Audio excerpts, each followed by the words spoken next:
just going to this new wrapper ETFs? There's some of that. I think there's a bit of yeah, exactly. There's a bit of a preference where a lot of the model portfolios prefer ETFs as a wrapper. So, for example, we've seen a lot of flows into our active funds like Bank, BINC because of that model allocation. Right. The model portfolios prefer the ETF wrapper. So you're seeing some of that. I think a lot of it is just advisor money. You do see still quite a bit of institutional money that's less sticky, but it's pretty broad based. When you sit there in your offices here, and you have to look down at the Eagle Hoard in Pennsylvania. I mean, are you talking about basis point analysis? Are you guys down to where you're going? I think we got to cut half a basis point, 0.005%. Are you like in a price war like gasoline stations? Yeah, I mean, I think we look at how our clients use the funds. We segment them based on those use cases. We understand, if they price liquidity over longer term holdings, and we sort of price based on those use cases. That's how we look at it. I mean, Paul, remember like a bond was, it's a field goal. Yeah. And then you'd make a stick, which is 1 percentage point. Yeah. Field goal is 3 points. And then they'd be like, yeah, we do 75 beeps. We do 49 beeps. What do you guys think we're going to hear from our Federal Reserve this week? It's interesting. We're in some pretty tumultuous times. There's a lot of headline volatility. I think they're going to be, they're going to stick to the message, right? They're going to, I think they're going to reiterate sort of a wait and see. Inflation has been a lot more sticky. I mean, we've been talking about this for a couple of years. That we expected it to be a pretty bumpy ride and perhaps be a little more sticky than sometimes the market was expecting. I think we're kind of seeing that. Now, whether we have settled in at a higher level than, the much talked about 2%, not sure, but it's definitely proven to be a little more sticky. So I think they're going to have patience. C-Lep, thank you so much for BlackRock. Here's our shares and fixed income. Nice update there. And the flows are titanic. I've seen it from Bloomberg, Eric Balchunas, and others. Emily Graffeo, which is absolutely stunning flows. Here is everybody 401ks up. There is some of that. Futures, negative 17. With our news in New York City, Michael Barr. Thank you very much, Tom, Paul, Lisa. Russian President Vladimir Putin is demanding a suspension of all weapons deliveries to Ukraine during a ceasefire proposed by U.S. counterpart Donald Trump. That's according to people with knowledge of the matter talking to Bloomberg. The two leaders are set to speak by phone on today about ending the war in Ukraine, with a key objective being the 30-day truce that Kyiv has already said it's ready to accept. President Trump says he expects Chinese President Xi Jinping to visit Washington in the not-too-distant future. That's despite talks on tariffs between the two countries being stuck at low levels. Wendy Schiller is head of political science at Brown University. He's already sort of conquered his own party. He's already conquered sort of the Congress. He may or may not conquer the courts. Now he wants to conquer the world. Why shouldn't the leader of China come and talk to President Trump? He's trying to establish the United States as a player in a very different way than we've seen for a very long time, but he's still trying to do that and establish power. Brown University's Wendy Schiller was a guest on Bloomberg Daybreak. Israel launched airstrikes across Gaza, ending a nearly 2-month ceasefire with Hamas, with Prime Minister Benjamin Netanyahu vowing to act with increasing military strength to free hostages and disarm Hamas. Hamas says the airstrikes have resulted in at least 400 people being killed or missing. A federal judge in Washington pressed Justice Department lawyers on whether the Trump administration violated his order. The judge told the administration to hold off on deporting a group of Venezuelan migrants being removed under the Alien Enemies Act, a wartime law, but the migrants were deported anyway. On Air Force One, President Trump was asked if his administration violated the judge's orders. I don't know yet. Speaking of lawyers. Are you planning to import deportation? I can tell you this, these were bad people. That was a bad group of, as I say, operators. An administration lawyer wouldn't answer many of the judge's questions, saying the judge had no right to the information. Global news 24 hours a day and whenever you want it with Bloomberg News Now. I'm Michael Barr, and this is Bloomberg. Tom, Paul, Lisa. Michael Barr, thanks so much. Had a meeting yesterday. You go in a room, there's like 14 people in the room, interns I'd never met. You know, the smell their badges so new. Yeah, right. You could smell the plastic. And the whole meeting was on Washington. Paul Sweeney, Tom King, Lisa Mateo, Michael Barr, major shout out to our listenership at 99.1 FM in Washington. We're just absolutely humbled by the different statistics they have of what they're listening. You know, the foundation, we figured out where the largest listenership in Washington was? Where? They go to U Street Northwest, and I'm like, are you kidding? We're house music at Ben's Chili Bowl. Oh, that's good. Yeah, you know, that's the way they play us live. Very good. You Gotta should get get down down there. to Ben's Chili So, Bowl. like that place. The rest, but mate, thank you, 99.1. And I got to admit, I mean, the truth is, this is anchored not by us. We can take a victory lap. Hello, this is Dr. Paul Cottrell. We're live streaming on Rumble. We're live streaming on YouTube with the dashboard of the market. The market hasn't opened up yet. We're doing the live stream on March 18th. And I'm also live streaming on my website, the-studio-reykjavik.com. We are simulcasting on X Spaces. If you would like to ask a question or give me your opinion about what's going on in the news, please go to X Spaces, ask for the mic, request the mic, and I will give it to you and you can ask a question. This is an interactive show, so if you have any questions or comments, please put them in the chat box or come on live on the X Spaces and and join the conversation. So thank you for joining. I greatly appreciate it. Please help support my work by making sure you subscribe to all my channels. In the description box of all my videos, you can click the different links to subscribe to the 4 channels that I have on YouTube. The reason why I have so many channels on YouTube is because of the strikes, and I need to switch them around for the live streaming. I'm on Rumble, Bitchute, and Brighteon. And help support my work by donating. All these videos that I'm doing are for free. I have thousands of videos for free talking about international policy, what's going on in politics in the United States, finance and economics, and health and wellness and scientific endeavors. So please help support my work by making sure you subscribe, but also donating. You can donate through Stripe, PayPal, or Buy Me a Coffee on my website, the-studio-reykjavik.com, on the homepage at the very bottom, and be a paid member to my Patreon channel. Again, I put everything there for free. It's the people that are donating, being paid members on Patreon, that allows me to give you all this content for free. All right. Now, I did I did some videos recently about self-amplifying RNA that you might want to take a look at. It was about 4 or 5 videos ago. So you want to take a look at that. That's really important. I'll do another one that's tangential to the topic. But it's people that donate and purchase the products that allows me to do all this. I have lots of products on my store. I have ebooks. I have courses that I've created, which talks about and teaches you pulmonology and immunology. You get lots of PDFs, lots of videos, you get lots of content for only $50 for pulmonology and another $50 for immunology. So that's another way to learn and help to support my work. And I have great products on my store dealing with improving your health. And I'm going to tell you how to stack them. So please help support my work. Now, before we go to the videos, last night I did a live stream. I'm doing live streams in the morning, afternoon, and in the evening. So there's like two main shows that I do. So, pay attention to that. But let me just plug one product here before we start with the videos. Please go to my store, the-studio-reykjavik.com. The link is in the description of this video and all my videos. And get the structural nano silver soaps. These are very high quality soaps that I use. But not just that, it doesn't have all those chemicals that you would typically get in a soap from your grocery store or from CVS or Walgreens.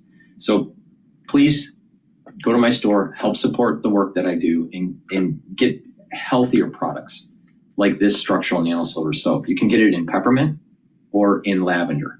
All right. It's in a new packaging. It's the same high quality soap that I've been offering for years, but it's just in a new packaging. I also have this charcoal tea tree and lemongrass in the old packaging. So please get a few bars of the soaps. Help support my work and help support your health and wellness. It's a win-win situation. Use discount 5 and you get $5 off. All caps, discount 5, you get $5 off. All right. With that said, let's go to a video here. Now, this was Fox News talking about the Gaza strike last night. Now, I did cover that last night, but it's evolving. There's a lot more people that were killed. When I stopped the show last night, it was at 112. I believe it's over 200 that have been killed.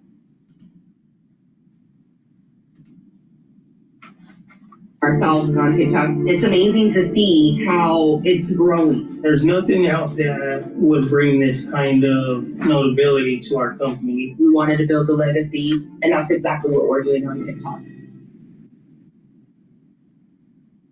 Of these strikes lighting up the sky, with the IDF saying it's going after Hamas targets like officials and infrastructure. The renewed fighting comes during the Muslim holy month of Ramadan, and footage this morning shows the widespread extent of some of the damage across the Strip.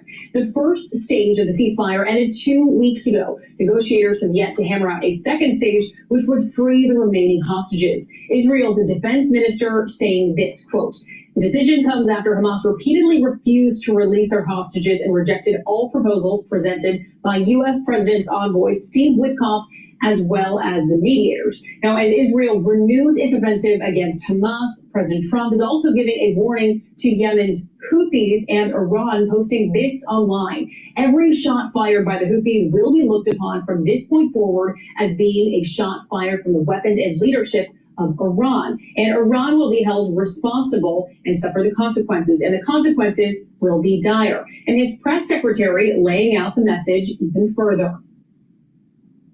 As President Trump has made it clear, Hamas, the Houthis, Iran, all those who seek to terrorize not just Israel, but also the United States of America, will see a price to pay. All hell will break loose. The Houthis, Hezbollah, Hamas, Iranian-backed terror proxies, and Iran themselves should take President Trump very seriously when he says he is not afraid to stand for law-abiding people. He is not afraid to stand up for the United States of America and our friend and our ally, Israel.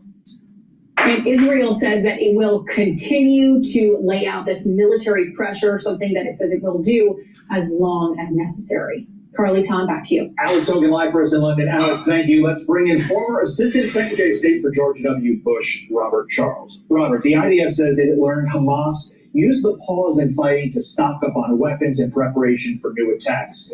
Did Israel have any other choice than to do what it did last night? No, Todd. Actually, and good morning to you all. It's absolutely a fact that Israel is and with Donald Trump's full support and the support of the United States of America, is making clear that we're back to a world of geopolitical consequences. Having spent a lot of time over in the Middle East, I will just tell you that sometimes you have to be blunt in order to get the message through. And what he's saying quite clearly is that Hamas and the Houthis and probably Hezbollah are out over their skis. And at the end of the day, I'll tell you, the consequences of this could be that there's no one to have a ceasefire with when Israel is done, because Hamas may be in their final days. Okay, so over the weekend, the president ordered airstrikes against Houthis in Yemen. And then yesterday, as Alex was just reporting, President Trump put Iran on notice, said every shot fired by the Houthis will be looked upon from this point forward as being a shot fired from weapons and leadership of Iran. Iran will be held responsible. Will this action taken by the president, followed by this statement putting Iran on notice, change the posture of the Iranian regime? It's an excellent question. You know, it depends how quickly they get the message. At the end of the day, these are all tentacles of Iran. Iran bankrolls Hamas and bankrolls Hezbollah and the Houthis.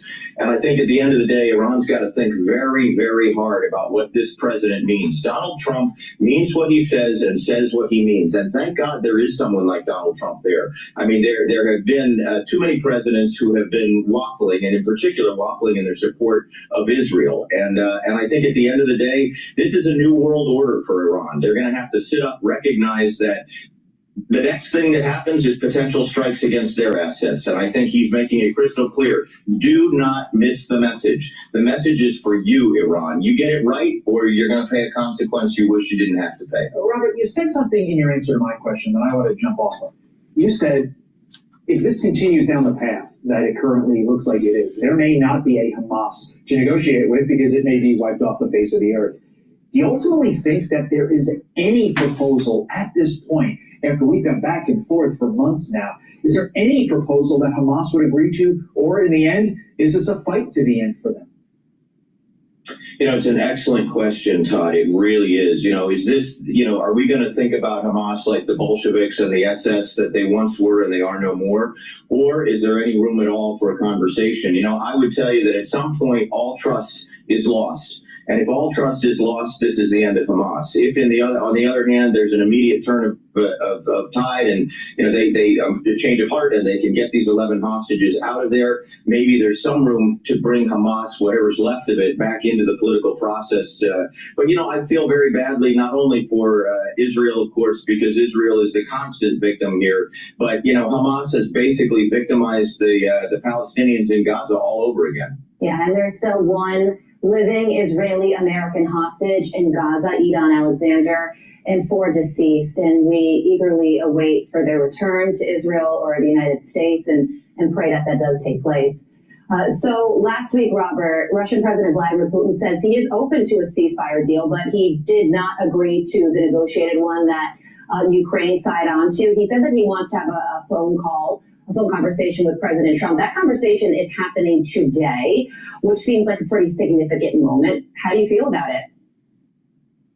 Well, how do I feel about it, Carly? First of all, doesn't it just show you we're in a whole new world where Putin is calling Trump to please include me in the peace deal and let's see where we can go? Look, there are significant reasons for Russia to come to the table right now. They're using North Korean troops. They're using Chinese drones. They're exhausted. The popular opinion in Russia is beginning to turn. They don't even send the pine boxes home like in Vietnam. They literally just bury people on the battlefield, and mothers know when their sons don't come home. So I think at some point here, this was a war of attrition that was eventually going to stop. But what's fascinating is that Donald Trump is really taking a page, in my view, from Theodore Roosevelt, 1905. Russia and China were at war with each other. Russia and Japan were at war with each other. Japan had attacked Russia, and that war ended when territory that Japan had taken, Port Arthur and part of the Sakhalin Islands, was negotiated out in a way that allowed Japan to keep the territory, but a balance of power to be restored. And of course, Nobel Prize was given to Theodore Roosevelt for that. So at the end of the day, I think Donald Trump has taken the initiative, done what Americans do when, you know, as the world leader, he has said, you know what, this war has gone on long enough. We have lost thousands of young men and frankly, lots of civilians, and it's time to end this war. So I think it's fascinating. And I think a peace, you know, who knows, by July 4th, we might actually have a peace. Who knows? Robert Charles, we will be watching. Yes, we will. Thank you, sir. Thank you, Robert. I'm Steve Ducey. I'm Brighteon Channel. And I'm Ainsley Earhart. And click here to subscribe to the Fox News YouTube page to catch our hottest interview. All right. We're live streaming on Rumble, on YouTube, my website, the-studio-reykjavik.com, simulcasting on X Spaces for the ones that are in X Spaces. Thank you very much for listening. If you have a question, please join the X Spaces, ask for the mic. You can ask your question or give me your opinion on what's going on in the news. This is an interactive show, so anyone that would like to join X Spaces and talk live on the live streams here, great. You know, you're welcome to do it. Just be respectful. All right, so I'm going to go to Bloomberg. But let me just plug a product here to help support the channel. Please help support the work by getting the great products that I have lots of products that are dual purpose, so that you save money that way. When you purchase something and you can use it different ways, you get more bang for your buck. So I partnered up with Rainbow Herbals, and we've developed these deodorants for males and females that will help to detoxify your body. So you use it as a deodorant every day, but it will help to detoxify your body. It's made from essential oils from the Himalayas. You can't get a deodorant as good as this, all right? It's all natural, has no aluminum, no baking soda in it. It's made from essential oils from the Himalayas. All natural. Now, you can get it in peppermint, lavender, and tea tree, or in citrus. So please go to my store, get these very high quality deodorants for males and females, get a couple bars for your household, use them, and help to detoxify your body. By helping to detoxify your body, you're going to help with your immune system and your endocrine system. Because a lot of chemicals that are out there that we're using in our everyday lives are endocrine disruptors and immune system disruptors. You don't want that. You want to detoxify your body. So please go to my store, get these very high quality deodorants, help with your health, and help with the content that I create for free. I have thousands of videos for free for people covering many different subjects. Okay. And since we were talking about detoxification of your body, zeolite is a great way to detoxify your body. Take 2 small drops underneath your tongue and drink filtered water. This will bind to heavy metals, toxins, and chemicals, including forever chemicals. That's the PFAS. And what it'll do is it'll bind to it and then allow you to urinate that toxin out in about 6 to 8 hours. All right? You take it every day. Now, some people prefer to take a more intense detox. For people that want to do that, and they want to do that once or twice a year, what you want to do is take 5 small drops underneath your tongue, drink the filtered water, do that every day until the bottle is done, and then you can do that protocol once or twice a year. But it is better to do it every day, because what's going to happen is you're expelling out those toxins more readily and reducing the chances of endocrine disruption or immune disruption. Now, another thing that's really important to do is make sure you drink your water that's filtered. All right, drinking filtered water is extremely important because there's too much particulate matter in non-filtered water. Stay away from plastic bottled water. All right, because you get the nanoplastics and the microplastics. It's been found that high concentrations of micro and nano particles of plastic can get lodged into the brain and cause dementia. Now, another thing that's really important is to make sure that you stay away from processed foods. Lots of processed foods have chemicals in it that are bad for your body and age you faster, causes inflammation and causes disruption within your endocrine system and your immune system. So stay away from those processed foods and look around in your home and try to get rid of the chemicals that you use to clean, or paints that are in your basement or in your garage, cleaning solutions, whatever. Now, some things you have to have, right? So for the items that you have to have in your household, put them in like a container that you can double layer or triple layer, like a container within a container within a container. And that way you're preventing the degassing of these chemicals, because even though you may not be able to smell it, you're breathing in these chemicals on a daily basis, even if it's in your garage. So at low concentrations, and because it's daily, you get that exposure that can affect your health. So please go to my store, the-studio-reykjavik.com, get the zeolite, take it every day, drink it with filtered water, make sure all the water you drink is filtered, stay away from the plastic bottled water, and not just that, eat better, stay away from processed foods, and try to mitigate your exposure to chemicals in your home. It's a great way to detoxify your body. Okay, with that, let's go to Bloomberg. They're talking about the Federal Reserve of Japan, our Federal Reserve, the Bank of Japan, and the Bank of England all at the same time here, all to make cut calls this week. So a lot of international banking. I think we're more or less all living in Putin's world at the moment, right? We're waiting to see what he will say. I think you have to understand that Putin is not interested in a ceasefire. Now, he said that in principle he's interested in it, but he still believes that Russia is winning, and he wants more concessions from Ukraine. For the ones that are listening, this individual is from the Brookings Institute, senior fellow, talking about Putin. Planned. I'm assuming he means the biggest one in Europe is Zaporizhia, which the Russians now occupy. Right. And then he said assets. Now, I don't really know what he means by assets, but I would think that Putin's going to string him along on the ceasefire. What Putin's interested in is the restoration of Right. U.S.-Russian relations. Angela, Dr. Schelling, Thomas Schelling, the Nobel laureate, once told me the only way a war ends is somebody loses. Is Ukraine losing? I think you cannot say Ukraine is losing. They're fighting back. They've lost some territory in Kursk, but they're still pushing the Russians back in one of the towns, Pokrovsk, that the Russians really wanted to take. But they're certainly not doing as well on the battlefield as they were before. They don't have all the resources that they need to win. And obviously, the U.S. has told Ukraine that they have to accept the ceasefire, and they have. And so Russia wants to portray this as it is winning. And that probably is how the war will end, if it ends.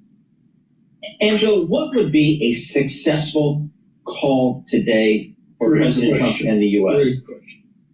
Well, I think the successful call will be if President Trump can say, we agree that a ceasefire will be imposed soon, and then we can see what they say about territory. I mean, I think the U.S. is going to lean on Ukraine to accept the loss of these 4 regions that Russia claims to have annexed, but none of which it completely controls. And then on the nuclear power plant, I wonder whether we're going to get an announcement that somehow the U.S. and Russia will jointly run this power plant.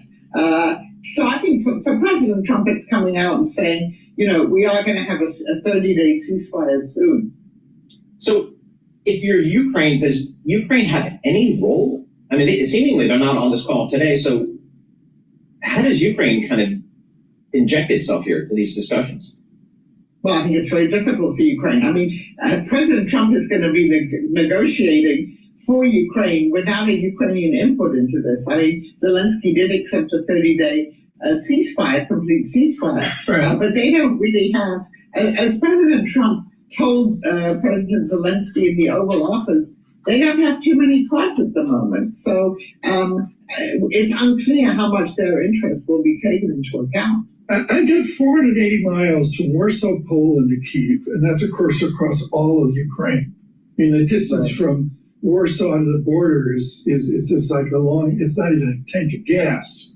What does Poland want out of this call? I'm fascinated by the adjacency, whether it's Belarus or Poland, frankly. Yes, by the way, I've taken that train from Warsaw to Kiev, and it's a pretty long journey overnight. What the Poles want and what the Ukrainians want and what the Europeans want is security guarantees for Ukraine when the war ends, and so that Russia is deterred from invading Ukraine again or even going further. Because they fear that if Russia wins this war, create itself as the winner, it's not going to stop there. Have we heard President Trump suggest security guarantees for Ukraine? No. Okay. I mean, we've heard some vague suggestions from some of the other officials who've been talking to the Russians, but we've also heard Defense Secretary Hexas say the U.S. won't give Ukraine security guarantees. The Europeans are willing to do it, but unless the U.S. backs them up, they're not going to be strong enough. Fisher's negative 23 here. The VIX gives way to 21.33. Richard Portis of London Business School, of Oxford, Yale, with us earlier, and now the privilege from Georgetown University of Angela Stent. Her book is Putin's World. We welcome all of you worldwide on YouTube. Angela, we talked about the role or non-role for Ukraine. How about broader Europe here? Germany, France? I mean, they have legitimate security concerns vis-a-vis Russia. I would think they'd want to have a lot of input here. Well, of course they do, but they've been, largely excluded from these discussions. maybe there've been some consultations, but they understand that the Trump administration really isn't interested in their input. So what they're doing is getting together, they're formulating their own policies, and they're going to try and do as much as they can to support Ukraine, again, because they see Russia as a major danger. So again, I guess one of the issues is, again, the ultimate goals for Russia. What do you believe the 1 to 3 to 5 year goals are for Russia here? Well, the ultimate goal is to get Ukraine to accept Russia's conditions, which is essentially a total surrender. The loss of territory that the Russians have taken since the war began, and recognizing that Crimea is gone forever, that Ukraine will promise never to join NATO, and that it will demilitarize its army. That's what the Russians want. And it's going to be interesting to see how much of that the United States is going to prevail on Ukraine to accept. You opened Putin's world in July 2018. How much is that? Is it 8 years ago, 7 years ago? And nailed it. Yeah, well, the World Cup, right? Yeah, Russia showed its best face to the world hosting the World Cup. The first sentence of Putin's world. What's Putin's face to the world now, Professor Stent? Well, the Russians will certainly welcome back American investment and things like that. I think now it's, the face of the world is we're a great power. You have to take our interests into account. And, we deserve a place on the global board of directors. And you have to accept that we have maybe different interests than you, but you can't deny us that. So it's a different Putin. It's a more vengeful Putin, and a Putin who's insisting on Russia's rights as a great power. Angela, does Mr. Putin still enjoy widespread support or strong enough support from just the people of Russia for his policies? So the Russians that have remained in Russia, and don't forget 1 million have left since the war began, they broadly support his policies. But he's been in power for 25 years. The media is totally controlled by the state, and so that's what their information is. Yeah, but they do support him. Angela, thank you so much. Angela Stent with my head just spinning over this. Oh, we're going to continue. Excuse me. Thank you, Rich. I had a brain freeze there. Professor Stent, stay with us, please. I look, that's my fault, Professor Stent. I look at... So I want to just do a market update here. We have the S&P 500 trading at, or closed at 5,675. So it hasn't opened up at the moment. All right. But the futures are at about 5,711. So it might actually go up compared to the actual close from yesterday. We'll see. Now, the currency market, the Euro USD currency market is trading at 1.09. Oil is trading at 67.90 a barrel. WTI, that's WTI, West Texas Intermediate. The BITO ETF for Bitcoin is trading at 18.83. Bitcoin's at around 80, I think around 82,000 right now. And USD Japanese yen is trading at 149.82. So it was trading at 148, so the yen is actually weakening a little bit. So we might have a little bit of less stress in the market for the equities, a little bit, based on the USD Japanese yen. But VIX is still elevated at 21.39. So we'll see what happens in less than 15 minutes when the market opens up. Okay, with that said, I want to just plug my drops and lozenges, and we'll go back to Bloomberg. Please help support my work by getting the products and stacking these the way I'm telling you to stack them to improve your health and wellness. I have drops and lozenges that you use during the cold season or during the allergy season. We're ending the cold season.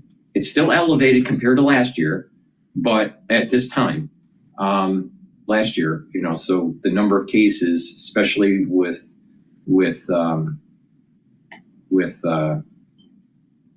influenza A. So, but what's important is just to be prepared. All right. Make sure you have drops and lozenges at home, at work, in your backpack, wherever. All right. Get a few bags for your household. Now, the drops are smaller than the lozenges. They're both made from structural nanosilver. And get the honey and lemon, the blueberry flavored or the cherry flavored. These are the drops. There's 100 in each bag. The moment you have that irritation in your throat, either during the cold season or during the allergy season, which is starting to happen right now, it's really important to mitigate it right away. All right. Now, the lozenges are a little larger. There's 21 in each bag, and you can get elderberry zinc and honey, manuka honey. To get a few bags for your household, be prepared. It's very important to mitigate it right away. If you let it fester and you start having problems and you get lots of irritation and you start getting nasal drip and you start, coughing later and all that, bad, all right?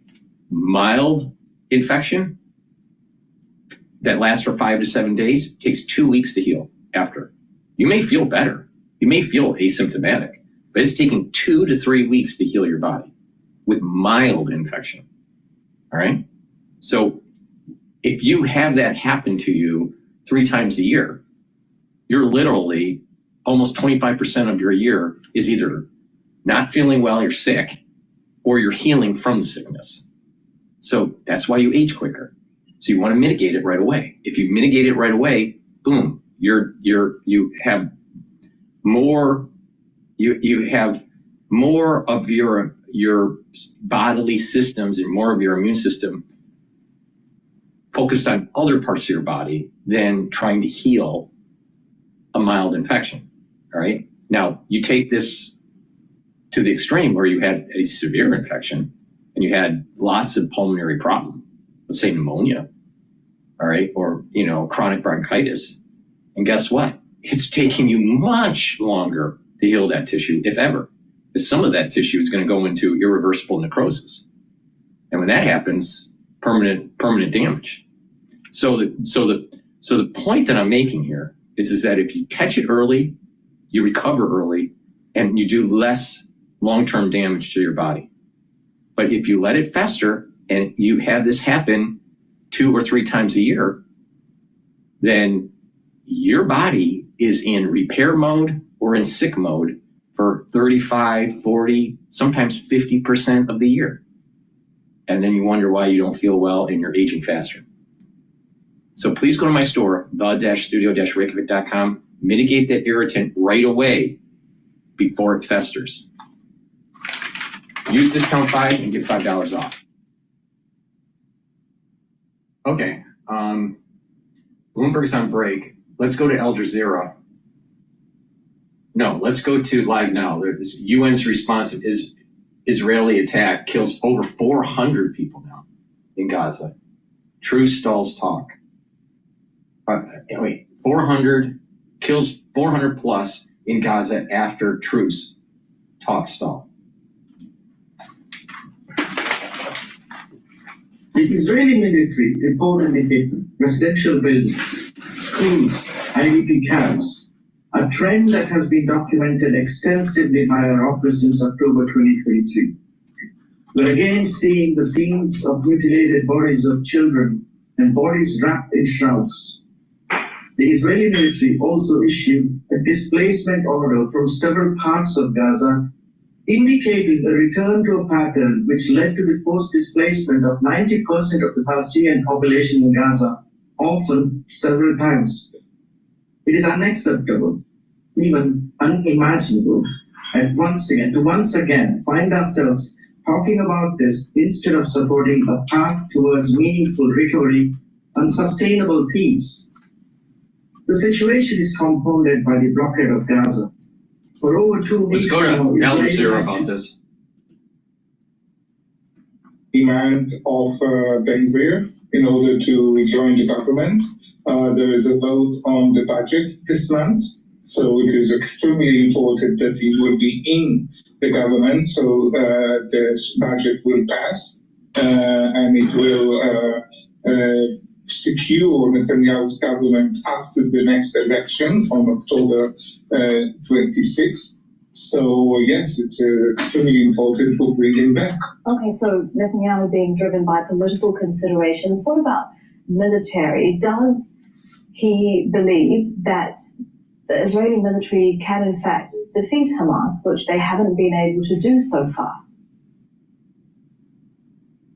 It's really a little bit premature to tell. It seems that these bombings are not really aimed at Hamas militants, but on Hamas infrastructure in general, about Hamas official on the civilian side also. So it's not very clear, and their families, of course. So up till now, this kind of bombardment did not bring the result. Sometimes it even hardened Hamas position, but it does seem that maybe Netanyahu goes just from bombardment and hoping that Hamas will just give up and surrender and give up their hostages under maybe pressure from the people of Gaza that will feel so insecure. I'm not sure that they really think so, but this is, I think, what is at least being sold to the Israeli public. Yeah, you bring up a very important point. The Israeli government has said that it's targeting Hamas and Islamic Jihad fighters, but as you yourself say, we've seen a number of civilian leaders being killed in the latest Israeli strikes. What does that tell us again about who the Israeli government is attacking here? Is it going after the fighters or the people of Gaza? I think we don't know exactly, but it may be two reasons why attacking civilian officials of Hamas government in Gaza.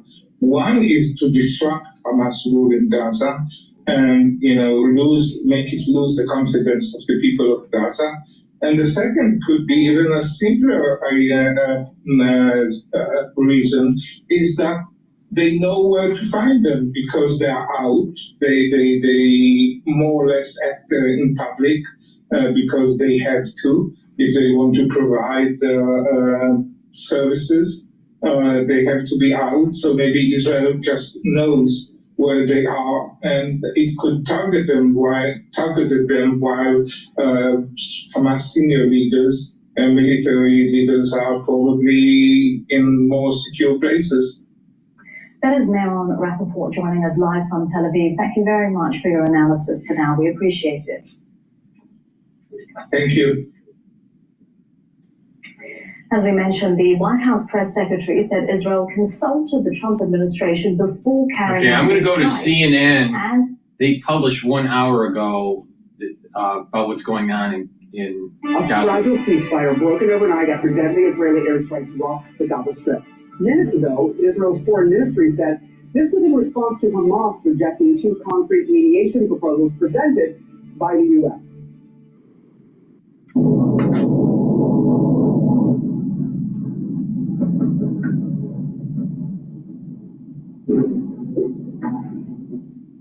The sound and scene of strikes there in Gaza. In the aftermath, there are horrific scenes coming out of Gaza City. The Palestinian Health Ministry says more than 400 people have been killed. Gaza hospitals simply overwhelmed as doctors race to treat heavily wounded patients. One doctor telling us the majority of the patients she's been seeing are children. I could hear people yelling outside, screaming. I heard ambulance driving on and off. The bombs have also been hitting tents and other structures where families have taken refuge. There's dozens of children reported killed, many more injured. CNN's Jeremy Dinan is in Tel Aviv for us. Jeremy, what does this mean for the ceasefire? Obviously, we can see what it means for the Palestinians, but also for the hostages who hang in the balance. Well, for the moment at least, this ceasefire is very much dead. The war is back on as the Israeli military launched a punishing series of deadly airstrikes across the Gaza Strip from southern to central to northern Gaza overnight. More than 400 people have been killed now, according to the Palestinian Ministry of Health's latest death toll, more than 500 people have been wounded. And as you noted, a number of those victims have indeed been children. The Israeli prime minister, in launching this offensive last night, said that it was launched because of Hamas's repeated refusal to release hostages. Here's a spokesman for the Israeli Foreign Ministry this morning. Concrete proposals made by the American Special Envoy to extend the ceasefire. Hamas said no. So with no other choice, Israel is forced to carry out this activity. And so, as you can hear, that is the Israeli government's justification. But it is, of course, important to note that Hamas said it was willing to continue to negotiate. While it rejected that proposal from Steve Witkoff, it wanted to go back to the deal that Israel and Hamas both signed on to, meaning negotiating phase 2 of this ceasefire agreement, which would entail an end of the war in Gaza and the withdrawal of all Israeli troops. But in recent weeks, the Israeli government has made clear it was not interested in negotiating that phase 2 agreement, instead looking to get more hostages out of Gaza without making engaging in those overall negotiations. Now, the real question is whether or not Israel and Hamas can come back to the negotiating table. It is clear that the Israeli military strikes are in part a pressure tactic here to try and get Hamas to agree to these new conditions to release more hostages. But in the meantime, of course, we are seeing what it means for the people of Gaza, and also the families of hostages now speaking out as well, expressing severe concern for the fate of their loved ones amid this bombardment of Gaza. Sarah? It's devastating, and the families on both sides is devastated. Thank you so much, Jeremy Dunn. I really appreciate it. Israel has said basically two things are the reason for the end of the ceasefire. One, that Hamas did not release all the hostages, and because its officials say Hamas rejected the U.S. deal that was on the table. Are you surprised how quickly and how severe this attack happened? Yeah, I am a bit surprised that it happened at this particular moment in time, but when you look at the dynamics of the Israeli political landscape, it's pretty clear that Prime Minister Netanyahu wants to not only keep the conflict going, he doesn't want to go to phase 2 of the agreement that was reached under the Biden administration. And that is something that, is really putting the population of Gaza at risk for the kinds of scenes that we're seeing right now. So what we're seeing is really the outgrowth of Israeli efforts to, yes, get the hostages back, but number one, to continue to pound Hamas, in essence, in an effort to destroy it and to make it completely unviable as an organization. That has not succeeded in spite of the massive amounts of ordnance that Israel has pounded into Gaza. And they're continuing to do this, but it's a strategy that really portends a war without end. And that's a very dangerous scenario for the Middle East. I was going to ask you about how you thought this would end. And for you and for a lot of people, I don't see what the end is going to be. I do want to mention what Hamas is saying this morning, saying that Israel's coordination with the United States ahead of resuming the war confirms what it says is Washington's complicity in the war. The U.S. has been accused of this before by protesters here in America. What do you eventually see happening here in this scenario where there doesn't seem to be any way to get the two sides together right now? Yeah, it's going to be really difficult, and I really feel for the families of the Israeli hostages, because that's going to, I think, be something that is going to be dragged out even longer. Hamas is, basically put into a bit of a corner, but they are still able to survive, and that very fact that they're able to survive does indicate that they have certain planning capabilities. Supposedly, one of the other things that Hamas, was planning was some kind of an attack in the style of October 7, 2023. If that is actually the case, then the Israelis will use that as a justification, or have perhaps already used this as a justification for their actions today. And that is something that, I think we'll see more and more of that. So the future does not look good for Gaza, and a resolution of that conflict, I suspect it will go on for 6 to 12 months from now. All right, retired Air Force Colonel Cedric Layton, thank you so much for your great analysis this morning. So you have been in communication with your team in Gaza. They're all safe and accounted for. But what are they telling you about what happened in the early hours of the morning when these Israeli strikes shook them from their beds? Okay, I'm gonna shift over to Al Jazeera's live feed. Promise of ending the war, the forever war, or not starting new wars is, all been annulled by this kind of support for Netanyahu's mindset. Launching a war against Yemen, supporting a war in Gaza, and threatening a war against Iran. Marwan Bishara live for us in Paris. Thank you as always for your analysis, Marwan.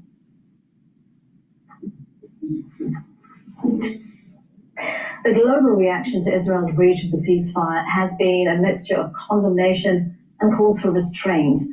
The United Nations Aid Chief Tom Fletcher says that everyone with influence must insist this stops. Egypt has called on all parties to exercise restraint and give mediators a chance. Now, what's interesting is that there was some news that was popping up on around Friday, where there was talk about ousting the Palestinians to, I think it was Sudan.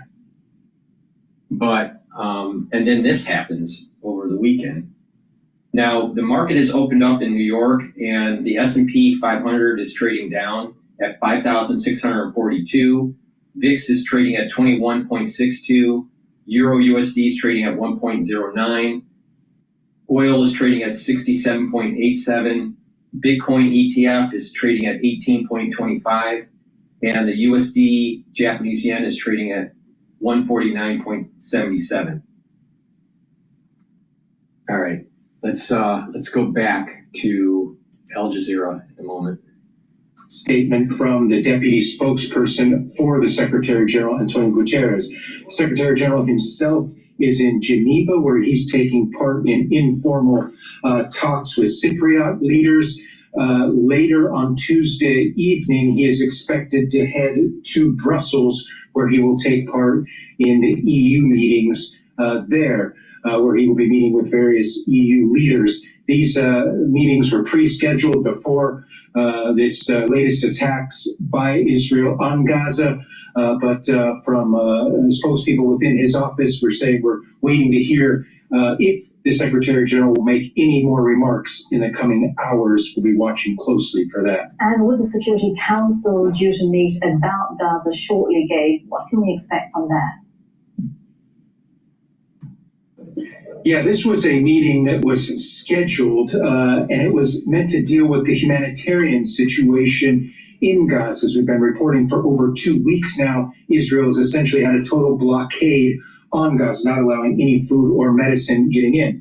This meeting was meant to address that. It was called requested by Algeria and Somalia, with the help of, with the support of China, France, Guyana, Pakistan, and Slovenia. The Security Council members very concerned about the humanitarian situation in Gaza. That's why this meeting was scheduled. Of course, in the middle of the night, New York time, Israel broke the ceasefire, began its strikes again on Gaza. So we can expect that much, if not all of this meeting focus will be on Israel's continued bombardment of the Gaza Strip and what the Security Council can do about it. Quite frankly, for the past year and a half, the Security Council has been inept in being able to stop Israel's continued bombardment of the Gaza Strip. Now, with this ceasefire broken by Israel, it'll be interesting to see what Security Council members have to say in this meeting that will begin in about half an hour or so. We also expect to hear a briefing at the top of the meeting from Tom Fletcher, the UN's top humanitarian official. And towards the end of the meeting, we expect the envoys from Palestine and Israel to address the council as well. Gabriel Elizondo monitoring all the developments from UN headquarters for us. Thank you, Gabe. Saudi Arabia's Ministry of Foreign Affairs has released a statement condemning the Israeli attacks on Gaza. It says, the ministry expressed the kingdom's condemnation in the strongest terms of the Israeli occupation forces' resumption of aggression on Gaza and the shelling on areas inhabited by unarmed civilians without the slightest regard for international humanitarian law. The kingdom stressed the importance of an immediate halt to the Israeli killing, violence, destruction, and the protection of Palestinian civilians from the unjust Israeli war machine. The statement also called on the international community to intervene and put an end to the crimes.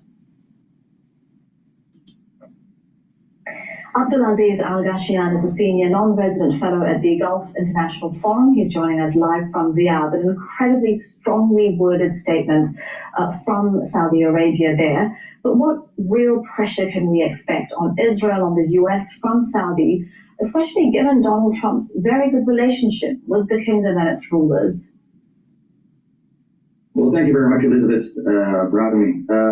I think, firstly, as you mentioned, there was a strongly worded statement that came out of Riyadh, and I think this can't be overlooked.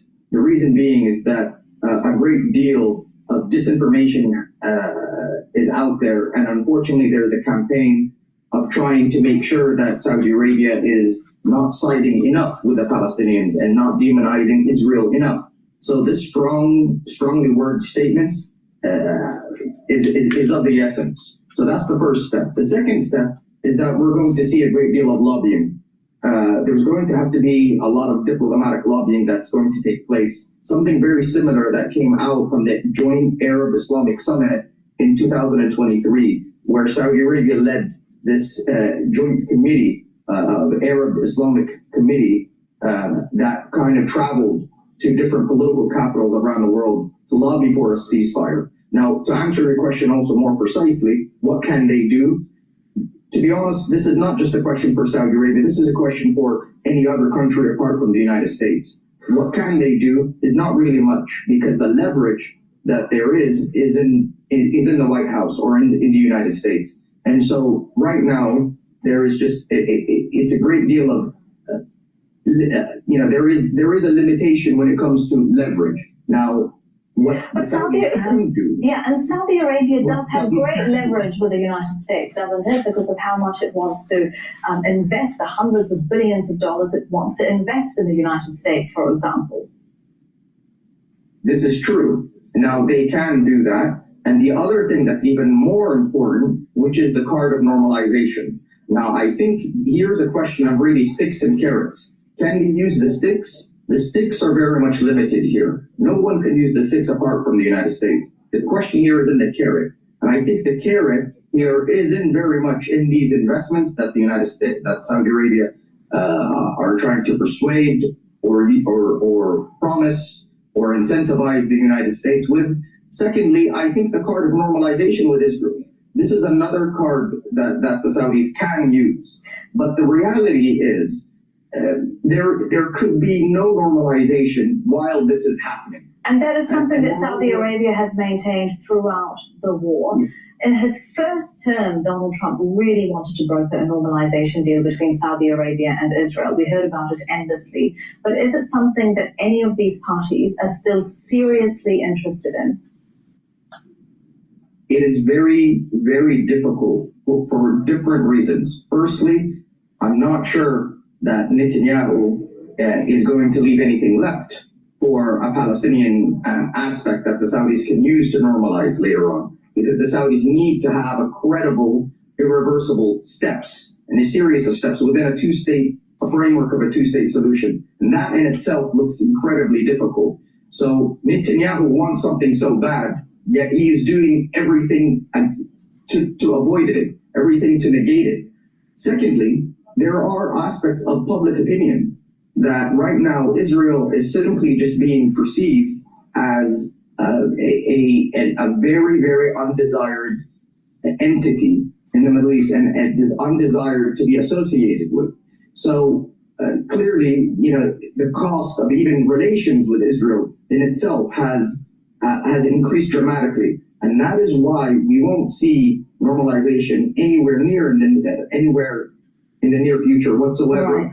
And potentially for another generation, because there is so much damage that is done. Abdulaziz Al-Ghashian joining us live from Riyadh there. Thank you very much for your analysis. We appreciate it. My pleasure.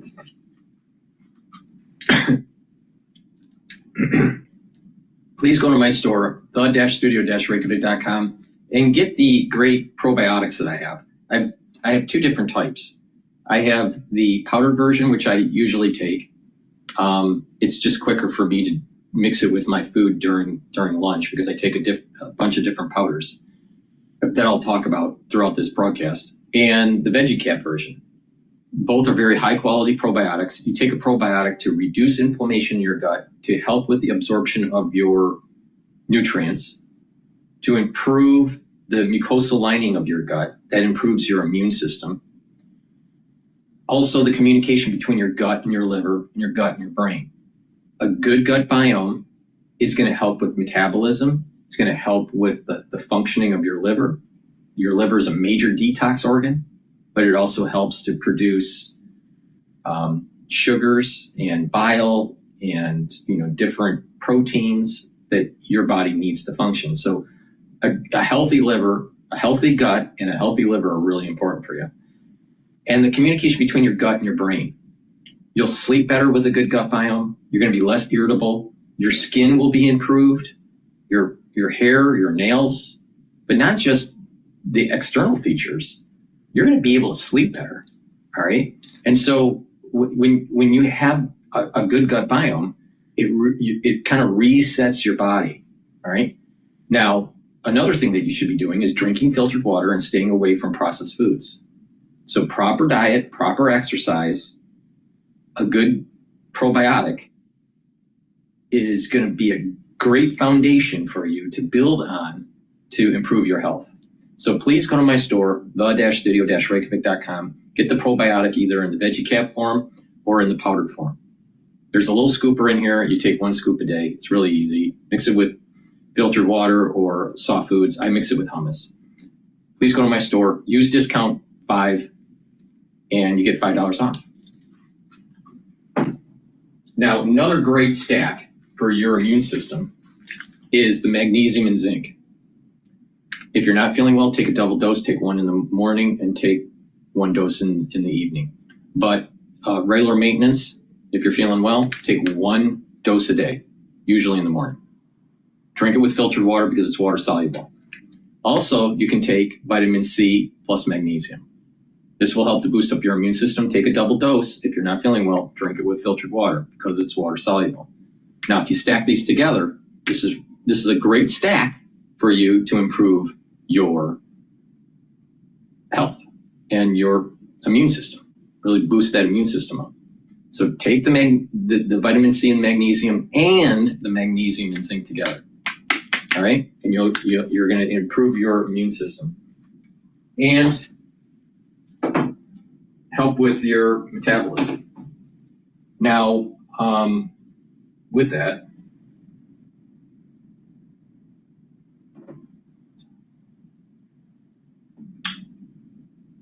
let's go to Bloomberg, talking about egg prices. And so these things can really swing really fast. Don't be a stranger, Professor. Thank you so much. Jadrian Wooten is of the Virginia Tech. He's the official egg correspondent for Bloomberg surveillance. Right now, the Dow, negative 229 points. With our news in New York City, Michael Barr. Thank you very much, Tom. Paul, Lisa, President Trump speaks this morning with Russian President Vladimir Putin anytime now in a high-stakes call on ending the war in Ukraine. Bloomberg's Tyler Kendall reports the Russian leader is already making demands ahead of the call. Putin wants to see all weapons flows to Ukraine halted amid Bloomberg News reporting that he could really slow roll these negotiations over concerns about Western security assistance, Ukraine's neutrality, and seized territory. Now, for the most part, this White House, as you heard there from President Trump, has remained relatively optimistic, despite Vladimir Putin failing to publicly commit to that 30-day peace plan that the U.S. is backing. I spoke to one foreign policy expert who described this as a tightrope for the Kremlin, considering Moscow does want those strengthening in relations with Washington. Bloomberg's Tyler Kendall at the White House. The fragile ceasefire between Israel and Hamas appears to be over. The Israeli military launching a wave of airstrikes across the Gaza Strip this morning, hitting Hamas targets in the first major attack since the ceasefire took effect in January. Israel's United Nations ambassador, Danny Nunn. the Israeli Air Force initiated a series of attacks against Hamas targets in Gaza. We will show no mercy on our enemies. Hamas said more than 400 people have been killed, while many others are missing since the airstrikes began. A major development in the case of a University of Pittsburgh student missing on spring break. The parents of Sudiksha Kunanki are now asking officials in the Dominican Republic to officially declare their daughter dead. She hasn't been seen for 12 days. Sources say her mother and father sent a letter to police acknowledging there is no evidence of foul play. We can learn today whether authorities will release Joshua Reedy, the man believed to have last seen Kunanki on the beach. He says they were hit by a large wave.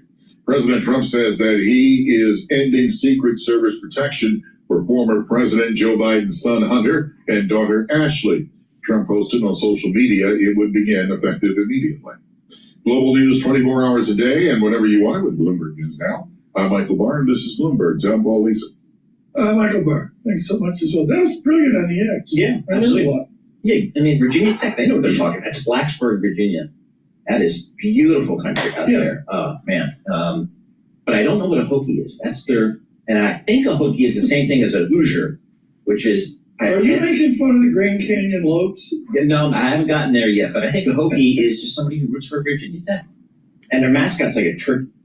I love how you brought the fact, like, there's no chicken wing shortage. No chicken wing shortage. I don't hear anybody talking about that. So I was just trying to piece it all together. Goldman Sachs did a brilliant, 40, 50-page walkthrough on this, and it's just about, what's it take to manufacture a cow or a pig or a chicken and all that.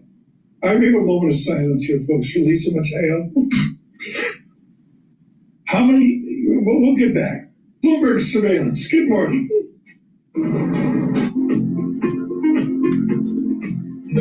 Okay, so while they're in commercial break, let me talk about the third pillar of my core protocol. I have this 4-pillar process, all right? The first pillar is the max 35, max 14 to help boost up your immune system. C60 to bring down free radicals. It's a very strong antioxidant. That's the second pillar. The third pillar is to bring down inflammation and boost up your immune system.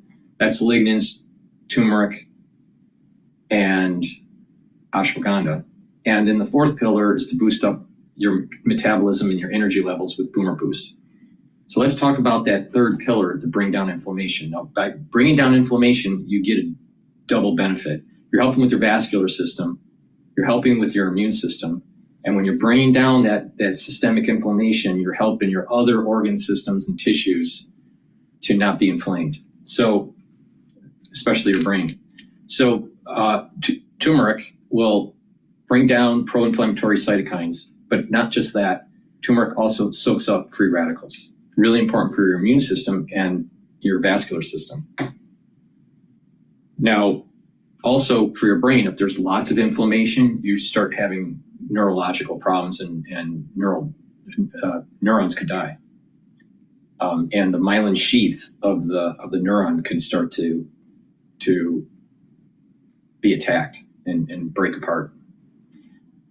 Now, ashwagandha root helps to control glucose levels and cortisol levels. So it's going to bring those cortisol levels down. That's good for your immune system, and bring down those glucose levels to reduce that inflammation. That's also important for your immune system and your vascular system, because if you have too much inflammation in your vascular system, you're going to build up plaque.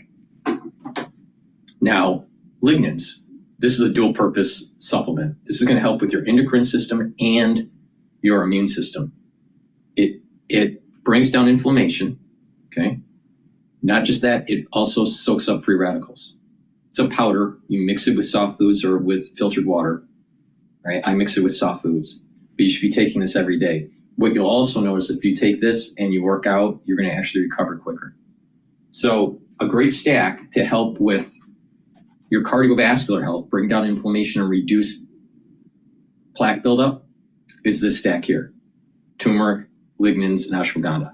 Also, it'll help to improve your immune system. It's going to boost up the immune system because you're bringing down that inflammation and soaking up those free radicals. And in other tissues that are inflamed, you have, chronic inflammation. This will bring that down. If you have chronic inflammation in your brain, guess what? taking this stack here is actually going to reduce that inflammation. So please go to my store, the-studio-reykjavik.com. Take the turmeric, the lignans, and the ashwagandha together, bring down that inflammation, boost up your immune system, and help with your cardiovascular health. Use discount 5 and you get $5 off. All right. Let's go to News Nation. They're talking about the U.S. military is deploying guided missile destroyer at the border. Inauguration, we've seen the Army, Marines, Coast Guard all utilized to secure the border, and now the Navy is being deployed as well. The Pentagon announcing the USS Gravely, a naval missile destroyer, will help with maritime border security. News Station's Jorge Ventura is live. Jorge, how exactly does this new move play into the border strategy there? Well, Nicole, the U.S. military continues to expand the role when it comes to border security, first on land and now at sea. News Nation learning that the warship USS Gravely will be playing a role when it comes to countering illegal immigration, weapons trafficking, and transnational crime on U.S. waters. This comes under the deployment of U.S. Northern Command. The officials also saying that the USS Gravely did depart from Virginia's Naval Weapons Station Yorktown over the weekend, and right now heading towards U.S. territorial waters covering the continental U.S., Alaska, Canada, and Mexico. The deployment of the guided missile destroyer that last year was involved in shooting down an Iraq-backed Houthi rebel ship. U.S. Northern Command officials say that this deployment supports President Trump's executive order and strengthens the border and enforcement at sea. And typically, the U.S. Coast Guard patrols the outskirts of the Rio Grande in the Gulf and San Diego. The Department of Defense now saying that this new major operation ship does give the U.S. Navy a direct role in stopping those threats before reaching American shores. All right, so Jorge, summarize the major changes that we have seen when it comes to this new administration. Yes, when it comes to border security, President Trump launching a full-scale operation crackdown when it comes to illegal immigration, but also targeting Mexican cartels by designating them terrorist groups, basically giving the U.S. government the same legal framework to attack these Mexican cartels the same way they do with ISIS. And all this has led to a huge plummet when it comes to those illegal crossings. Now, the Department of Justice has streamlined terrorism charges, increasing penalties, and fast-tracking warrants when it comes to Mexican cartel members. Now, at the border, the Trump administration has deployed over 9,000 active duty troops, deploying striker combat teams, also reinforcement aerial support with Black Hawk helicopters to assist Border Patrol agents on the ground. The Trump administration also pressuring Mexico to deploy 10,000 troops to its border. All that has led to a huge plummet in those illegal crossings. So far in the month of March, DHS sources confirming to those nations that those illegal crossings are hovering around 244 per day for the entire southern border. Now, when it comes to the interior of the United States, ICE has also ramped up their reinforcements as well, as the agency so far has arrested over 32,000 people in just 50 days. And more than of last year, of those large-scale arrests, nearly 75% have criminal records or pending charges, including over 1,000 gang members and 39 suspected terrorists, tripling last year's numbers. And it's not just enforcement numbers making an impact. Immigration attorneys say that this level of self-deportations is higher than expected. I'm very surprised with the amount of self-deportations. I knew there would be self-deportations, but not at the level I'm seeing. Like I said, many of these immigrants are going to other countries to look for other, look for new beginnings in countries that don't have aggressive immigration laws. When it comes to detaining and holding migrants, Guantanamo Bay has also played a role as well. The Trump administration sending what they call the worst of the worst. Now, the Trump administration did over the past recent weeks send 40 individuals detained at Guantanamo Bay back to the U.S. An official did confirm to The Hill that as of now, there are 0 migrants being held at Guantanamo Bay. There's still no plans if any more will be held at this moment. And also, Nicole, Secretary Noem also confirming to News Nation's Ali Bradley that since the Trump administration has taken office in January, those illegal crossings are down 95%. I was recently down there in the Rio Grande. They're seeing less than 100 people cross per day for the entire sector, Nicole. All right, Jorge Ventura, live first there in San Antonio. Thank you. Thanks for watching. Go to joinnn.com to find News Nation on your screen. And don't forget to click the red subscribe button below to get more of News Nation's fact. The oil slips away Or that the To a range lower does, sure, like 50 to Yeah. 70 versus 60 to 80. And they freeze up, don't they? They just don't, they're not like, let's go. I don't know if they freeze, Right. but making longer term capital allocations gets a lot harder, and you have to really justify it. Has EV begun to affect the marginal dynamics of oil? Nah, maybe on the margin, but like really, if the EV stuff kind of goes away a little bit or gets pushed out, hello gasoline demand, that's going to be a bullish driver for demand. Did you watch any of Dodgers Cubs? Obviously, I'm a big sports fan. I really like the Cubs. She's working on a bracket. I'm not doing any of those things. What is the sports you speak of? Yes, that's what we. I do know it's baseball though. That is baseball. The 10 o'clock show's just rocking with the sport. No, Paul will do the sports stuff. He'll just start saying stuff about sports, and I'll be like, yeah. We're just doing a bracket, and the way you do it is buy Scarlet Fu a beverage of your choice. She's I know she's awesome, but like, what if I don't care? I have to care. I have to care. BRKT Make me care. guy. Make me care, Tom Keene. You should be one of the celebrities pickers. You're a celebrity. Okay. You do that. See that on TV. It's like so much work. She'll probably win. Exactly. Alex Steele on oil, a huge value add, particularly a recent trip to Texas to CERA as well. Because of baseball, I guess it's opening day, even though it was Tokyo opening day. What do? You play poker. That's all there is to it. Stay with us through the day on the Putin-Trump Talks.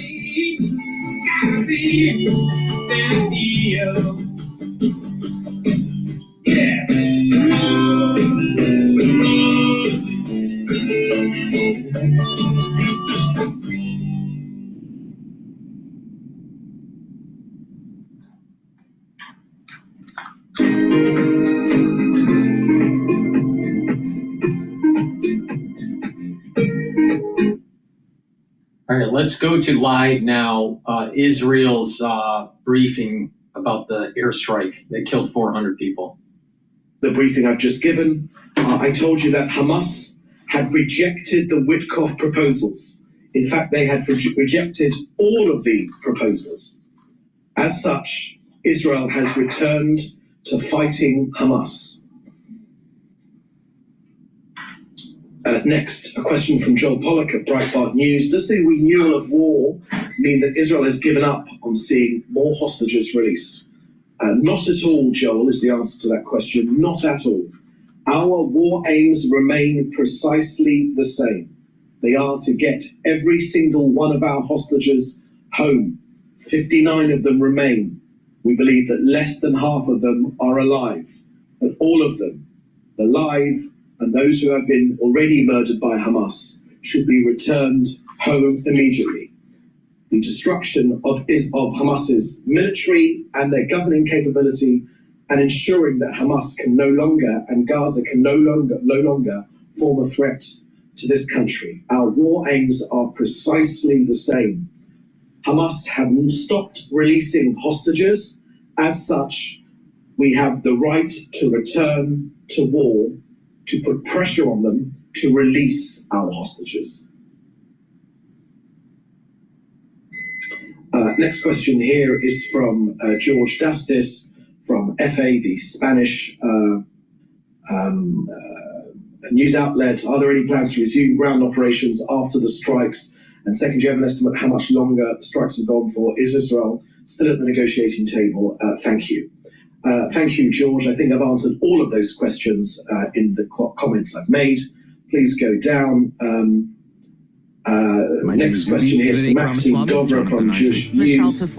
My name is John and Rich. Judio. I think viewers Does Israel know where the hostages are if they are from alive? celebrities, from PR firms, I think I've answered that from question as well. politicians. They want to relate to real Next hearts question and is from another one from Joel Pollack, Breitbart News. Is Israel concerned about global condemnation of the renewed war and the cutoff to humanitarian aid? Thank you for that question, Joel. Look, Hamas could have chosen to release all of the hostages, but they instead chose refusal. And they want terror and they want war. Now, look, for Israelis, security is not a given. It must be ensured. Hamas must never be able to start another war. We have, since day one, said very, very clearly that we are at war with Hamas, not with the people of Gaza. Now, when it comes to aid, let me share with you that since the beginning of this war, 1,800,000 tons of aid have gone into Gaza. 1,800,000 tons of aid have gone into Gaza. Now, that is more than enough to feed all of their people in Gaza. During the 42-day ceasefire negotiations, our hostage release discussions, 25,000 trucks went in. Again, more than enough food and aid and supplies to supply the people of Gaza. In fact, enough aid and food to fill 80 sports stadiums to the brim, not just on the grass, to the brim. This is what Hamas are doing. They steal the aid, they resell the aid, they use the money to rearm, and then they aim to attack. Again, they steal the aid, they resell it at vastly increased prices, and then they're attempting to rearm, and then they want to attack.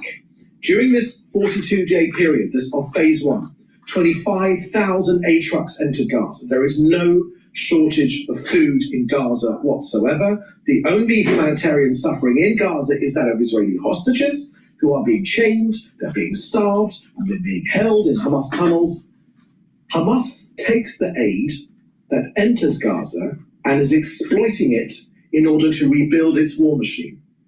The aid trucks have become an economic engine for Hamas. Half of Hamas's budget in Gaza comes from these trucks. Now, it was actually the former president, President Biden, that clearly stated on October the 18th, 2023, he said, these are his words, if Hamas diverts or steals the aid, it will stop. So aid that goes to Hamas is not humanitarian, and enabling the enemy to resupply itself so it can regroup and re-attack us, as our intel has very clearly shown, that is not humanitarian, it is suicidal, and we will not allow it. Okay, next question here I can see is from Francesca Chicardi from another Spanish outlet, El Diario. You're saying that among the targets are residential buildings. Check out our new chat feature for live streams. Support creators with chat bombs. Killed apart from terrorists. Try now. Can you comment on that? Thank you for that question, Francesca. Yes, of course, that is the Hamas propaganda, which you have very diligently repeated, Francesca. Let me tell you our point of view when it comes to this policy. Hamas continues to use the civilian population in Gaza as human shields for its terrorist activities. They continue to use their own people as human shields, which is an international war crime. And Hamas continues to openly incite terrorism against Israelis, which is why Hamas must never be able to start another war. As we've said since day one, we are at war with Hamas and not with the people of Gaza. This morning, very precise instructions were given in Arabic to Gazans to evacuate the areas we were attacking. Gazans would do well to protect themselves and their families, to move away from those areas where we know there are terrorists, to move to areas which the IDF has precisely guided them to.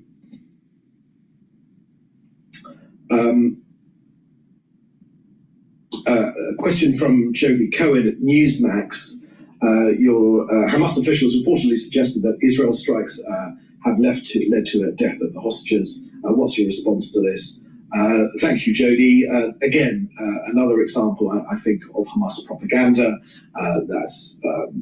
We've become used to their propaganda by now. They are, of course, a genocidal terrorist organization, so everything they say should be seen within the remit of the fact that they are a genocidal, jihadi terrorist organization, which I know Judy and the viewers at Newsmax certainly understand.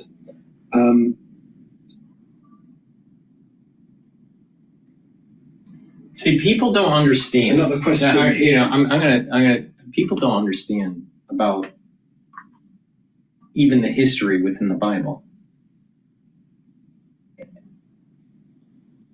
Certain tribes, and especially certain brothers of Joseph, All right. So certain tribes execute extreme judgment when something happens. In the Bible, it talks about one of the sisters that's raped or something by another group of people, and there is this massive anger and massive retribution that takes place. And you're seeing right here in real time a retribution of certain tribes of Israel. Now, most people don't know what their tribe is. They're kind of lost. They don't know officially what their tribe is, but their soul is connected to a tribe. They just don't know. So there is a massive, what's happening here is there's a massive retribution that's taking place. And when these tribes activate, when one of these, I think there's 2 or 3 of these tribes that are extremely violent. When they activate in violence for retribution, a lot of carnage takes place, and it's very vengeful and very forceful. All right. I personally think that what you're seeing with this latest escalation in violence in the region is one of these tribes, could be the Levites, I don't know. But one of these tribes is exercising at a metaphysical level extreme vengeance. As Jacob's strength is increasing throughout this cycle. Like I've said in many videos, the cycle between February to July is strength for Jacob and weakness for Esau. So that means, in a nutshell, strength for Israel, weakness for the Palestinians, weakness for Iran, weakness for Lebanon and Syria, even weakness for the Houthis. So the iron is hot to strike. So you have that strength of the soul root of Jacob peaking in April, but it's strong between February through July. And you have this vengefulness within 2 of the tribes that is extreme violent. And you're seeing this where it doesn't care if it's part of these tribes, part of this vengefulness that's part of their part of the soul root of the tribe is extreme vengeance. When there's something there's some sort of impropriety that took place. So it's not going to be surprising that more, in terms of secular, more collateral damage is going to take place. And these tribes that are activated, now we don't, obviously it's the military, the IDF, but within that IDF, there are 12 tribes. We don't know the composition, who's part of what tribe or what, but there's an extreme vengeance. Now, I wouldn't be surprised that probably one of the generals is falling into one of these 2 tribes, but there's extreme vengeance that's taking place now. And this goes all the way back to, in a biblical analog where there was these tribes, a couple of the brothers of Joseph, the sons of Jacob, they have extreme violence against their enemy, extreme violence. So, and what is weird is that through this extreme violence, one of the tribes, the Levites, they also are part of that close connection between maintaining and protecting the temple. So there's a weird there's a weird connection between spirituality and vengeance. But it kind of makes sense, because if you're a protector of the temple, right, you have the Kohanim, you have the Levites, and then the other tribes. But the two closest to the temple is the Kohanim and the Levites. Now, Levites is one of the tribes that are extremely vengeful, or can be extremely vengeful. The Kohanim is running the temple at the priest level, and the Levites are kind of like protecting the temple and dealing with songs for the temple. But there's this juxtaposition of extreme violence, but yet being connected closely to God to protect the temple. Now, it's an analog to something that happens in the world to come, either in heaven or in Gehenna. And that is this idea that if you have done wrong, there will be extreme judgment. There's no way out unless you repent before you die. All right? And so it ties in that two of these tribes are tied to this extreme punishment, but it executes its punishment in this world, in this plane, this four-dimensional plane. But there's something similar that takes place with the executing angels, the prosecuting angels. When you die and you go to judgment.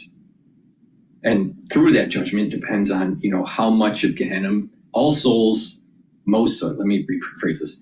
Most souls have to go through some sort of retribution, some sort of cleansing. Now, there are rare cases where a soul goes directly to heaven, or the Garden of Eden is basically Gan Eden.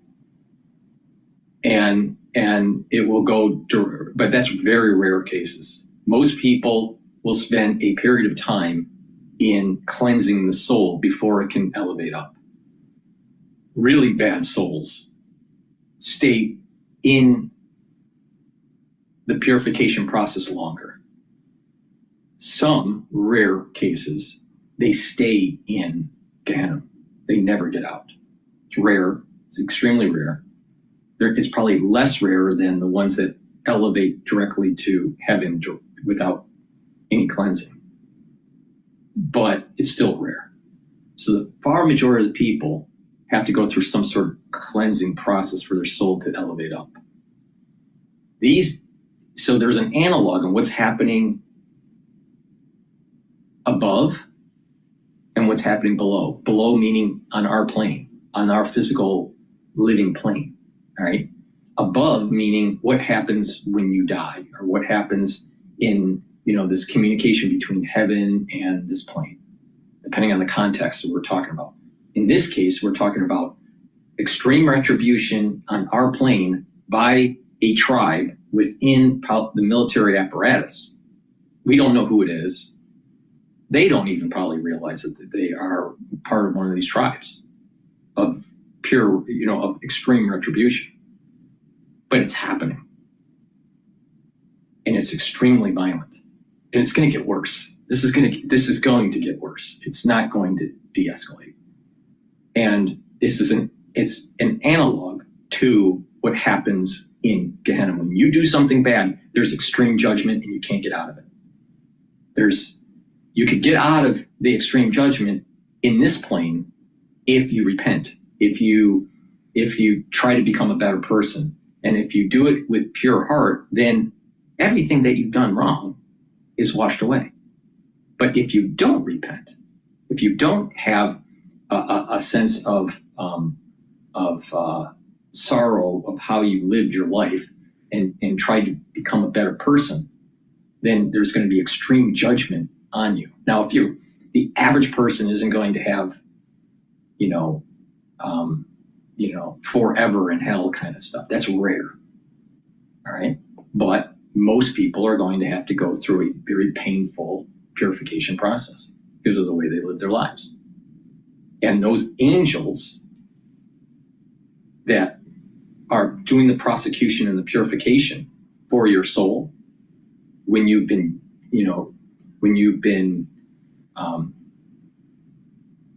descend and that soul needs to be purified in Gehenna, that's similar to what's happening with these two tribes that show extreme judgment.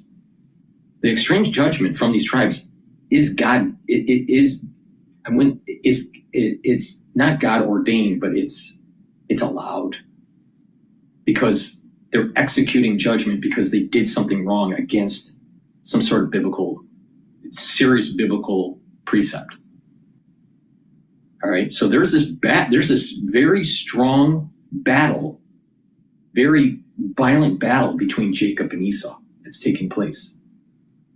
And this latest escalation in violence with over 400 dead, many of them look like they're collateral damage kind of stuff.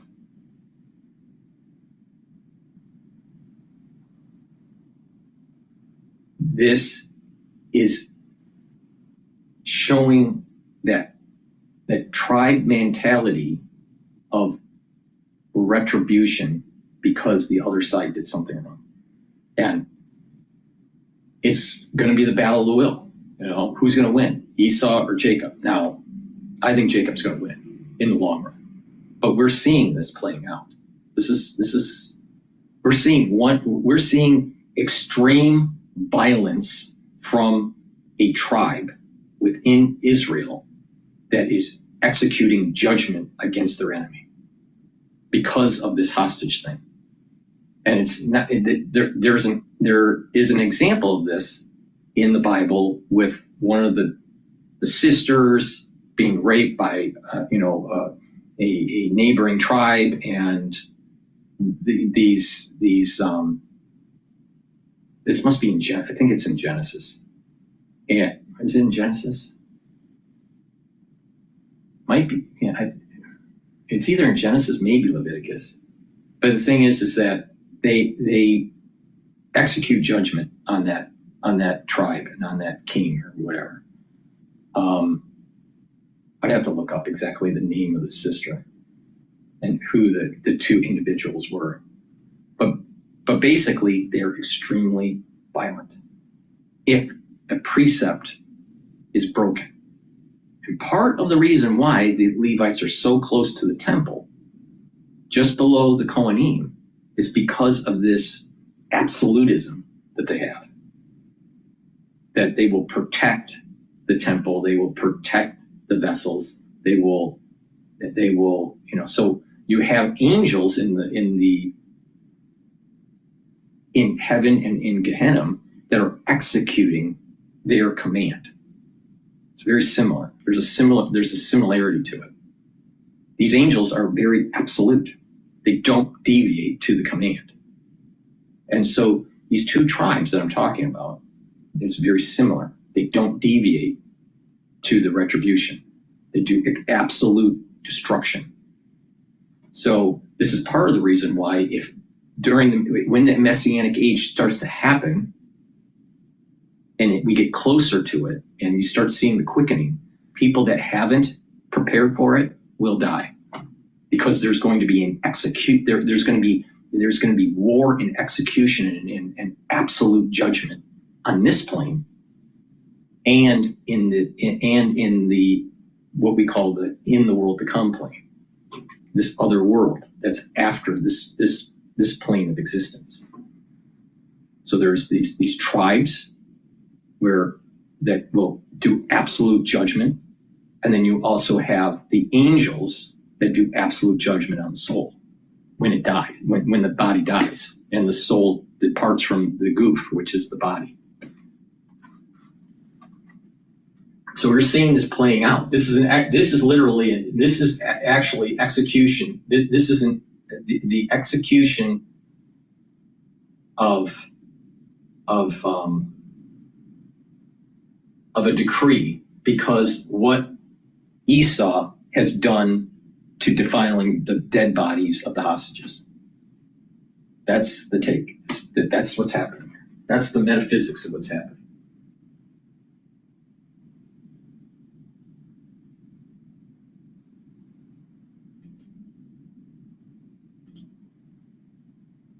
is being realized, as we heard from Tom Fletcher, saying that not only that, but saying that Israel is now considering new restrictions on any sort of aid getting into the Gaza Strip. So again, this meeting just getting underway here. We're hearing from the Algerian envoy right now. We expect also to hear from the Palestinian ambassador as well as the Israeli ambassador as well, all the Security Council members. I will say in closing, we did hear from the Chinese and the other ambassadors as they were going into the meeting, Pakistan's ambassador as well, both saying that their countries condemn Israel's overnight strikes on Gaza. That's Gabriel Elizondo monitoring all the developments at the UN. You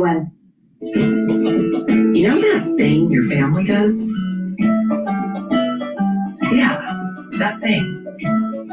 In place outside the Israeli Defense Ministry in Tel Aviv, with hundreds gathering in support of captives and their families.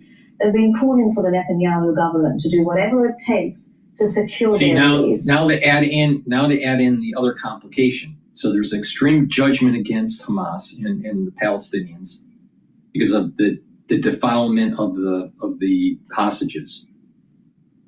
And then you have an inner fighting that's going on in Israel that will lead to a curse on Israel. All right? The curse isn't because Israel is blasting Hamas and the Palestinians. That's not the curse, because what's happening is Israel's fighting Esau. The curse is coming on Israel because of the infighting between these ultra-libs that only want the hostages back and they don't want to solve the problem. They want to kick the can down the road. They want to get rid of Netanyahu. And then what they really want is a secular society. God doesn't want the secular society.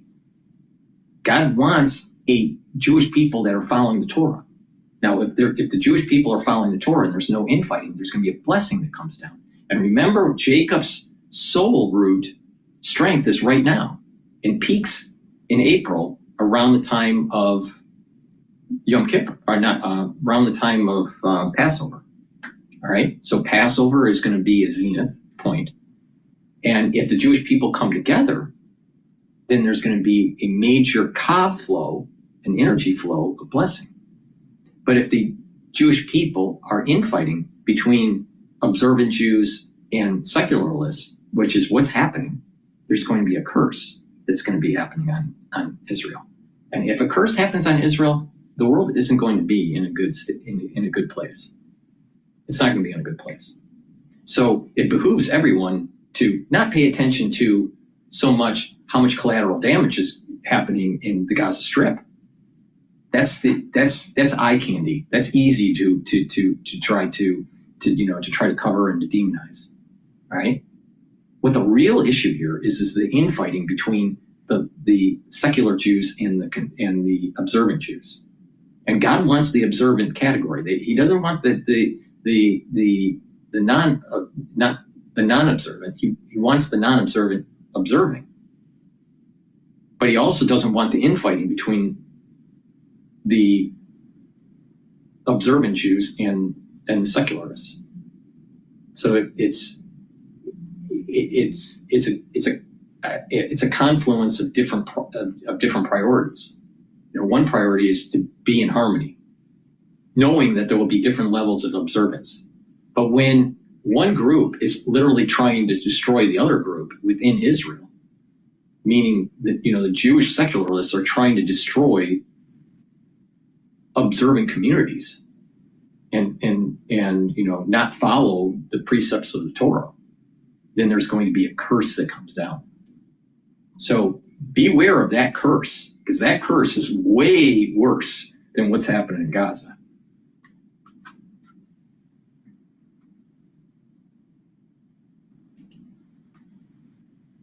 At the moment, we have the situation that we're in. Stephanie Decker, live in Doha. Thank you very much, Stephanie. All right, we're going to go back to Bloomberg here. But before I do, please help support my work. I give you kind of a unique perspective on what's going on in the Middle East, especially the metaphysics of this. Please help support my work by getting the Max 14 or Max 35. You take a teaspoon a day, swish in your mouth, gargle about 20, 30 seconds, and then swallow. You're improving your immune system. You're helping the mucosal lining and your epithelial cells in your oral cavity and your oral pharynx to help boost up your immune system. Really important to do every day. If you're not feeling well, guess what? You know what you should do? Take a teaspoon or two a day of this, swish in your mouth, gargle, and then once you start feeling better, either because of the allergies or because of the cold season or whatever, then go back to your maintenance dose. But take the Max 14 and the Max 35. It's part of the first pillar of my protocol to slow down the aging process and boost up that immune system. So take the Max 14 or the Max 35 every day. Every day. Now, it's also important to take a multivitamin. Multivitamins and minerals are cofactors for enzymatic activity. This is an easy to digest multivitamin. You can take a look at what's in here. It's a good base or a good foundation for your health and wellness. And you can add to this. But multivitamins are very important for enzymatic activity. They're cofactors for the enzyme to create a certain shape called a conformation that allows for that enzyme to work properly. If you don't have the concentrations that you need, your enzymes are going to be working subpar. That means your cells are working subpar. That means your tissues are working subpar. That means your organs are working subpar. You don't want that. So start with a good foundation by taking a high quality multivitamin like this. This is easy to digest, so please go to my store, use discount 5 and you get $5 off any order. But taking a multivitamin and a probiotic as a good foundation, and you build off of that. You can add that to the core, like I said, Max 35 or Max 14, C60, turmeric, ashwagandha, and lignans, and Boomer Boost, multivitamin and the probiotic. That's a great stack for you. And then you do some of the holistic stuff like proper diet, exercise, proper sleep, learn new things. And when you do that, you're slowing down the aging process and helping your immune system. Really important. So please go to my store, get the multivitamin. All right, let's go back to Bloomberg here. 30 surveillances, balance of power. Surveillances show will start at 1:30, simulcast radio and television at 1:30. So we'll have all of that covering the Fed tomorrow. Ira Jersey, he's going to be following this stuff. He's head of U.S. interest rate strategy for Bloomberg Intelligence. Ira, with all the cross currents going on out there, concerns about tariffs, economic growth, inflation, I don't see much for this Fed to do here. How do you think they're going to kind of frame their role going forward?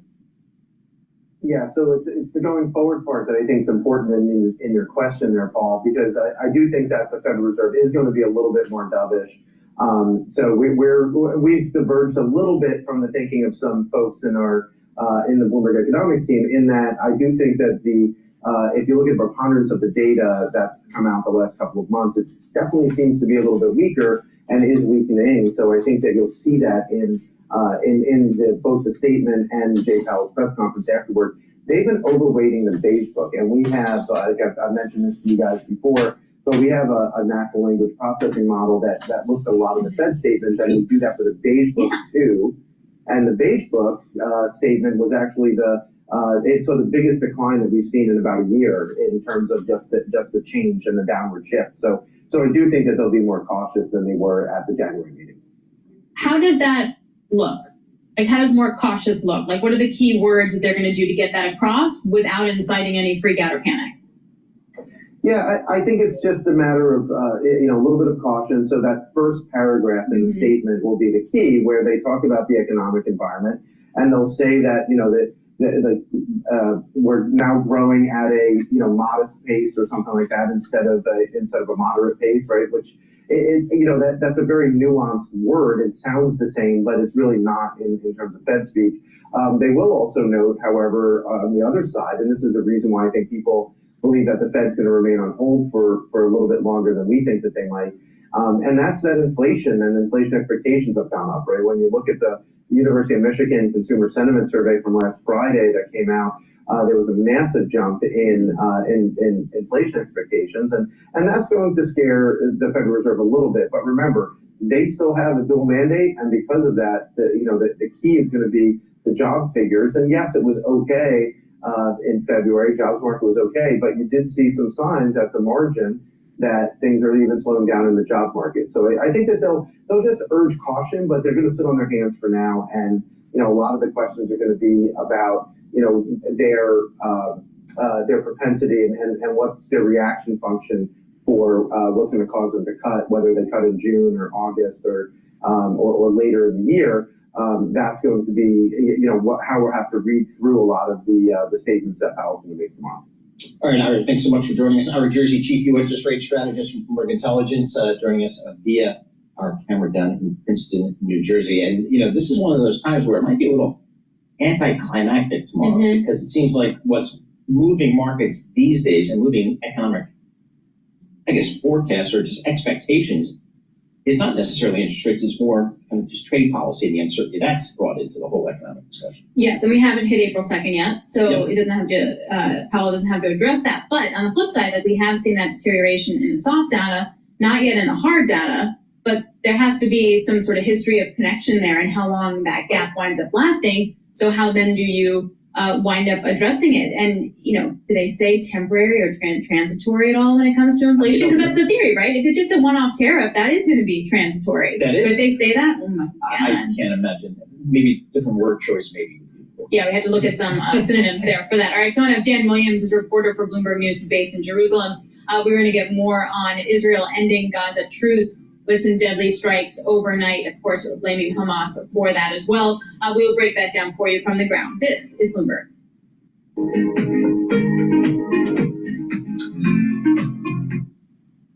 All right, let's go to Al Jazeera, see what they're saying here. Foreign aid was distributed back in 2022. A congressional report then showed that 25% of all USAID funds went to humanitarian programs. These include food, medicine, and shelter for people affected by crises like those at the Kakuma refugee camp in Kenya. 21% went to global health initiatives and 80. All right, let's go to live now and see what the Democrat lawmakers and advocates discussing saving Medicaid. Let's just see what they're saying here. While there is an immediacy to the impact of Medicaid cuts will affect chronic disease management.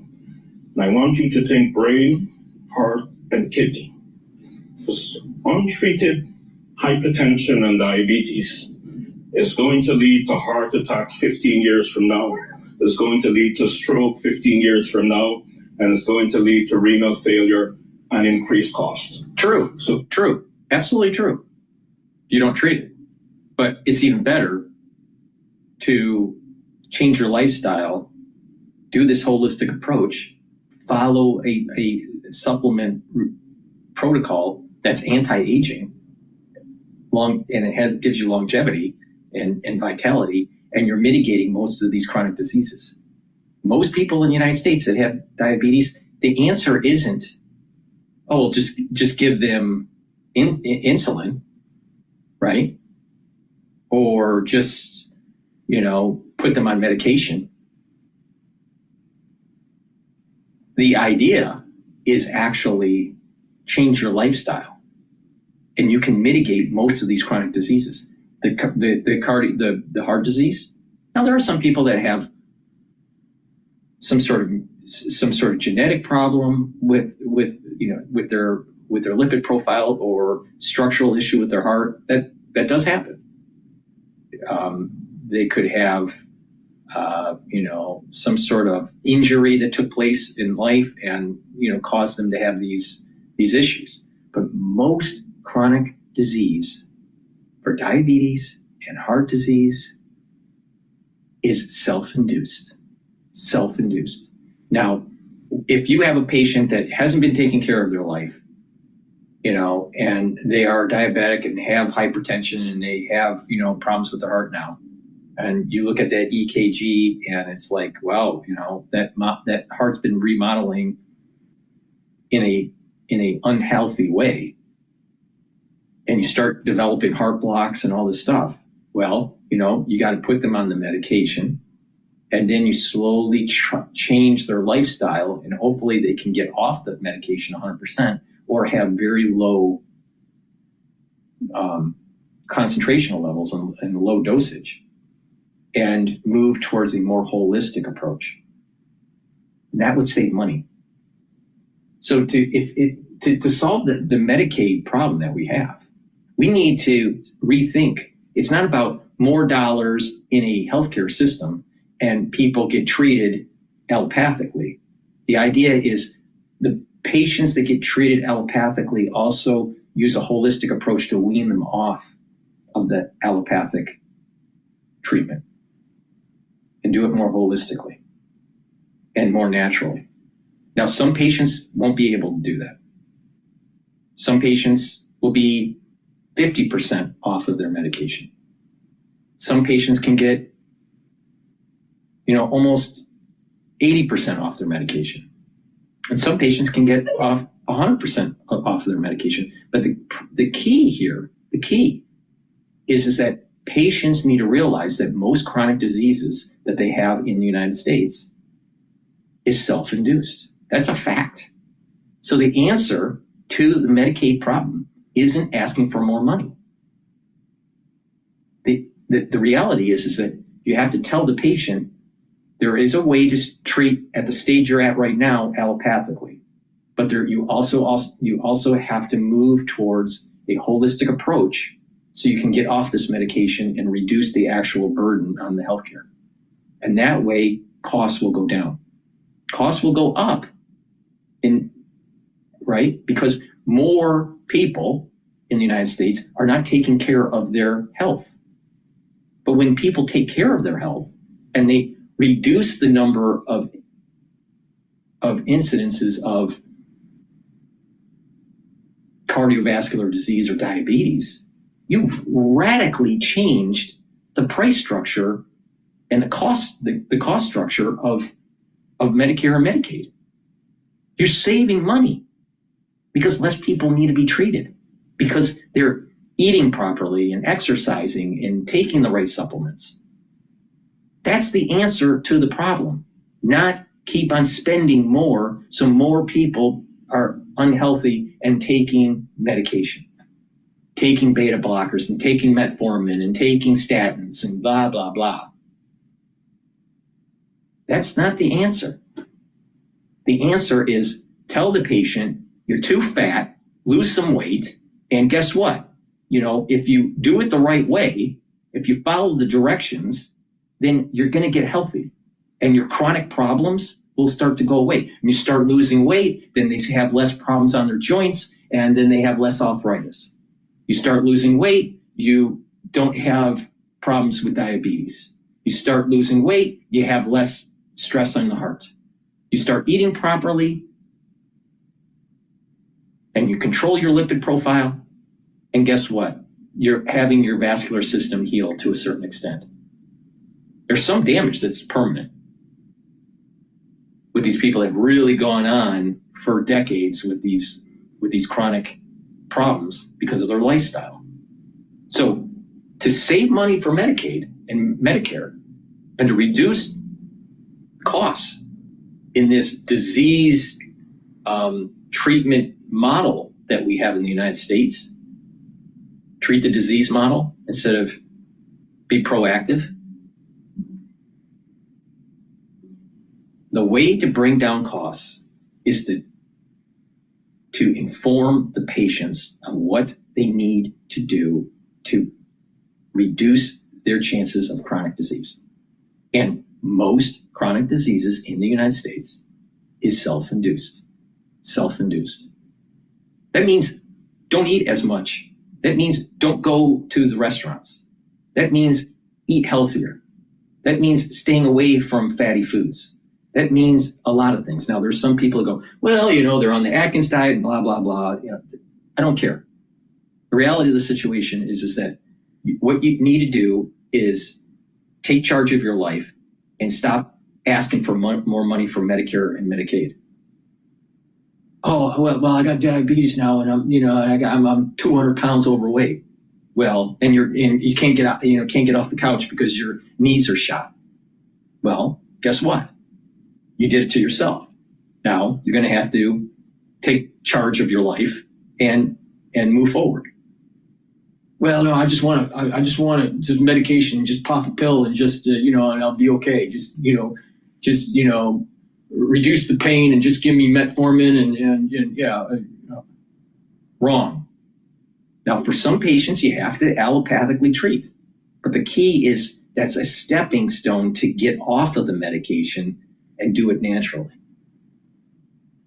Because if you just keep on taking medication, you're going to have side effects, and eventually this thing's going to get worse. And most likely the patient, because of the chronic disease, is self-induced, and they start taking the medication and it helps, somewhat whatever they have, by taking metformin or statins to control their cholesterol or whatever.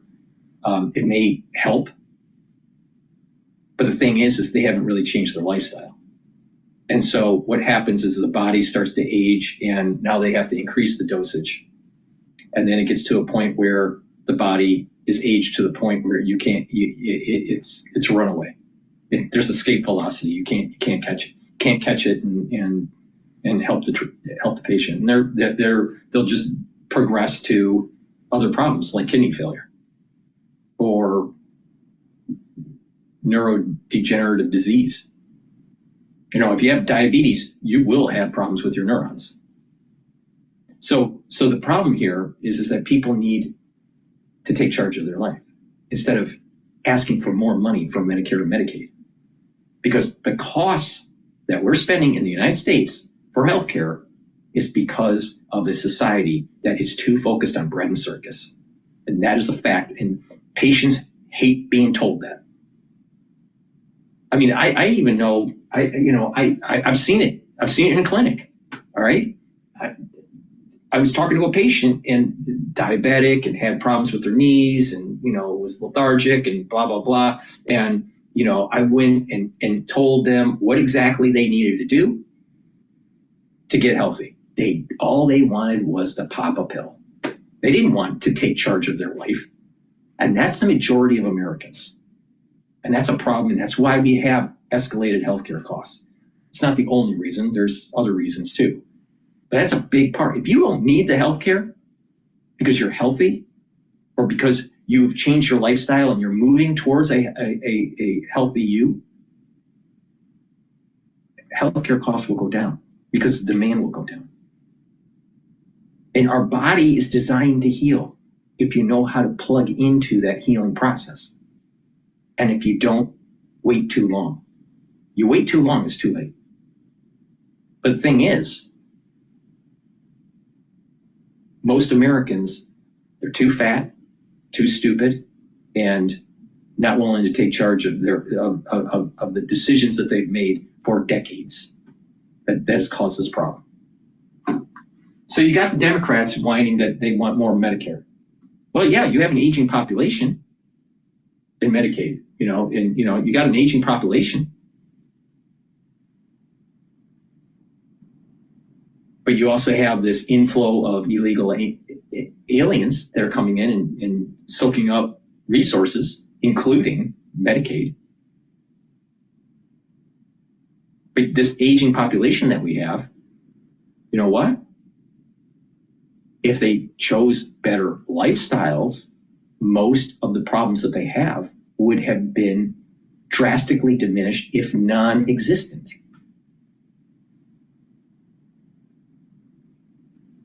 Oh, they had heart problems when they're age 40, and now they're age 70, and it's exacerbated, and they need maybe a valve replacement, or maybe a bypass, or they have early stage heart failure, or starting to have problems with their kidney. They have early stage kidney failure. Well, if you took care of your diabetes and took care of yourself when you were in your 40s, you wouldn't have this problem.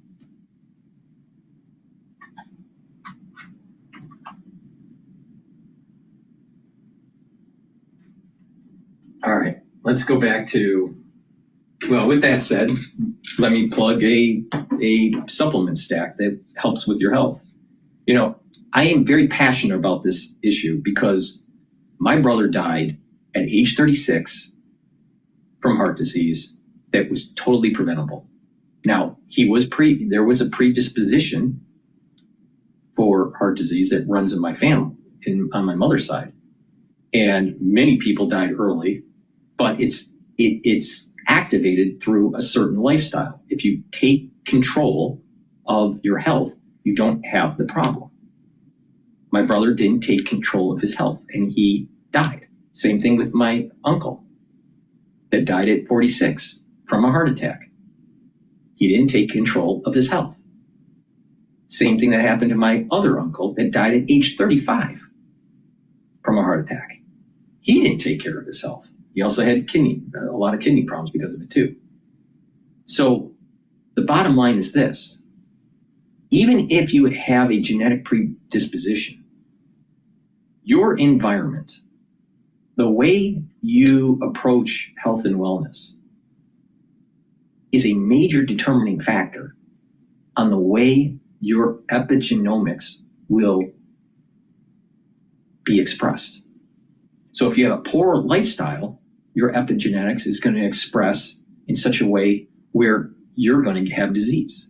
If you have a good lifestyle, your epigenetics is going to be expressed in a certain way where you're going to be healthier, even though you may have a gene that gives you predisposition to some sort of disease.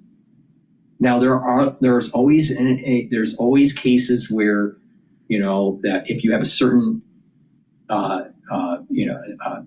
genetics in a certain that could lead to a certain disease, that even allopathically or holistically, you're still going to get the disease. You know, Huntington's disease, for example, cystic fibrosis. You know, there are diseases out there that you have a genetic problem, and no matter what you do, you're going to get it. All right, we're not talking about that. That's not what we're talking about. We're talking about chronic illness like heart disease and diabetes that is 100% treatable and preventable, because all you got to do is take charge of your life. That's what we're talking about, because most of the costs in the United States is because of that. The far majority of healthcare costs is because of lifestyle choices, not genetic problems. Please go to my store, the-studio-reykjavik.com. Get the vitamin B complex. This is very important to take. Why? B1 through 4 helps the mitochondria health and helps with the electron transport chain within the mitochondria to boost up ATP. The vitamin B complex will help with cellular metabolism, and the vitamin B complex will help to protect your neurons. This is extremely important to take every day if you're 40 years of age or older. Extremely important. You need to protect your neurons. I can't tell you this enough, all right? And you also need to do different types of exercises, stretching and balancing exercises, cardio and resistance training. Those are all activating different types of neurons. Plus you get, you get, when you mix it up, your body performs better. But not just that, you're also getting better blood flow. So there's a lot of benefits when you change up your workout. But vitamin B complex is something that you should be taking every day and protect those neurons and boost up your metabolism. Proper sleep is really important. Why? Proper sleep is going to detoxify your central nervous system. It's going to be able to help with consolidating memory, and you're going to be well rested. So when you need 3 cycles of REM sleep per night. So REM cycle sleep and deep sleep, about 3 cycles per night. So take Good Night Formula every night. This is a supplement that has tryptophan, melatonin, GABA, passion flower, and a few other ingredients in here. You can see it on the screen here, but also go to my store and take a look at the label. Take this every night.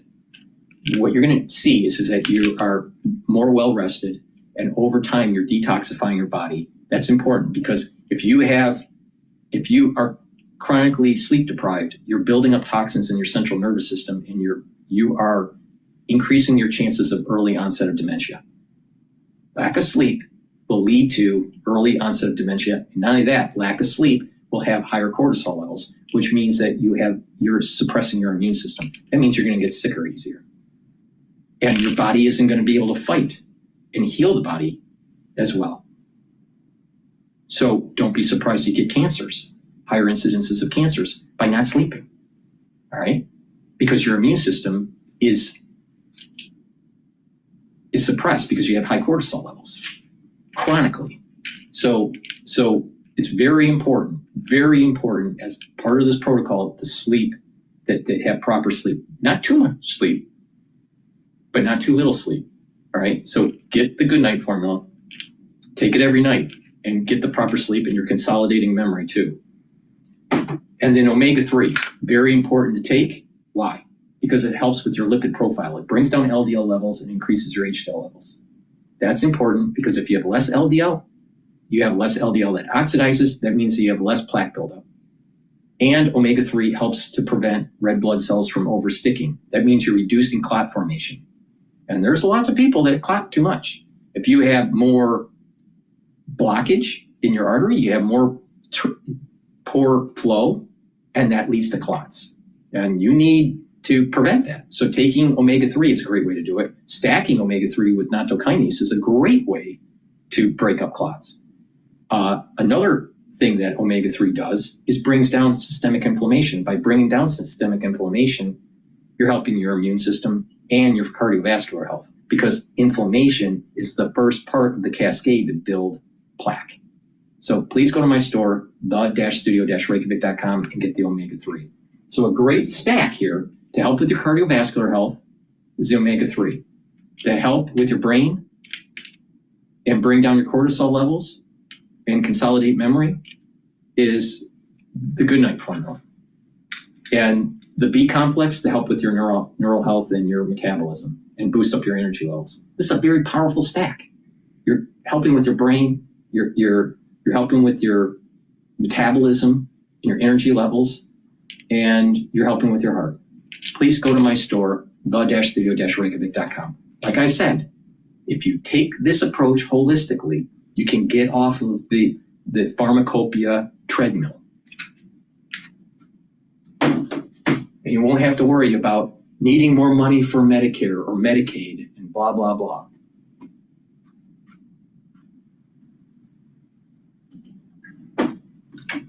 Side of the industrialized world, because Canada and even the EU has been drawing up the drawbridge a bit for Chinese-made vehicles. But in much of the rest of the world, where growth is often fastest, the Chinese are making really impressive headroads.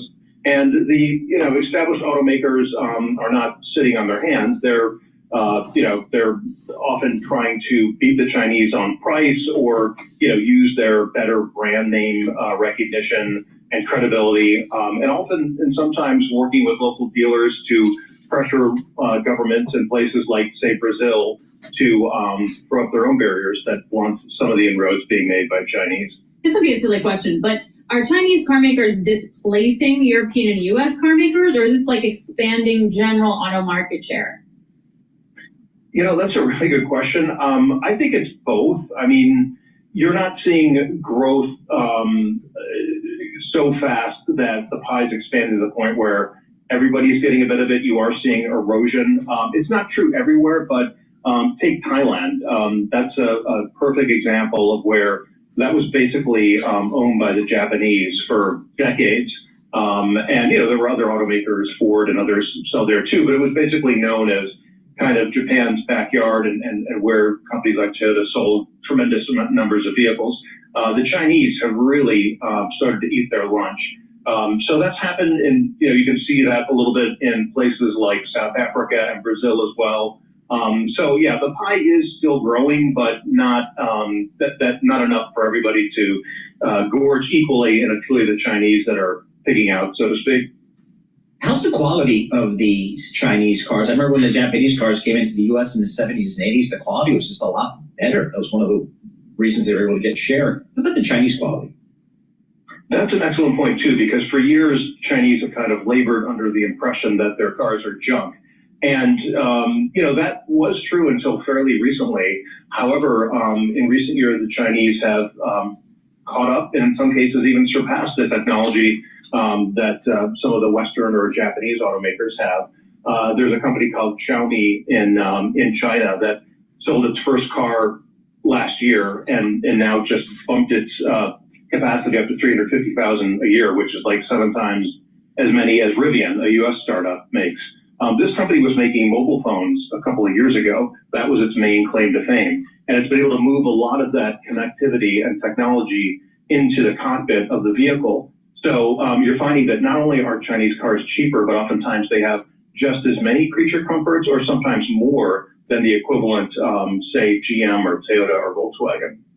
All right, really appreciate your time today. Thank you so much. It was a great story joining us there. Chester Dawson, a Bloomberg senior editor for Global Business Americas. And check out the Big Take story. You can find it on the terminal or Bloomberg.com/Big Take. Okay, let's just take a quick look at the markets. We are still lower here. The Nasdaq's almost off by 2%. But I'll say it again. The S&P is only, quote unquote, down by about 1%, and the Dow's only down 0.6%. I just say that because it really is tech driven. Okay. Yeah, I think that's definitely a part of it. Absolutely. Looking at the yields, pretty steady here today. 10-year Treasury is only up about 1 basis point, 4.31%. So the bond market's taken in stride. Yep. We'll get another data point, of course, tomorrow with the Federal Reserve tomorrow afternoon. Again, I'm not sure that it's going to have its usual import for the market. All right, for our listeners in the U.S., a reminder, you can listen to us via satellite radio on Sirius XM channel 121. Access the world's only global audio business network, coast to coast, 24 hours a day. Bloomberg Radio, Sirius XM channel 121 is presented by Oracle. Stay tuned for the latest market news and industry research. Second hour of Bloomberg Intelligence starts right now.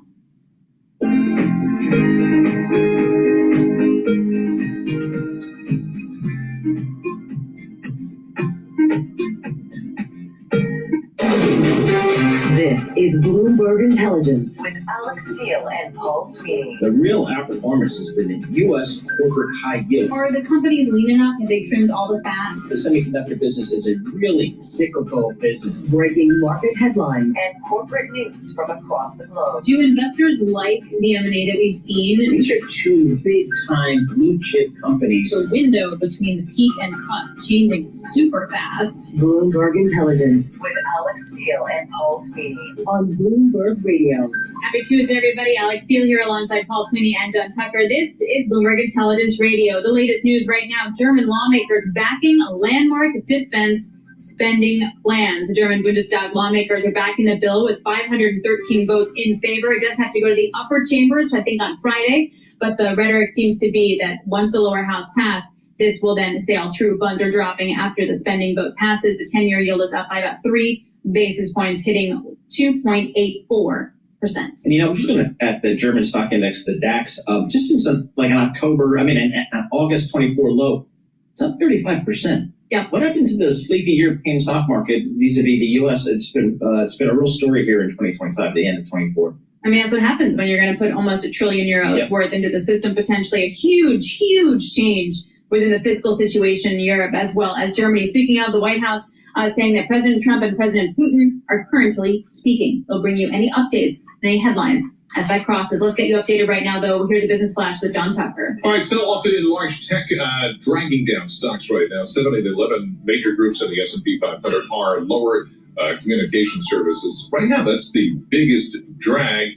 Overall, the NASDAQ composite index, the NASDAQ 100, I should say, is still down 12.5%. So it is down in trajectory, continuing from its record high. S&P 500, 72 points lower, down 1.3%, 5603. The NASDAQ 100 down almost 400 points right now.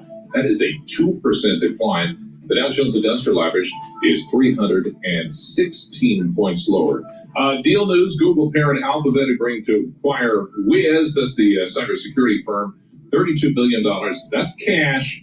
Comes a year after the initial talks fell apart. And as the Federal Reserve opens... All right, let's take a look at the dashboard here. That's live streaming on YouTube. We have 5,603 for the S&P 500. So the market's down. The VIX is elevated at 22.24. Euro USD is trading at 1.09.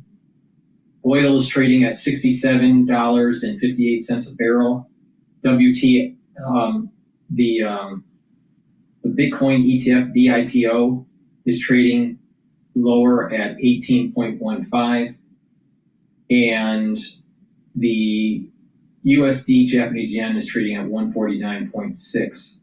Now, the Japanese yen was trading at 148 handle yesterday, I believe it was, or Friday. So it might have been Friday.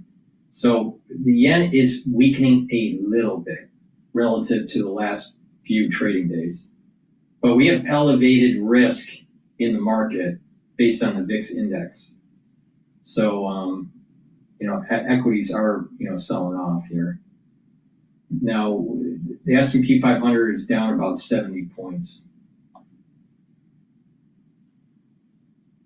All right, with that said, let's go back to Bloomberg. Continue here. Let's see where the action is under the hood. Isabel Lee joins us. Isabel, what are you looking at today? I'm looking at Chinese EV stocks. They're gaining following a presentation at NVIDIA's annual AI conference. One of them is NIO. Shares are edging higher by around 3%, at least the ADRs, and the other is Li Auto. So NIO is also reacting to a new deal. The world's largest battery manufacturer, this is the mouthful, Contemporary Amperex Technology Co. Ltd. Okay. We will say it rolls right off the tongue there. Has agreed to invest up to $346 million in building out a battery swapping network across China in collaboration with NIO. So you see shares are reacting to that. And this partnership agreement will see both companies work together on expanding their EV network. So NIO has been founded in 2014, and basically it manufactures EVs which allow the driver to replace the depleted battery with a charged new one in a few minutes. That takes time and it requires CapEx, but still, it has a market for that. And this isn't the first collaboration between two companies, so the past was successful, and investors are hoping that this one will be too. What else are you looking at? Lucid, another EV company. This one is much higher. Shares are jumping 11%. And of course, this was after Morgan Stanley upgraded it from underweight to equal weight. So Morgan Stanley says it sees potential for this stock to re-rate basically on AI hopes and dreams. And also there's a new leadership and through strategy partnerships. So they're really hoping that that will pan out. Their price target though remains unchanged at $3. And I want to bring this to your attention. So Lucid actually had kind of a tough headline the past 2 weeks. Its leaders were sued because of overhyping the company's production capacity surrounding its SPAC merger in 2021. So Lucid was one of the meme stock favorites during the height of the pandemic. Sometimes I still hesitate saying meme stocks because it sounds like it's not the most positive thing, but I think if you're loved by retail traders, they'll trade you a lot, you'll get volume, maybe your shares might pump. Please go to my store, the-studio-reykjavik.com. I'm going to go over another good stack here. Olive leaf extract is a dual-purpose product that's going to bring down inflammation, so it's going to help your cardiovascular health, but also your immune system. Olive leaf extract also helps with your lipid profile, so it's going to help bring down LDL levels and increase your HDL levels. So that's reducing the chances of plaque buildup. So take olive leaf extract every day to help with your immune system and your cardiovascular health. Now, so this stack, all right, we're focused on the immune system and your cardiovascular health. Now let's focus on reducing the load on your pancreas. When you get older, your pancreas doesn't function as well. And let's say you're young or even older and you're into sports. You want to overload your pancreas, especially when you're doing your pre and post fueling for your sport. So take digestive enzyme complex every day. This will break up carbohydrates, lipids, and proteins, okay? Now, when you take this, you're reducing that load on the pancreas and you're breaking up your food and reducing that stress on your digestive system. But again, if you're an athlete, young or older, taking digestive enzyme complex is going to help you break up your pre-workout and post-workout fueling, fuel your body quicker, but also reduce that load on your pancreas. So please go to my store, take the digestive enzyme complex. This also has bromelain in it. That's very important as a fibrinolytic, so that breaks up clots. And the proteases that are in here will help to break up glycoproteins. So please go to my store, the-studio-reykjavik.com and get the digestive enzyme complex. So again, the olive leaf extract, helping with your immune system and your cardiovascular health. The digestive enzyme complex, helping break up your foods and reduce the stress on your pancreas. And then let's now focus on the brain. Taking Clarity Factor will help you support your memory, all right? It gets rid of that brain fog. And what will happen is that you'll be able to concentrate better. This is really important for work or for school, or even if you're retired. Just having those neurons firing and you're being able to concentrate are really important. Because when your neurons are firing and they're active and you're improving your memory, what's happening is that you're getting those neural connections back, all right? Because it's called neuroplasticity. You can have neuron connections recede, called depression, or you can have neurons connect more. And there's growth factors that happen. So what happens is that if you have the proper supplementation and less inflammation, and you're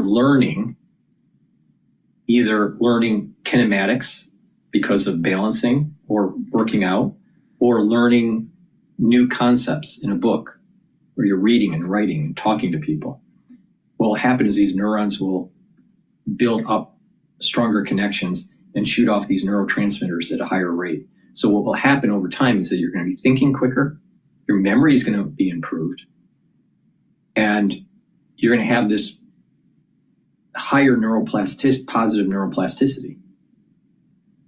Now, again, it's holistic. You got to take the Clarity Factor, but also learn new things, new concepts. Read, write, improve your concentration, but also work out. And what I mean by working out, you need to run, do cardio, do some resistance training, do balancing and stretching. Those are all very important to help with the blood flow, but also you're activating different types of neurons. All right. And you want to fully nourish and enrich the growth factors that will lead to positive neuroplasticity. So to help with your brain, take Clarity Factor every day. Now, I take it twice a day, once in the morning and mid-afternoon. Some people just take it once a day, but it's very important to take. So the stack that I'm talking about here is a stack that's going to help with your immune system, your pancreatic health, and reduce that load and help digest, and also help with your memory and your concentration and get rid of that brain fog. So get the Clarity Factor, get the digestive enzyme to reduce the load on your pancreas, and get the olive leaf extract to help with your immune system and your cardiovascular system. So this is a very powerful stack here. It's very affordable. All right, so please go to my store, use discount 5 and you get $5 off.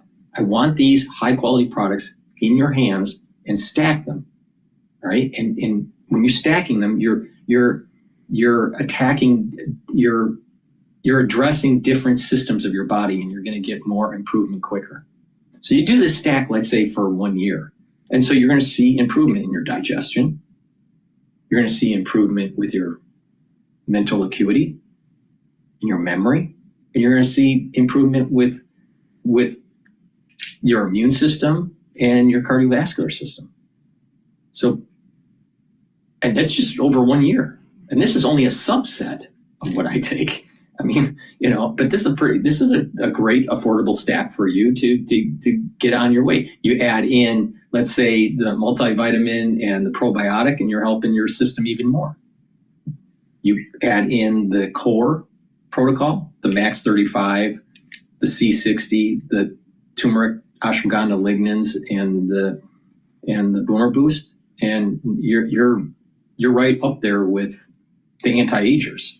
So please go to my store, the-studio-reykjavik.com, get the stack, and target multiple systems: your brain, your pancreas, your immune system, and your cardiovascular system.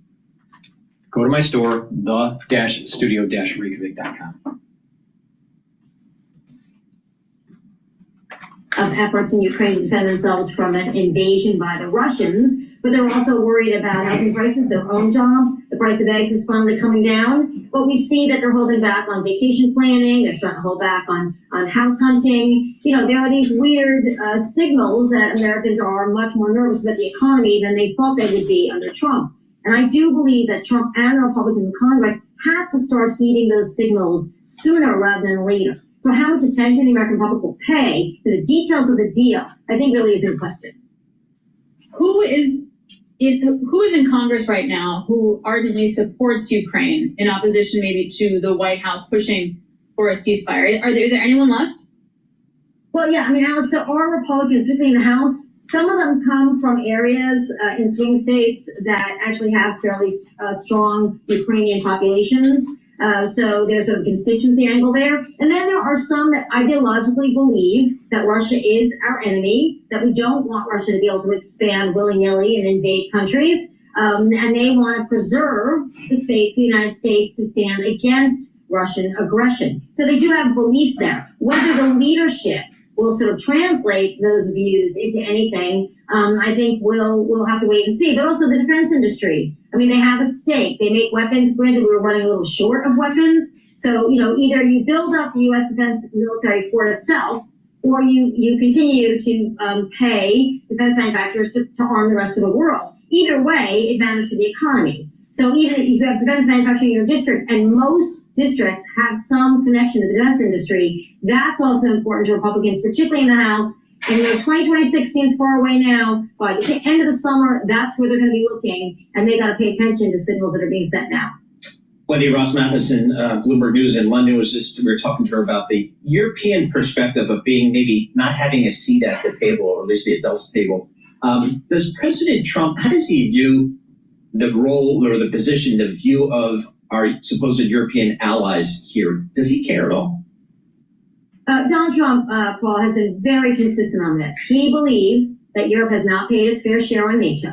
He believes that the U.S. has been sort of honoring agreements made, after 1945, certainly to fight communism. And we also discouraged Europe, really, from arming itself fully, because we saw Europe involved in not one but two world wars, and the United States had to get in twice. So, I mean, Trump has been clear, make your own way, pay your own way. These are also states with more liberal social welfare policies than we have. More liberal vacation time, higher wages, more unionization, all the things that Trump seems, and the Republican Party seems not to want to support in the United States. So I think he looks at them and says, you've given a pretty good life to your people, but you have to pay your own way now, and maybe you have to cut back on those services. And that ties into the Republican mantra here of a smaller federal government and fewer social services. So everything is consistent, I think, in Trump's positioning towards Europe now.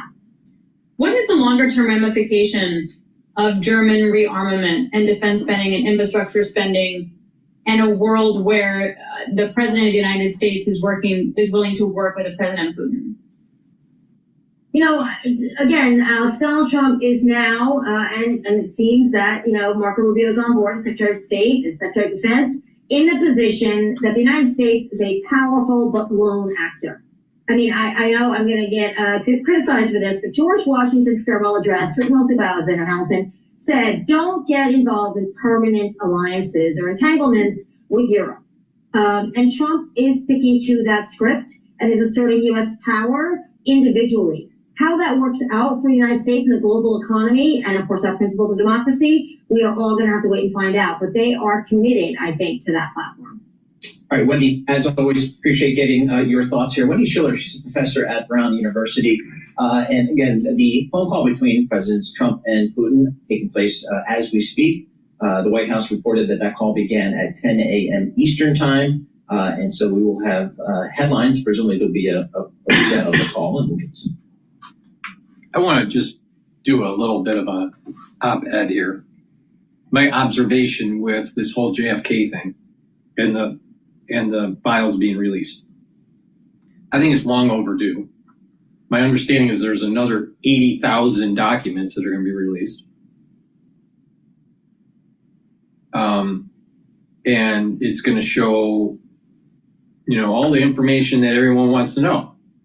The thing is, you got these channels out there, YouTube channels, that are doing clickbait. All right, Steven Crowder is one of them. I just saw a notification that popped up on the screen during this recording and live stream. So you have these people that have a pretty large channel that are doing the bread and circus. The Americans are all bread and circus. So when they release the files, they're going to be, looking at the PDF, and they're going to, have this cursory, very knee-jerk reaction of what the information is. The reality of the situation is it's going to take a while to adequately do an analysis of the 80,000 documents. Now, these 80,000 documents, if they're individual files, I suspect would take a while to put into an AI to summarize. If it's one big gigantic PDF, it'll be a little quicker. But the point is it's going to take some time to analyze it. So it's important to just step back and just do the scholarly work that needs to be done to do the proper analysis on what the 80,000 pages mean, instead of doing the clickbait and getting people to go to your channel to just get seat opinions or get, just headline kind of information without getting full detail. Because it's going to take a little while to analyze the 80,000 pages, assuming those 80,000 pages are in 80,000 different files or thousands of files, all right? I suspect it's not in one gigantic PDF. So it's going to be a little bit difficult to fully see the mosaic. So it's going to take some time. Now, if you use AI, you can maybe speed it up, maybe within a week or so, depending on how many files you got to go through. But the point is, we've waited this long. We can wait another week to have proper analysis instead of doing the fucking clickbait that Steven Crowder's doing. All right? It's bullshit. That's what it is. But a lot of Americans just buy into it. A lot of Americans just buy into the horse shit. All right, let's, and since we're talking about the JFK documents, let's go to Live Now here. From Dallas, Texas, this is the site of the assassination of President John F. Kennedy right there. Shortly after President Trump was sworn into office, he ordered the release of the remaining classified files related to the assassination, which has churned out conspiracy theories. He also directed the National Intelligence Director and Attorney General to develop a plan to release the records. The order also aimed to declassify the remaining federal records related to the 1968 assassinations of Senator Robert F. Kennedy and Reverend Martin Luther King Jr. After signing that order, President Trump handed the pen to an aide and directed that it be given to RFK Jr., who is the Trump administration's top health official. The files have not yet been released. We are keeping a very close eye on when that will happen. That is expected to happen sometime today out of the National Archives. It doesn't change anything, but you're going to have a lot of these podcasters that are going to accrete views today that everyone's going to go to, and they have no new information to really share compared to just listening directly to Live Now, because they aren't going to do really the analysis. To do the proper analysis, you need a little bit of time. Now, you may be able to speed it up with AI, but you need to do the proper analysis. Now, you really think that Steven Crowder is a real analytical guy? I don't think so. There are a lot of scholars in the subject matter, all right? Historians that know quite a bit about this subject. More than you do, more than I. Let the scholars, let the historians look at the data and do a full analysis. And then with the full analysis, we will have a better idea of what really happened. So just wait a little bit. It won't take that long to do the analysis, but it's not going to be immediate. But you're going to have lots of podcasters playing this game, because they need the eyeballs so they can get the ad revenue. And you played right into it. You're the commodity. See, I try to do shows where you're learning something that you can actually apply to your life to improve your life, either in finance or in health, all right? Or give you my perspective of the metaphysics of what's going on geopolitically, some of the dangers that are starting to emerge around the world. That's something that's important for you to get a pulse. But do you think your life is going to change if you know how many shooters there were for JFK? Is it going to improve your life or help you in any way that you know more about the JFK assassination? Should we know? Yes. Is it really going to change your life? No. Let's say if you have diabetes, is it going to change your diabetes? No. Let's say you're having problems in the financial markets. Is it going to solve your problem in the financial markets? And how to weather the storm? No. But you made Steven Crowder accrete more money through ad revenue. Now do you understand the bread and circus? Stick to people that are trying to help you. Stick to people that put the time and try to inform you about how to improve your health, how to improve your life. Not the clickbait bullshit.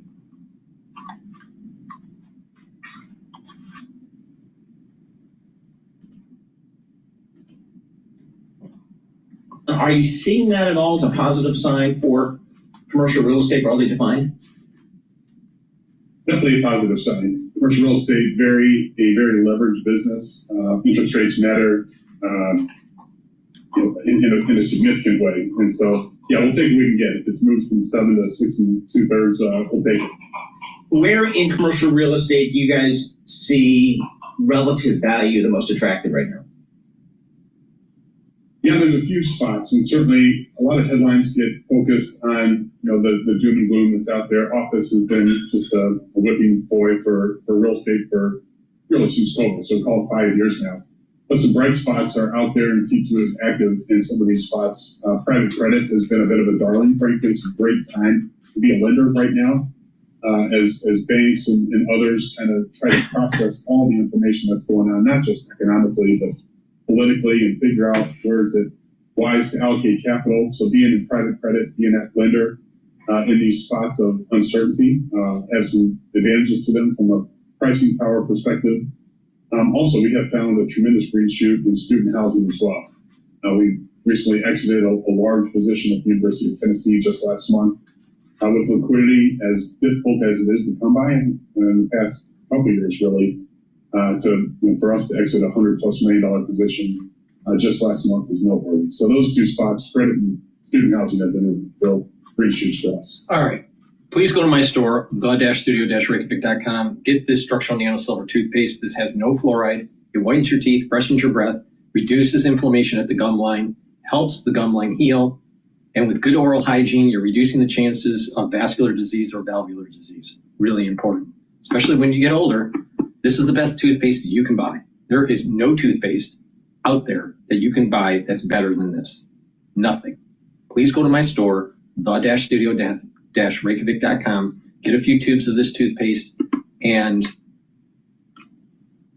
use it every day. Help support my work and help support your oral hygiene. It's made from structural nanosilver. Now, before we go to Cash Jordan, because McDonald's is banning everyone under 20 because of the crime is so bad, because anyone under 20 are thieves and they're lawless. And I'll tell you, I'll expand on this when we're playing the video. There are certain types of people in our country that have no regard for law at all. Please go to my store, the-studio-reykjavik.com. Get the vitamin D3. This helps with gene expression. It's a gene expression cofactor, really important. Vitamin D3 also helps to absorb calcium, and it helps to get rid of cells that need to go into apoptosis. Extremely important if the cell is infected. Vitamin K2 also helps to absorb calcium. It stacks really well with D3. So for cardiovascular health, what it's going to do is it's going to help pull out and prevent further calcium depositing around plaque. So that's helping the cardiovascular part of this. But for the bone health, taking a supplement or drinking milk for calcium, you're absorbing that calcium with the D3 and the K2. And then you're doing resistance training and you're building up more bone matrix, and that's how you're going to get higher bone density. So taking the D3 and the K2 together is really important. And do the resistance training for bone health, and you will help to improve your cardiovascular health by reducing the calcium depositing. And to also boost that cardiovascular stack, nattokinase. It'll help to break up clots because it's fibrinolytic, and nattokinase will help to bring down LDL levels and increase your HDL levels. What that basically means is that you're reducing your LDL. When you have less LDL in your bloodstream, less is oxidized, less plaque formation. Very simple. So please go to my store, the-studio-reykjavik.com, and take this stack. This stack is dual purpose. It's going to help with your cardiovascular health and your bone health. Use discount 5 and you get $5 off. Discount, all caps, the number 5. Okay. Oh, and by the way, I have a longevity cardiovascular box that has lots of supplements in it that will help to reduce the chances of building up new plaque and over time reduce the plaque that has formed. Now, so take a look at that longevity cardiovascular box. Now, let's go to Cash Jordan about McDonald's.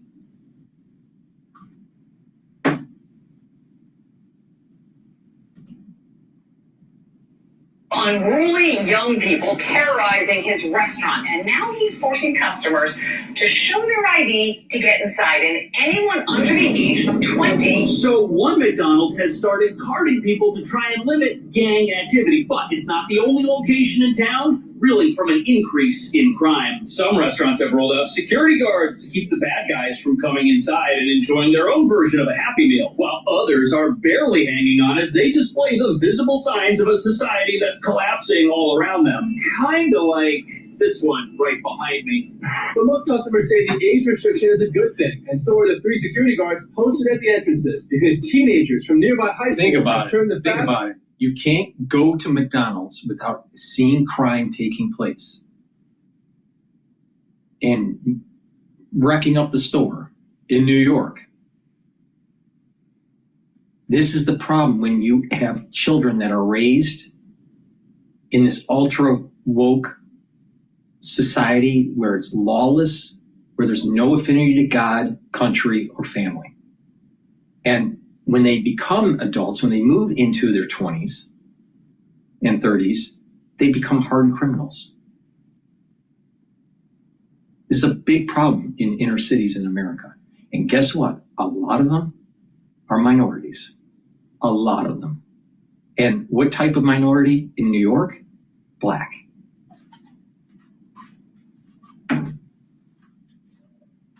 Restaurant into a local fight club. McDonald's locations are all too often the scene of violent crimes, and both the victims and perpetrators can often be young.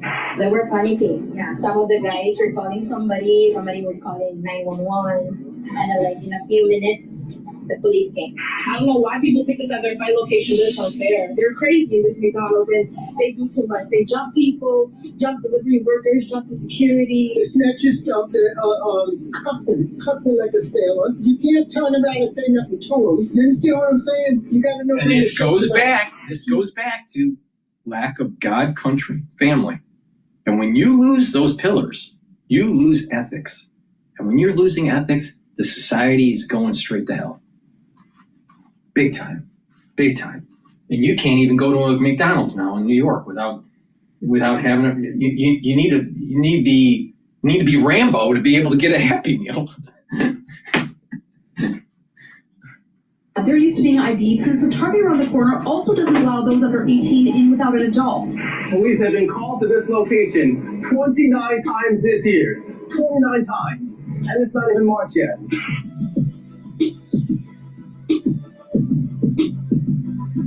Crime Crime in New York is now so bad that soon regular businesses could all have to start checking ID. But what nobody's talking about is that many McDonald's in this city have become problematic hotspots for crime, and it's been that way for a long time, and the problems in these stores mirror what's going on in our subway system. However, this isn't the fault of the brand or the majority of law-abiding McDonald's customers, or even the store employees who are on the front lines of New York City's losing battle against street crime, which unfortunately manifests itself in a variety of ways. We're talking crazed maniacs who try to jump the counter, gangs who use these places as target practice, and the former governor of New York, David Patterson, was even attacked in front of a McDonald's this past summer. But while the company is doing everything it can to limit how close its employees actually need to get to customers with things like app-based technology and touch-style ordering kiosks, danger still works its way into the front door of some of these locations. Which brings us to the real reason these places are both hotspots for crime and magnets for gang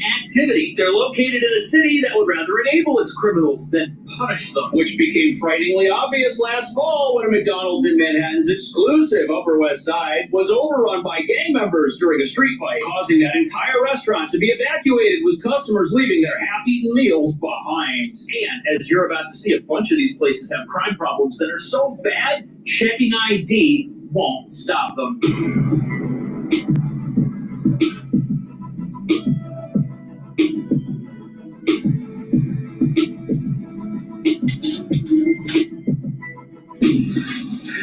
What is up with the orange? This rental will absolutely be worth it. It's in nice condition. Totally worth it. So, what do you think? What is up with the orange juice here? Why is it so concentrated? I actually like it. It's full of sugar. But I will tell you, while I feel safe hanging out inside this McDonald's, the other one I was at earlier, there was something going on with that place. I always see people selling stuff to each other, doing something outside or inside. There's people sleeping all over the place, and they're adults, so carding them won't keep them out. One McDonald's in Brooklyn I'm is telling you. ordering anyone. That's another issue in New York. You see homeless that they're there, but you also have gang members that are floating around.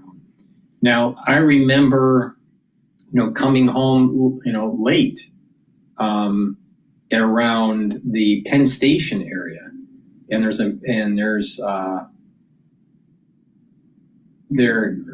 a McDonald's or nearby, and late at night, I mean, I'll tell you, it's very unsafe.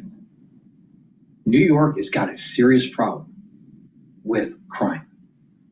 And you have these places that are like open almost 24 hours.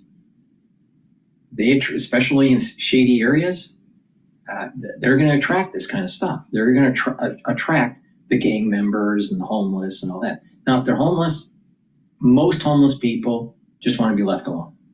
But the gang members, they're breaking stuff. They're swearing up a storm. They're stealing stuff. They're doing, other criminal activity.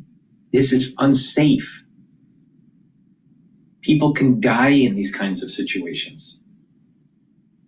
It's a big problem in New York. Very big problem.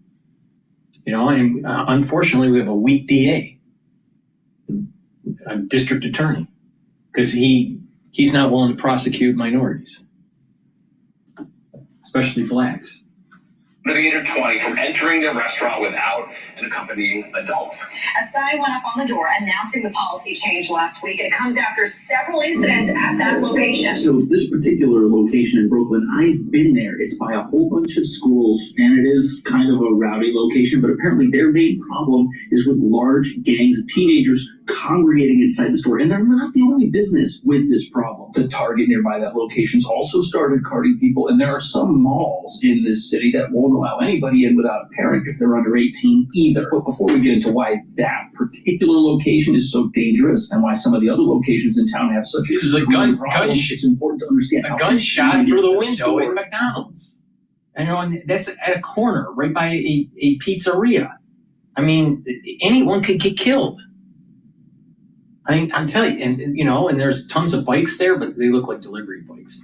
But the point here is that the lawlessness that's taking place, because you have a justice system that's not willing to prosecute these people. an understaffed police force that's trying to do the best that they can.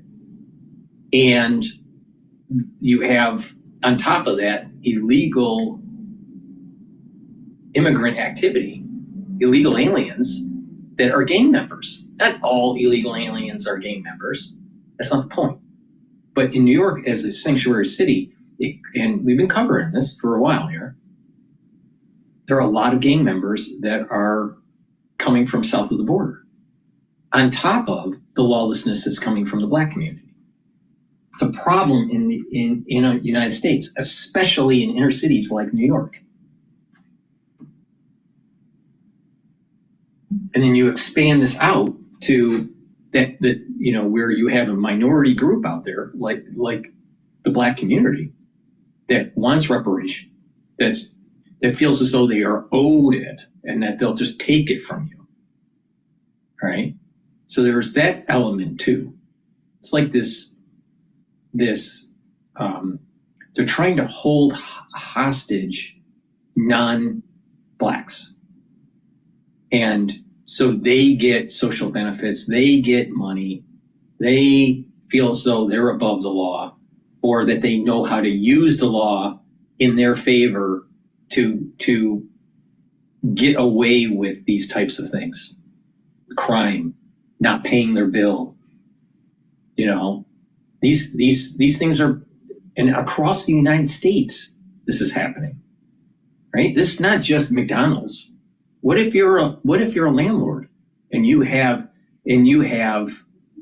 tenants that are trying to use the law where they're not paying? All right. Now, eventually they get evicted, but it's hard to collect. It's easier to evict, but it's hard to collect, right? Because most of these people don't even have any money.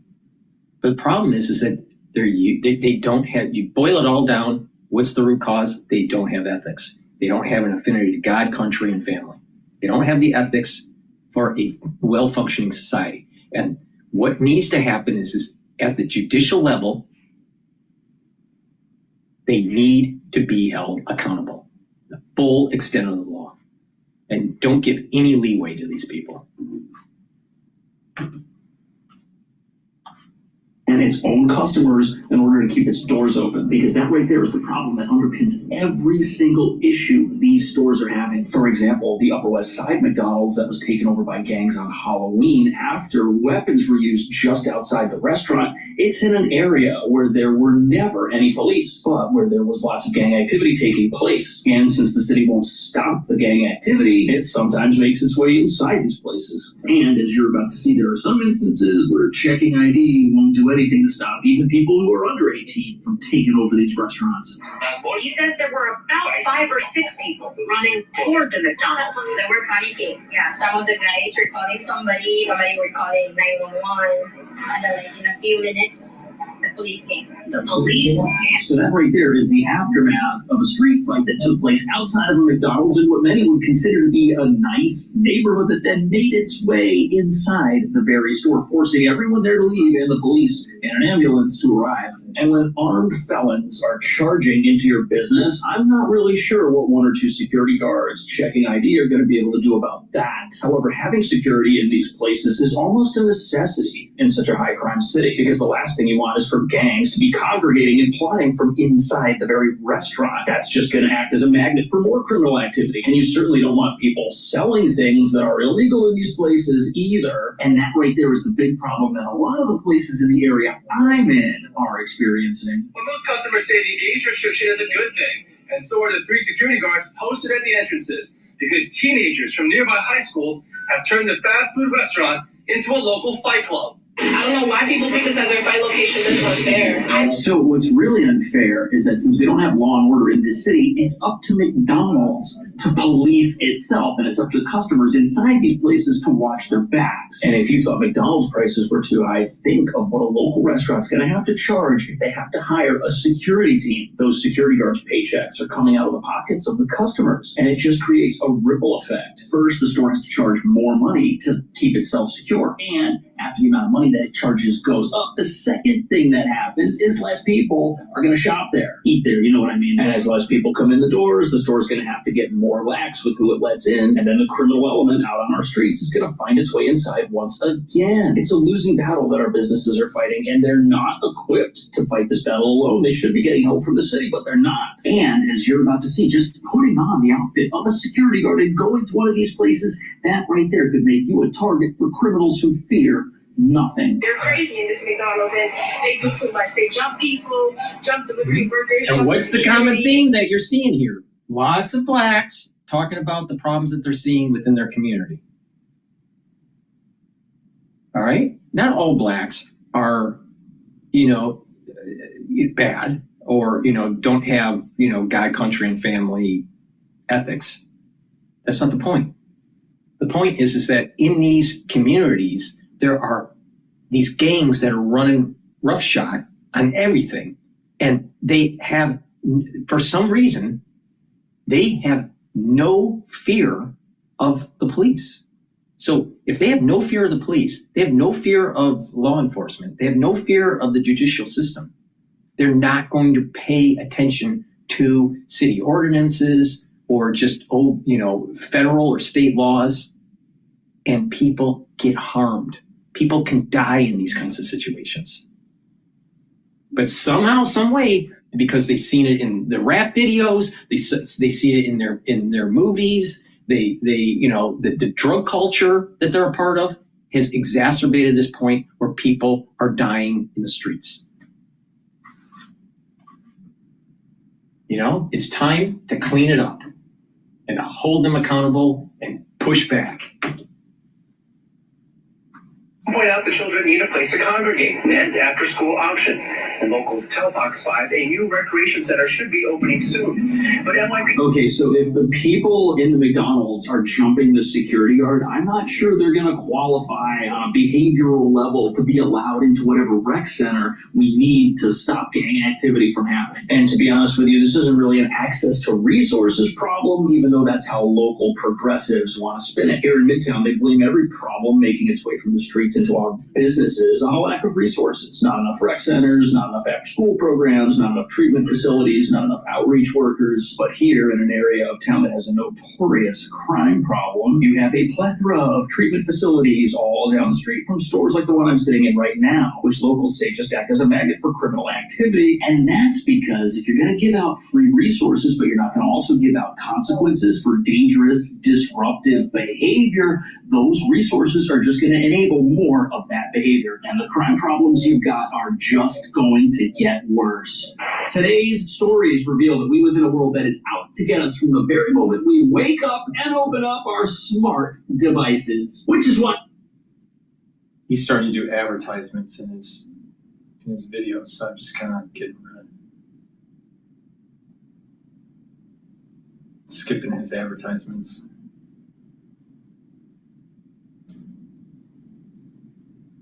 Four extra months of Surfshark.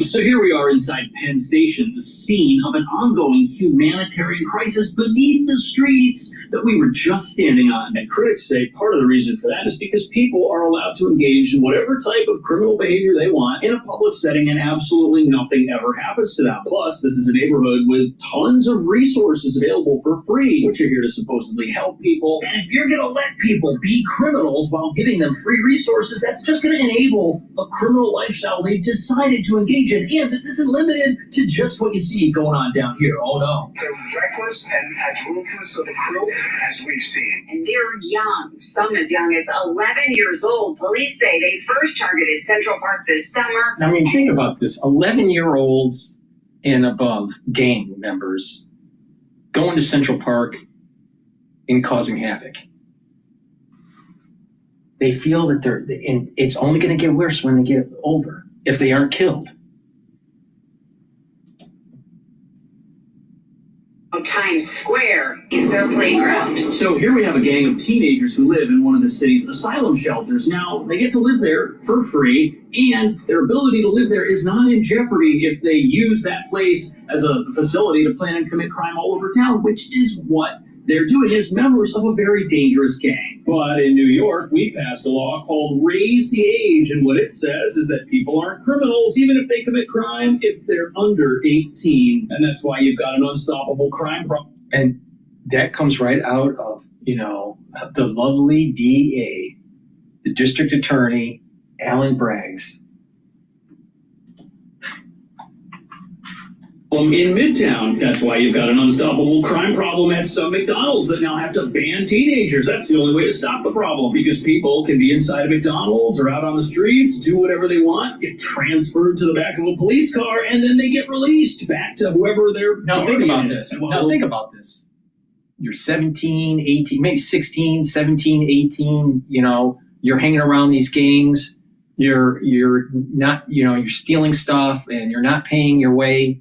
And then you get into adulthood. You bang out a kid, all right? You don't have good cash flow, and so you're stealing, and you're just living a life throughout the whole duration of that child's development, early development, in an environment where it is unsafe and it is in an aura of theft. You think the child is going to grow up with morals when the mother and the father are gangbangers? This is the problem that we're having in the United States. We need to push back. If we don't push back, it's only going to get worse. You can't give them any tolerance, any leeway. None. Zero. Progressives love to talk about how these laws keep good kids out of jail and out of a life of crime. On the other hand, these laws just enable criminals to do the same thing over and over again, which is bad because practice just hardens and trains criminals, teaching them how to engage with law enforcement and how to evade arrest next time. Because if nothing is going to stop someone from committing unlimited amounts of crime, there will always be a next time. There have already been nearly 30 911 calls to this location in this young year, which is set to exceed the past 3 years, during which more than 100 911 calls were made for this location every year. With that, the neutral. So 911 calls to the McDonald's full of teenage gang members have tripled. Is anyone really surprised, knowing what we now know about how the city operates? And if no law exists to stop someone from engaging in criminal behavior when they're under the age of 18 and terrorizing people, the only way to keep them out is to just ban them from coming in the first place. Make that against the law. And that is a shame, because if a police car and jail time don't exist as a final consequence of bad behavior, society just ends up paying the price. Now our restaurants become less convenient. Now our streets become less safe, all because we've decided that a criminal element destroying society should be allowed to keep on doing so in the name of social justice. And the only time people ever get punished in a society like this is when they do something really bad and somebody suffers irreparable harm. Is that really the kind of society that we want? Because that's the kind of society we're getting. It's the kind of society we have right now. And nobody's taking what is a massive problem seriously enough here. It's not just cussing like a sailor. You understand? You can't turn around and say nothing to him. You understand what I'm saying? You gotta know when to shut your mouth. So she, she's kind of, this kind of black grandmother kind of type, right?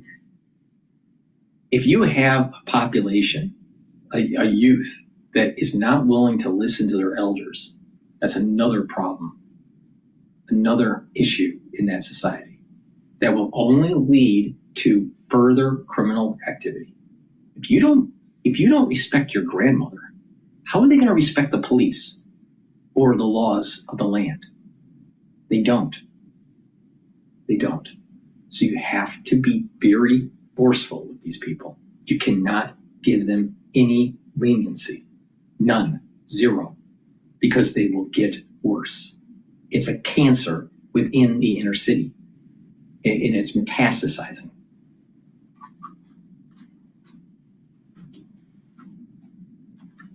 suffering from a lack of laws. None of the stuff that people are upset about is a crime in the eyes of our legal system. And if you think standing up to these thugs yourself is a good idea, we all know of one guy who almost had his life destroyed by this city when he stood up to somebody who threatened others in a public setting. So you'd be Daniel Penny receives prestigious award from Marine Corps League at Iwo Jima event. All right, but the thing is that the DA, Alan Bragg, he tried to destroy his life.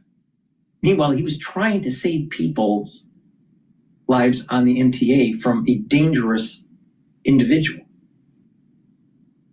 But what happened was the DA now has created a fear within the public, the Good Samaritan, that is like, don't intervene or the government is going to go after you. But they won't do anything about the criminals that are setting people on fire, literally on the MTA. They won't do anything substantial to stop the lawless activity that's taking place in New York. So the DA is literally helping this crime happen. That's the outcome. But to think that same fate doesn't await you or anyone who wants to stand up to teenagers who aren't even criminals as far as our society is concerned. And everyone in this city knows that if you get into an altercation in a place like McDonald's or on the train or on the street, your best bet is to just surrender. And if you've got a crime problem in your business, the only solution to it is to ban people who are too young to be considered felons. Otherwise, keeping your doors open to everybody just makes your business a place where criminal activity could explode at any moment. But it's not entirely clear how the age restriction is being enforced.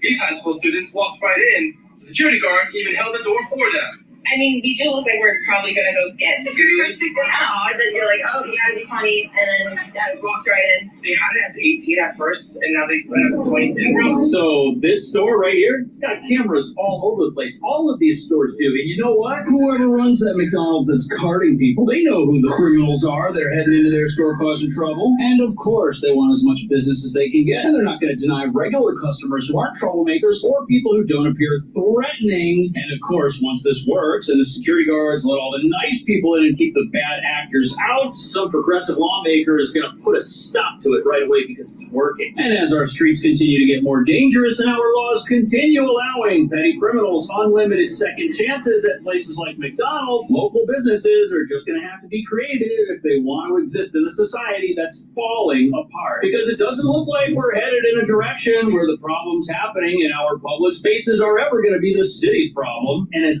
obviously bad as things are right now, it seems like this trend is going to continue until the people who have to live with this on a daily basis realize it and start voting against it. What do you think about that? Are New York City's laws the reason we've got a crime problem here, the reason we've got gang problems inside our McDonald's? And what do you think the proper solution to stopping it is? Should people go to jail, or are unlimited second chances too few? Should we figure out a way to give people more second chances? Maybe that'll fix it. Thank you so much for watching. See you in the next video. Not second chances, not third chances, not 10 chances. No.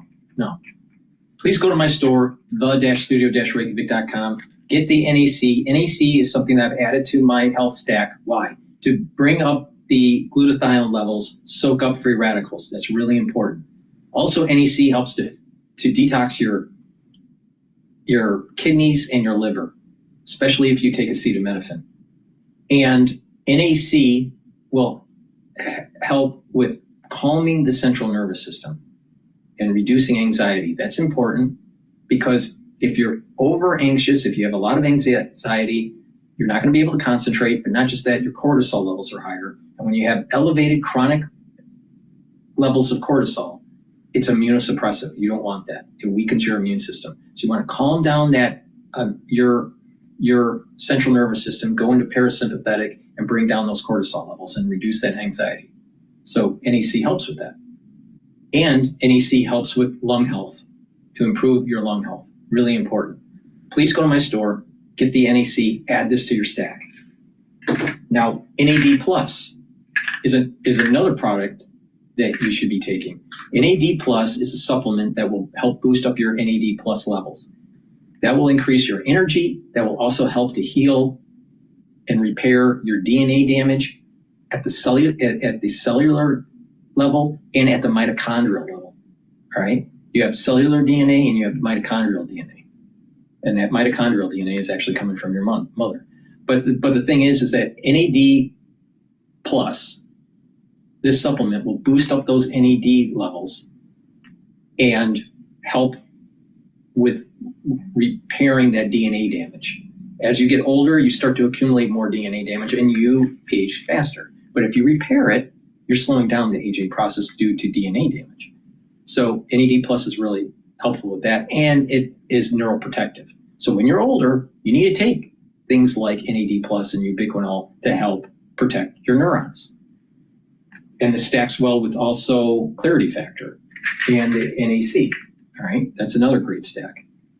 Now, let's talk about ubiquinol for a second. Ubiquinol is the most bioavailable form of CoQ10 that you can buy. Let me repeat that. Most people that use CoQ10 is getting the low bioavailable form. This is the most bioavailable form. You can't buy a better CoQ10. You can't. Nowhere. Please go to my store, the-studio-reykjavik.com, and get the ubiquinol. This is the most bioavailable form of CoQ10 that you can get. Now, what ubiquinol does in CoQ10, what it does is it helps with mitochondrial health. It'll boost up your energy levels. It'll soak up free radicals because it's an antioxidant. But also ubiquinol will help to protect your neurons. So taking NAD plus together is a great stack to help with your neurons, especially if you're 40 years of age or older. And again, this is a great stack, NAC, NAD plus, and ubiquinol. So please go to my store, the-studio-reykjavik.com, and get this stack. You can also add C60 or clarity factor to this neural stack. So please go to my store, the-studio-reykjavik.com, use discount 5 and you get $5 off. But the lawlessness is out of control in New York, and there's not enough city officials in the inner city pushing back on the Black community. But it's not just the Black community; it's also other minority communities. But the Black community in New York and the Latino community that's tied to these gangs are a major problem in New York. And it's only getting worse. It's not getting better. Did they just go to commercial break? Yeah, they just went to commercial break. I apologize. All right, so let's take a look at Fox News. This is about the war resuming in Gaza. And we start with a Fox News alert. Israel is signaling plans for a broader offensive in Gaza as it continues to hammer Hamas targets. All right, the fragile ceasefire ending over the terror group's refusal to release the remaining hostages, including American Edon Alexander. Trey Yings is live from Israel with the latest. Good morning, Trey. Hey guys, good morning. Overnight, Israel went back to war against Hamas, launching dozens of airstrikes throughout the Gaza Strip. Massive explosions rocked major population centers, including Gaza City, Khan Yunis, and Rafah. We know many people were killed, though Fox News cannot independently confirm the exact number. Among the dead are reported to be numerous senior Hamas officials, including Issam al-Awlus, who was acting as one of the de facto leaders of Hamas. Funerals were held this morning for some of the dead. We know that many are civilians. The question now is if this will continue. National Security Council spokesman Brian Hughes said in a statement, quote, Hamas could have released hostages to extend the ceasefire, but instead chose refusal and war. Hamas declined to accept a previous ceasefire proposal put forward by the Trump administration. And right now, there are indications that Israel could be preparing to enter Gaza on the ground. This is, for the ones that have been watching, all right, about half an hour ago, maybe a little longer than a half an hour ago, I was stating that there are two tribes within, biblically, there are two tribes that are extremely violent within Israel. All right. One of the tribes actually is tied to the temple. All right, so it's kind of weird where they're extremely violent, but they're also very spiritual at the same time. And the reason why is that they are the earthly expression of the angels that actually execute judgment in Gehenna, in hell. And what has happened metaphysically in our plane is that something, that the consciousness, the patience has broken and has activated these two tribes. Now, the Jews don't know which tribe they're in unless they're a Cohen or a Levite. And sometimes they may not even know if they're a Cohen or a Levite, if they've lost their track of their family line. But the thing is that there are two tribes. Now, one of them is the Levites. I don't remember the other one. I'd have to look it up. But they're extremely violent if they're activated. And this is what has happened. They've been activated because they want the dead. They don't want the desecration of the dead. And that if they don't give him, they're going to kill and kill and kill and kill and kill. And it doesn't matter in the regard of these two tribes that are kind of like enwrapped in this IDF. All right, and you don't know who they are. Maybe it's the general. Who knows? But they've been activated. And what is going to happen is that they will continue to kill until they get their dead back. They have to have their dead. And this goes all the way back to Joseph and needing Joseph's body and making sure that Jacob's body was properly buried. It's extremely important. And Hamas has been fucking around to the point where it's activated the tribes on a metaphysical level. And there's going to be a lot of collateral damage until those dead bodies come back to Israel. That's what's happening right here. Evacuation orders were given this morning with the IDF releasing a map for Palestinians to leave the entirety of the Gaza border area. Israeli officials quoted in local media today are telling Hamas to release the remaining hostages for the firing to stop. Israel clearly changing their negotiation tactics here. Looking at the situation in both Doha and Cairo, they're trying to put new pressure on Hamas to free the remaining Israelis held inside Gaza. Guys? What's the sense, Trey, inside the country? Do they feel as though this is overdue, or is there more angst about the hostages? It's both. So there are two parts to this. This is a little bit of inside baseball, but it's very important here. We just learned last hour that the Jewish Power Party, led by Itamar Ben-Gvir, the country's former national security minister, will be rejoining the government coalition. Now, Israel's Prime Minister Benjamin Netanyahu has to pass a budget next week, and this is going to allow him to do so. The other thing to look at here is the hostages. There are 59 hostages still being held by Hamas inside Gaza. They were dragged into the strip against their will on the morning of October 7th, and 24 of them are believed to be alive. And we've spoken with so many of the hostages who were released from Hamas captivity, from Hen Alma Goldstein, from Kfar Aza, to Shani Gorin, from Nir Oz. To recently, I spoke with Nama Levy, one of those surveillance soldiers who was released during... I'm telling you, metaphysically, the two tribes have been activated, and there's going to be a lot of death and destruction because they are withholding the dead. This is retribution. This is just like what would happen if you don't repent and you go to hell, and you have to go through the purification process, and you have these angels that will persecute you. This is exactly, we're seeing the analog of it right now here. Ceasefire that went into effect due to the pressure from the Trump administration. And they all have something in common. You look into their eyes and see the terror that they experienced being held as hostages. And you think about the 24 living hostages that are still there, including Idan Alexander, an American citizen, and what they must be going through. And so there's a lot of frustration among the families of the hostages about this war resuming. They are concerned that this could lead to them being killed. And they're also concerned that Hamas is not agreeing to any sort of deal that will get them freed from Gaza. And so as we look forward, the hope This is the reason why I was saying, going all the way back to 2023, around October 10th, when all this, started happening, right? I said, you have to kill Hamas, Hezbollah, and Iran. They are the negative soul root of Esau. And until you do, you're going to have problems.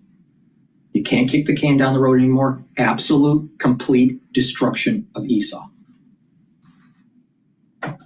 Cannot let him live. Will lead to some sort of agreement to stop the war. At the end of the day, the people who are paying the highest price, it is the hostages that remain inside Gaza and the Palestinian civilians who are being killed by the dozens as this war resumes. And Trey, we got word last week that Edon Alexander, the American from New Jersey, was going to be released. What happened with that? Yeah, absolutely. So without getting too into the details here of what's been taking place in Doha as these negotiations Now let's continue, think about this. President Trump's 59 hostages, 24 are believed to be alive. All right? So that's 35 that are dead. Why is Hamas holding the dead? Why? Now remember biblically the importance of making sure that you're buried in the right land. All right? That this is the reason why there is these two tribes metaphysically that have been activated to seek and destroy until those bodies are brought back. That's what this is about. It's those 35.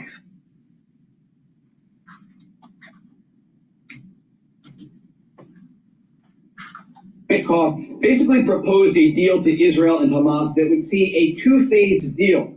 11 living hostages set to be released in the first phase, and this would ultimately allow both Israel and Hamas to slowly but surely enter into phase 2 of a broader ceasefire agreement. Hamas rejected that deal that was put forward by the Trump administration and basically agreed to a deal of their own to release all of the bodies of American citizens that are currently being held inside Gaza and the final living American, Edon Alexander. This was seen by Israeli officials and Trump administration officials as a spin by Hamas, trying to pressure negotiators and also trying to drive a wedge between the Israelis and the Americans. And so we now see with that Esau's not dumb. Esau's very smart. He's a hunter. All right? He's cunning. And you just saw a cunning play of spinning a ceasefire agreement and trying to not really follow the full intent of what that ceasefire was supposed to be. And Esau knows, Esau thinks he can convince the negotiators. Esau thinks that he can convince the general public, the public of the court of public opinion through his cunningness. This is why the tribes get activated at a metaphysical level, because they're tired of the bullshit and they're going. It's just imagine if you're warned by God, all right, that a society is supposed to do something, and they keep on refusing to do what God wants. There are angels that come down and create absolute destruction. All right? So Esau thinks he's cunning enough to try to prevent this. But what has happened is that the two tribes have been activated to kill, because Esau thought that he could outsmart the international community. And there's going to be a lot of collateral damage with this. A lot of children are going to die. But the thing is that Hamas did this to themselves.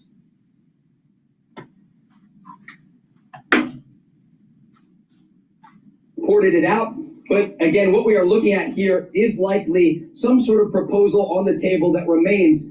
And at this hour, we do understand, according to Arab media, that negotiators are trying to say to Hamas, look, you have an opportunity to again come to the table and release the hostages. And this is the only way that this is going to basically give you an exit ramp and end what is now starting to become another major operation against the organization in control of Gaza. So Trey, what do the family, this is a tough spot for any family member to be in, because you want the hostages, you want your loved one home with you. But then you see Israel's point of view, which is Hamas is not negotiating in good faith. They're not releasing. They haven't stuck with any of the guidelines in the past deals that were reached. And so are they upset with the Israeli government, or are they supportive of these measures now? And this is the reason why I said, this is the reason why I said those two tribes in the Bible, you know, when it came to the raping of their sisters by another group, you know, outside of the Jewish community, and they raped their sisters or they held their people hostage, these two tribes get activated and they just destroy everything. Everything. And they're activated. I'm telling you, metaphysically, they're activated. Let the games begin. There are a lot of key disagreements about how to move forward with all of this. We saw overnight some of the hostages that were actually freed from Gaza and the families of those that remain inside the Strip posting broken hearts to social media and releasing statements of frustration about the war resuming, because there is real concern that this will ultimately lead to the deaths of the remaining hostages inside Gaza. But you raise a very important point here. Hamas has not negotiated in good faith, and it has led to a very challenging situation for negotiating teams and for President Trump's Middle East envoy, Steve Witkoff. As they look at what's being presented, there's only one option, according to the Trump administration officials who are dealing with these ceasefire conversations, and that is a future for Gaza that does not have Hamas in control. And so they are encouraging Hamas to agree to a ceasefire, ultimately lay down their weapons, and release the remaining hostages. But the situation that we're looking at right now is incredibly dire, because if they don't do that, Israel is committed to continuing the war against Hamas. And as a result, many Palestinian civilians that are inside Gaza, remember, there are more than 2 million people inside the Strip, will be killed as a result. And so there are no winners in all of this. And again, at the focus here, the center of all of this, the remaining hostages, 59 of them, that have been held by Hamas, this organization in Gaza, since the morning of October 7th. Right. And Trey, final question for you.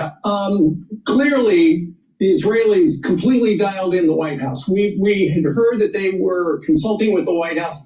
And you were speaking of the Arab media. I'm looking at the Jerusalem Post. And apparently, Israel coordinated this attack with the United States after we hit Yemen. So it was going to be a 1-2 punch. It's not surprising. There is incredibly close coordination happening right now between the Israeli government and the Trump administration, because when you think about the threats currently taking place in the Middle East, it's not just inside Gaza with groups like Hamas and Islamic Jihad, but it's also the Houthis in Yemen, who committed to firing once again on Israel with ballistic missiles and drones if the war inside Gaza resumed. But then you have Iran-backed organizations in places like Iraq and Syria that have participated in this conflict over the past 17 months. And then, of course, Iran-backed Hezbollah in southern Lebanon that still, this far into the conflict, has the capability to launch rockets and missiles into Israel. And so the Trump administration is looking at this in a holistic way. They're taking a 360 approach, trying to not only support their key ally in the region, Israel, but also ensure that American vessels in the Red Sea, for example, are not targeted by these Iranian proxies, such as the Houthis. A lot of moving parts here, but as the war inside Gaza resumes, the big question here, as Benjamin Hall mentioned earlier on Fox and Friends, will the Iranians get involved, and how will the Iranians be a part of all of this? We saw that statement yesterday from the President of the United States, basically warning Iran that if they do not stop funding and supporting these proxy organizations that have launched attacks not only on Israel, but also on American forces in the region, there will be consequences. Okay? And by the way, there's an unconfirmed report that they've taken out the spy ship that Iran had in the Red Sea that's been sitting there for 3 years, offering coordinates to the Houthis to take out the merchant ships, that it was sunk. right. So that shows you there's a new strategy. All right. I'm Steve Ducey. I'm Brian Kilmeade. And I'm Ainsley Earhart. And click here to subscribe to the Fox News YouTube. Please go to my store, the-studio-reykjavik.com, and help support my work. Where else are you going to get a metaphysical perspective on what's going on in the Middle East? All right? So get the structural nanosilver gels. I have 2 types. All right, you can get it, you use them the same way. You can get it in the tube form or in this easy to use dispenser. But both you can carry in your bag, have some at home and at work. It's a dual purpose product. They'll help to heal a cut, an abrasion, or a minor burn quicker. You can apply it on your skin every day to help to improve your skin. Great way to do it is put it on at night and exfoliate in the morning. Another thing, if you're sick or someone around you is sick, guess what? Put this around your hands, on your hands, around your mouth, around your nose, around your eyes, around your ears. Lightly coat your nostrils. It stays active for 5.5 hours. You can use it as an aftershave. Guys, after you shave, put it on your face, and it'll soothe that shave, that razor burn. Women, if you're shaving your legs, put this on your legs, and it will help to heal the razor burn and improve your skin. So it's a dual purpose product. Make sure you have some available. You never know when you need it. If you have a stuffed up nose and it's sore, putting some structural nanosilver gel, lightly coat your nostrils, and it'll help to soothe that soreness. And if you have a lot of nasal drip, put a little bit more gel in your nostrils, and it will help to mitigate that problem. So that's another little tip, just in case you're not feeling well. So please go to my store, the-studio-reykjavik.com, get the structural nanosilver gel, and you can use it every day as a skincare. Now, let's talk about the skincare part of this. Now, that's the topical part. But if you take collagen, you're also helping your dermal layer, especially if you take the vitamin C and you drink it with filtered water, about 64 ounces of filtered water. Some people can't drink 64 ounces throughout the day, then drink 32 ounces of filtered water. But drinking the water, taking the collagen, and taking vitamin C will cross-link and improve your dermal layer, so the middle layer of your skin. So the topical is the top layer of your skin, all right, that you put the gel on. This will help with the dermal layer, and it cross-links with the vitamin C to improve it. And if you take C60 and resveratrol, you're helping with the basal layer, which is producing new skin cells. So the C60 is a strong antioxidant. The resveratrol helps to get rid of cells that are in senescence. So, and it's an antioxidant. But collagen is a multi-purpose product. All right. It has a typical amino acid profile shown on the screen here. You can see the label on my store, the-studio-reykjavik.com. So collagen helps with the skin, the hair, the nails, but if you do some resistance training, it's going to help with your muscles, your bones, and your joints. That's including your cartilage, your tendons, your ligaments. So taking collagen every day is a dual purpose. This is a 1 month supply. It has a big scooper. Take 1 scoop a day, mix it with soft foods, a smoothie, or filtered water. Some people mix it with milk, and take it every day. Do some resistance training. Take the vitamin C. Drink the filtered water, and you're improving your joints, your bones, and your dermal layer for your skin. So please go to my store, the-studio-reykjavik.com, and get the collagen. Now I have discounted a box called Anti-Aging Skincare, beginner's box and advanced box. The beginner's box has the collagen, the vitamin C, and also the structural nanosilver gel that will help with the topical layer and your dermal layer. And the advanced box, it's everything. You get everything that's in the beginner's box, but you also get 2 other supplements, which is the C60 and the resveratrol to help with the dermal layer, to help with the basal layer. So it's a great way to improve your skin health. All right, it's very comprehensive. If you notice, I'm telling you very comprehensive ways to improve your health, and slow down the aging process, and move to a path of vitality and longevity. Most people that say, oh, just get the collagen, but they don't understand how to stack the stuff to actually make it work. All right, and I just told you how to do it. Please go to my store, the-studio-reykjavik.com, and get the collagen. All right, with that said, let's go to Bloomberg and see what they are saying about the judge.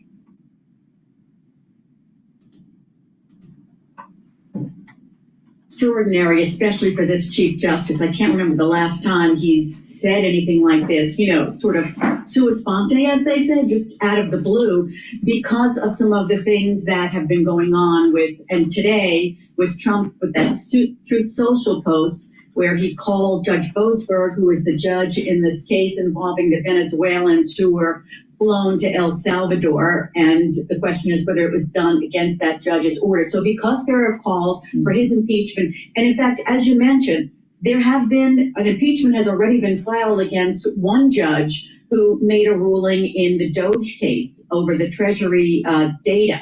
And so with more calls for this, I think he's just trying to step out there and say, this is not the way to go. And it's not the way to go. I mean, impeachment, high crimes and misdemeanors, treason, bribery, not giving a bad ruling to the Trump administration. That is not a ground. What you do is you get a bad ruling, you appeal it if you can appeal, if it's part of the process at that step. The Trump administration is taking the birthright citizenship cases to the Supreme Court. Why are they calling for impeachments at this point? And as you mentioned, Elon Musk has been doing this repeatedly, calling for every bad ruling to be, the judge to be impeached. And that's just not the way it's done. Donald Trump himself taking to Truth Social today, as you referenced this case involving the deportation of suspected Venezuelan gang members. Quote, this judge, like many of the crooked judges I'm forced to appear for, he writes, should be impeached. All caps, triple exclamation point. But June, of course, this is what Donald Trump does, right? I mean, did the Chief Justice actually need to say something here? Was there a legal mechanism that was about to lead to their impeachment? Well, I think he wants to nip this in the bud, sort of, because you do have that one impeachment notice being filed, and now you have another GOP representative saying he's going to file for impeachment of Judge Boasberg, who, by the way, is a well-respected judge, the chief judge, the senior judge on the D.C. Circuit. He's been on the bench since 2011, really well-respected and tough. So it'll be interesting to see what he does in this case with the Venezuelans. But I think, the Chief Justice wanted to make a point of this. And just last week, two senior judges talked about the importance of not having impeachments and how it's wrong to have impeachments for judges. So it's something that's been building up. It didn't just happen today, but I think maybe having Trump say that might have signaled to the Chief Justice, I better step in now because this is going to get out of control really quickly. And it's already been a concern. It didn't just happen today. It's been a concern for weeks. The impeachment motion for that judge I mentioned was filed last month. So even though they're not going to be able to get them impeached.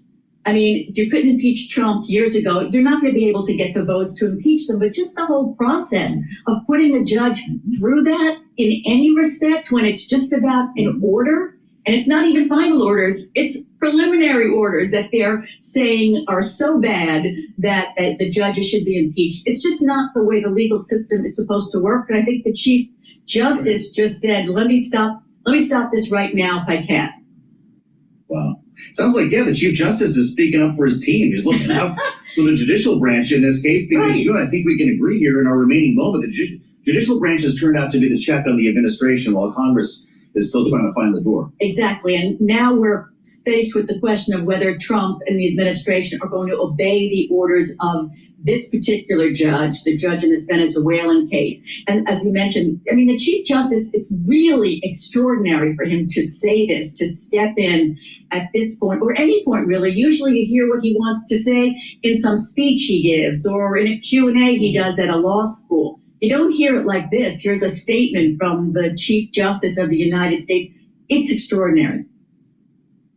Remarkable. I'm glad we could spend some time with June on that. June Grasso, thank you so much. It'll be a fascinating edition of Bloomberg Law, of course, coming up after Balance of Power this evening here on Bloomberg Radio. Thank you for being with us. I'm Joe Matthew in Washington. We're spinning a bunch of plates here. A couple of them weren't even in the air when we started here at 12 noon. We want to update the markets. We're also going to update for you what is happening overseas and at the White House today. They are now, 2.5 hours into this phone call between President Trump and Vladimir Putin.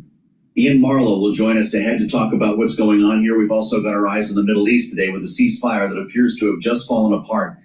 But it's the markets we want to hit right now. And our colleague, Charlie Pellet, standing by at World Headquarters in New York with his eyes on Wall Street. Charlie, how's it look? Indeed, lots going on. A lot of moving parts to this market. Joe Matthew, right now, bottom line, lower across the board. 24 minutes to go until we hear from Jensen Huang of NVIDIA. His speech coming up at 1 o'clock Wall Street time. NVIDIA shares right now trading lower. We got NVIDIA down now by about 1.8%. Bottom line here, stocks selling off. The Dow, the S&P, NASDAQ, all in the red as investors prepare for the Fed's decision tomorrow on interest rates. They're also assessing the impact of President Trump's trade policies on the economy, and as you alluded to, a number of geopolitical issues. S&P right now down 57, down 1%. We've got the Dow down 293, down 0.7%. The NASDAQ Composite Index right now down 270, lower by 1.5%. 10-year at 4.29%, the 2-year 4.03%. Spot gold up $34 the ounce, looking at a record $3,035, up 1.2%. And West Texas Intermediate crude down 0.6%, 67.16 a barrel on WTI. You heard Kathy Wood talking about it. Bitcoin moving lower today. Bitcoin right now down by 2.5%, 81,809. Bitcoin moving lower. However, Kathy Wood sticking with her target of $1.5 million by 2030. Again, recapping, stocks lower, the Dow, the S&P, NASDAQ, all in the red. Balance of power continues right now. Back we go to Washington. Once again, your host here is Joe Matthew. All right, Charlie Pellet, thank you so much. It's still St. Patrick's Day for Charlie. God love him. The voice of Wall Street and the New York subway. If you were on YouTube, you would have seen that beautiful green tie. Find us on YouTube right now by searching Bloomberg Business News Live. We're 2.5 hours in, give or take a couple of minutes, 2.5 hours into a phone call between President Trump and Vladimir Putin on what is today 11 years to the day since Putin illegally annexed Crimea. They're talking about Ukraine, of course, how to bring this war to an end, although based on what Donald Trump said on Air Force One over the weekend, they've already kind of framed what this is going to be. They're essentially talking about dividing up assets at this point, knowing that Ukraine does not have a seat at the table. We're going to get a readout at some point. There are very few people on this call. It's just the two presidents and a couple of aides listening in. And Ian Marlowe joins us right now, Bloomberg senior reporter covering U.S. foreign policy. It's great to see you. The anatomy of a phone call like this, we don't know what they're talking about, but give us a sense of the sort of process when they get on the line. It's not like Donald Trump's calling a small talk Vladimir Putin. They're, I presume, set up by both offices. They're introduced to each other. Is there a framework for the call? Is there an agenda? Or do you just start ripping?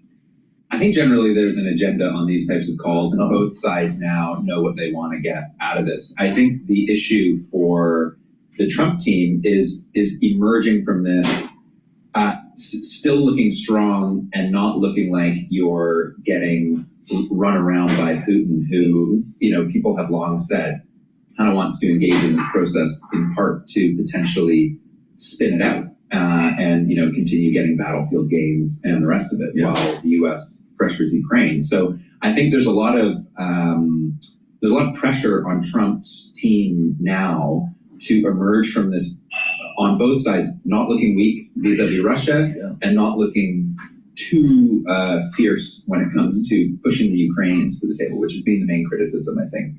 Well, that's right. Here. I mean, we are talking about it. He says we're talking about land and power plants, dividing up assets. We're essentially talking about how great the reward will be for Russia after a decade of aggression, no? And Bloomberg is also reporting that one of the Russian asks on this is for the U.S. to halt weapons shipments to Ukraine as well. So there's not only the sort of post-ceasefire negotiations in terms of what sort of things Trump needs to say to bring Russia to the table, but there's also sort of immediate things that Russia is probably going to look for. And Trump, Secretary of State Marco Rubio and others have said they just want to stop the fighting. And they kind of use that as an explanation for almost any question people have about this process. Will it involve Ukraine giving up territory? Will it involve security guarantees on the U.S. side? They just say, look, we just want to stop the fighting, end the bloodshed, and then we can kind of figure out everything. But a lot of people already know what sort of things are being debated here, and they're very concerning for people in Europe and for Ukraine. And so there's not a lot of detail at the moment on exactly what Trump is necessarily offering to Russia to bring them to the table. Yeah. And at the moment, it does look like Russia has at least some of the upper hand, given how desperately it seems Trump wants a deal and how willing he is to pressure Ukraine to bring them to the table too. Yeah. We can tell you the call has ended. Just want to be clear here. It ended some time ago, as a matter of fact. NBC News is now letting us know. Typically, the White House will issue a statement saying that the call has ended. That did not happen. A White House official telling NBC News the call ended. It lasted over an hour and a half. So they've been off the horn now for roughly an hour. We still don't have a readout. What do you think happens next?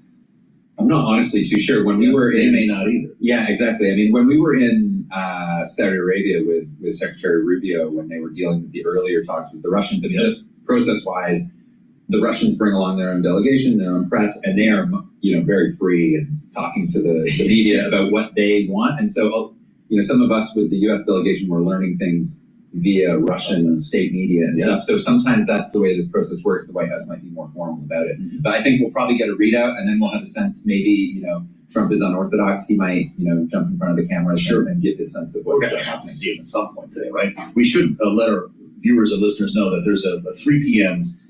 EO signing that's on the schedule. It's the only thing on the White House guidance today, so maybe he uses that as an opportunity, or they can always add something. I guess a win would be a deal, right? I mean, that's the ultimate win. Would a meeting between these two also qualify as progress?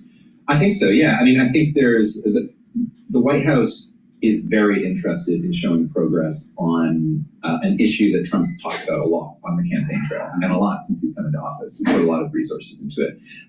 There's always the risk with a leader-level summit, Putin-Trump, that you reward, Putin, like, in the past, he had rewarded Kim Jong-un with a summit that's premature. Yeah. You know what I mean? Before the details have really been hashed out. Right. And, so far in this process, we've seen, since the inauguration, we've seen a lot of big foreign policy announcements and the details being hashed out later in a very strange way, sometimes in the courts, sometimes things fall apart, sometimes like with what's happening now in the Middle East with Israel renewing its attacks. We're seeing things reverse from what Trump and his team had wanted.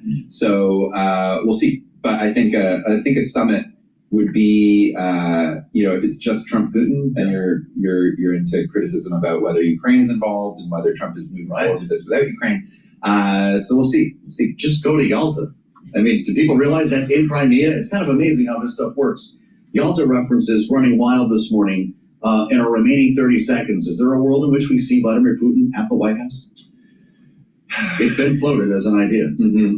And he's talked about Xi Jinping coming to the White House as well. That's not real, right? Either of these? It's hard to see them happen. It's hard to see the team allowing that to happen, but we'll see. Fair answer. Ian, thank you. I know you've got a lot of work ahead as we stand by to hear more about what happened on this call. It is done. They've hung up the phone, and we're standing by for a readout from the White House. We'll assemble our political panel next. In Washington Live, I'm Joe Matthew. This is Bloomberg.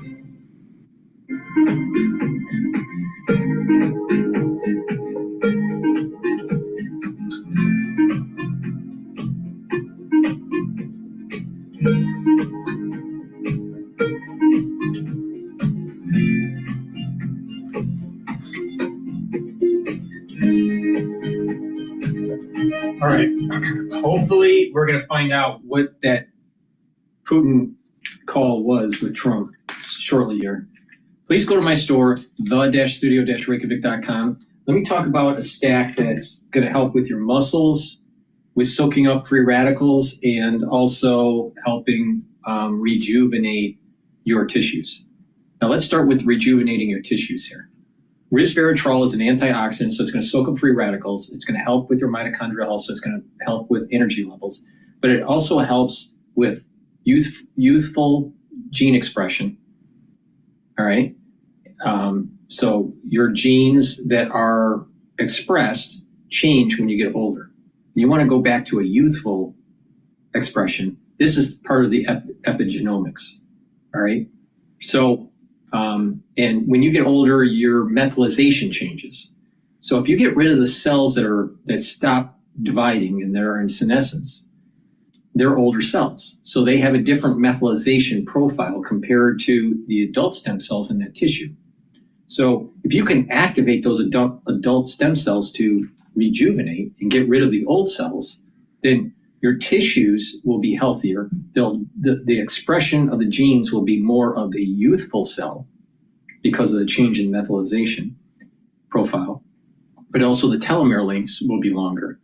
So resveratrol will help with that. So please go to my store, the-studio-reykjavik.com, get the resveratrol. I've been taking resveratrol for decades. It stacks really well with C60.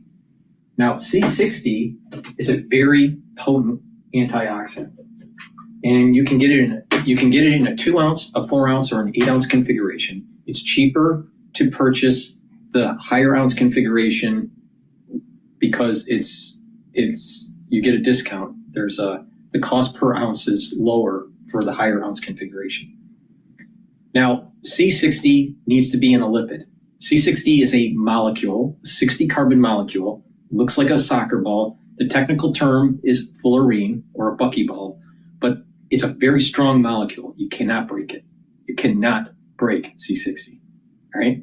So it's a very strong molecule, and it has electrons floating around and shimmering on its surface.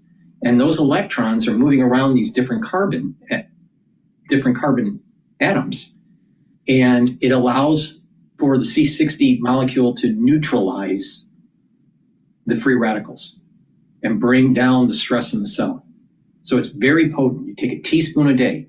Best way to do it is to take it on an empty stomach for best absorption, but you take it every day. If you're working out, take it before your workout to soak up the free radicals that you're generating during your workout, but you'll also notice that you're recovering quicker because you took it before the workout.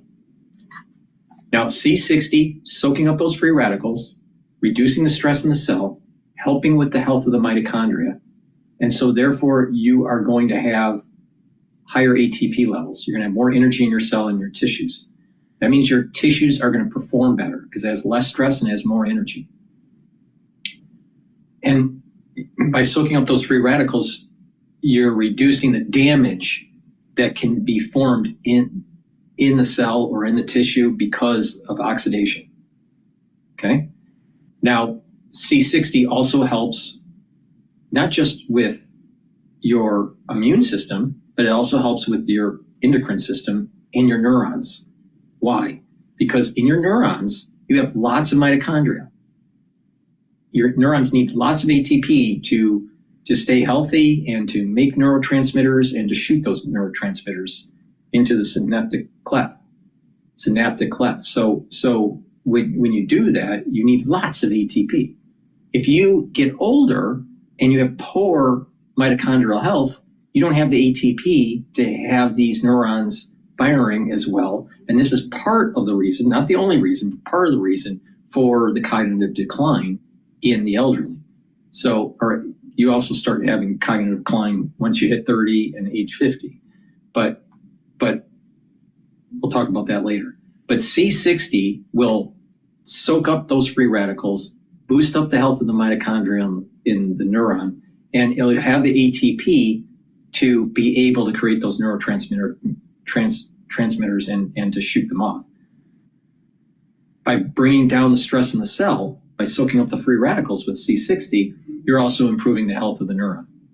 So it's a supplement that helps many different systems in your body. Okay? So take a teaspoon a day, every day. And what you're going to notice is that your body's performing better, your endocrine system's performing better, your immune system's performing better, your neurological system is performing better. Some people will notice that if they had an eye problem, that the eye problem is mitigated or eliminated. I used to wear glasses. Once I was 20 years old. Once I started taking C60, within 2.5 months or so, I no longer needed glasses. And I'm farsighted with astigmatism. Now, why did that work? I have no idea. But the idea here is that you're improving the neurons and you're reducing the stress. Okay? But But the point here is that C60 slows down the aging process. And you take this on a regular basis, what's going to happen is you're going to have these compound effects, positive compound effects, and you're actually going to see your body healing and slowing the aging process. When you compare it to a peer group, where you would see a lot more aging. And when you have stress and you have inflammation, the body, isn't healing as fast as it should be. Chronic inflammation leads to a suppression of your immune system, and eventually your cells get more damaged and you age faster. All right. So a way to stop that is to take the C60 every day and document it.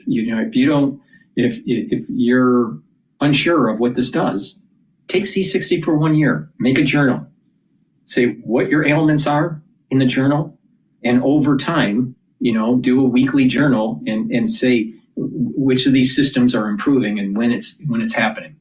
But take a teaspoon a day, and what you're going to notice in the mirror and in your health internally, you're going to start to notice that you're healthier, right? But if you stack this with other things that I have on my store, you're going to get added benefits to it, such as that core stack that I talk about, the max 35 or the max 14 to boost up your immune system, stacks well with the C60, which brings down the free radicals, and stacks well with the turmeric, ashwagandha, and lignans to help boost up your immune system, and stacks well with the boomer boost that boosts up your energy levels and your metabolism. You do that all together, that's a very powerful stack. But let's talk about a different powerful stack. But before we do that, you can get this C60 in extra virgin olive oil, MCT coconut oil, or avocado oil. You have to take C60 in a lipid. It's lipid soluble for you to absorb it. If you're trying to take C60 in a powder, bad idea. Bad idea. Don't do that. You have to take it in a lipid to have the absorption. Okay, now stack it with the resveratrol. It's a great stack. Right? You're bringing, both of them are antioxidants. C60 is much more potent, but both will soak up free radicals, but you're also helping with the youthful gene expression by getting rid of cells that are in senescence and activating your adult stem cells and creating new cells. All right, and improving the mitochondrial health. Great stack. But another great stack, when we get older, it's harder to build muscle. So by taking Myotrol, because this has flavonoids, lignans, and polyphenols in it, what will happen is that you're going to have the ingredients to be able to help gene expression to build muscle. Once you turn about age 40, you start losing muscle mass, and it's harder to gain muscle, right? Because your epigenetics have changed. But if you take the supplementation that helps with the gene expression to build muscle, you're going to gain muscle if you're doing resistance training and taking Myotrol. And you're also maintaining the muscle that you do have and improving your mitochondrial health. This stacks really well with gladiator barley, because gladiator barley is a high density protein. So if you want more muscle gain, take the gladiator barley, do the resistance training, and also take the Myotrol for the gene expression to build muscle and to maintain muscle. And you need lots of ATP to maintain that muscle. See, what are some of the common themes here? When you get older, you get more oxidative stress, so you need to soak up those free radicals. Your ATP goes down, so you need to boost up those ATP levels. And you need to slow down the aging process on your genome through methylation. That methylation process shuts down certain genes, turns on certain other genes. And when you're older, you have a different epigenetic profile compared to when you were younger. We want to slow down that methylation process. And when you do that by taking things like Myotrol, taking things like resveratrol, and taking things like C60 together, you're slowing down that methylation process of aging. So please go to my store, the-studio-reykjavik.com, get the Myotrol, get the resveratrol, and get the C60, this is a powerful stack to slow down the aging process. And it's affordable. So please go to my store, the-studio-reykjavik.com. Use discount 5 and you get $5 off any order.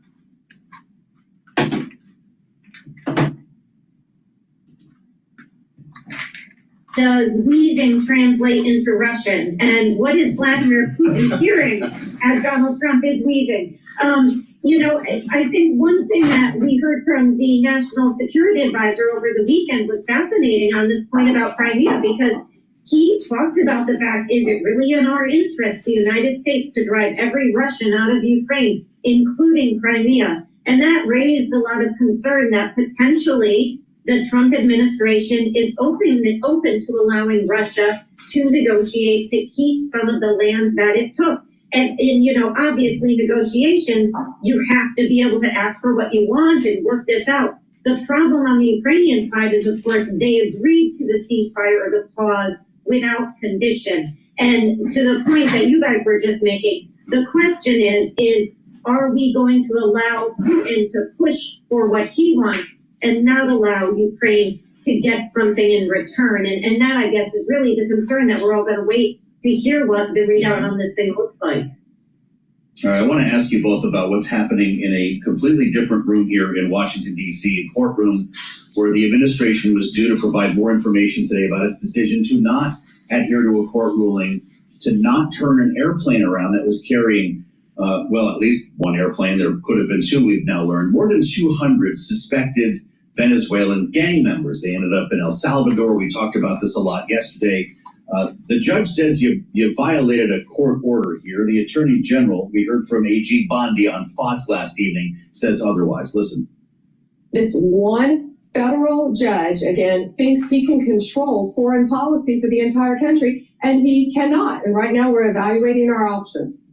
Okay, so the administration may continue doing these flights? Absolutely. Absolutely. Fast forward to today. By the way, there's no decision on this coming following that request for more information. We just heard from the Chief Justice, Ashley, John Roberts, suggesting the impeachment of federal judges is, quote, not an appropriate response to disagreement with their rulings. Very unusual to hear a statement like this from the Chief Justice, knowing that Donald Trump, as recently as today, and Elon Musk on a daily basis, have been calling for the impeachment of judges. How important is this to hear from the chief? I think it's a very important statement when we just talk about the word of impeaching judges when you don't like a ruling. And that's what he's talking about. He's not, which I think is very important to remember, he's not talking about the case. Correct. And this has come up in any number of cases where we hear about absolutely. The judge. And also, there was a lot of talk in the last administration about just the Justice Department being politicized on both sides. I mean, this has been a long, which I feel is a horrible thing for our country to have to be talking about, because that's one thing we should be believing in is the judicial system. However, I'm going to be conservative on this issue in regards to when they did get the ruling that they should turn around the plane. Are we really going to turn around 261 gang members that have committed horrible crimes in this country and are here illegally? So my question would be, why do they have rights one way or the other? And it's just a losing argument, I think, from the general public that we want to bring these people back. But I understand the bigger dynamic of the judicial conversation. But in the words of national security and in the thoughts of what we should do, these people should not be in our country. What do you think about this, Jeannie? We talked about it yesterday. Whether you think that these people deserve due process is one question. The Chief Justice is trying to stop this conversation about impeaching judges right now, though. Will he be effective? I don't know. This is very reminiscent of something that Chief Justice Roberts said in 2018 when he said we don't have Obama or Trump judges. And here he goes again. And I do think it is an important moment because so many people have been talking about have we reached a constitutional crisis or not. And here you see the Chief Justice of the United States, who seldom likes to enter the political fray, taking very, very seriously a very troubling post on Truth Social by Donald Trump today, talking about impeaching a judge that he disagrees with. And the clip you played from Pam Bondi is just fascinating because I don't know where Pam Bondi has been, but it is always one judge who makes a decision. And then if you don't like that decision, you appeal up.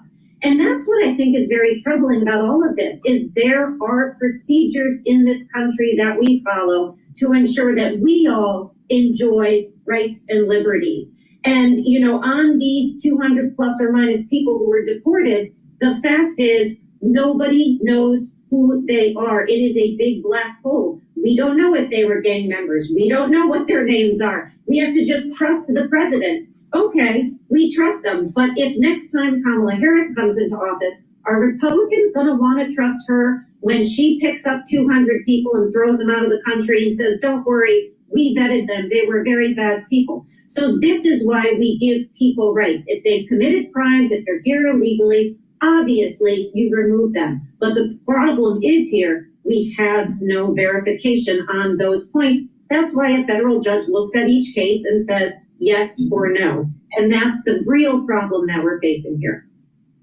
Well, maybe the answer to this whole situation, Ashley, is self-deportation. I want you to just park that idea for a second because we've got some history here around this. And Donald Trump is going there again, taking to social media today from the White House an especially crafted video to urge unauthorized immigrants to see their way out, self-deport. There's even an app for that. Listen. People in our country illegally can self-deport the easy way, or they can get deported the hard way, and that's not pleasant. The Biden administration exploited the CBP-1 app to allow more than 1 million aliens to illegally enter the United States. Now my administration is launching the CBP Home app to give people in our country illegally an easy way to leave now and self-deport voluntarily. If they do not avail themselves of this opportunity, then they will be found, they will be deported, and they will never be admitted again to the United States, ever again. They're never coming in. All right, I think you get the point. If you're listening on Bloomberg Radio, he's sitting behind the Oval Office for this. And of course, it brings us back to the 2012 presidential campaign. Remember, Mitt Romney was laughed at during one of the primary debates when he suggested self-deportation. Analysis following the outcome of that election, as you read Politico, go back to November of 2012. Fascinating analysis that Mitt Romney's maniacal and crazy policy of self-deportation, these are quotes, alienated Asian and Hispanic voters, helped cost him the election.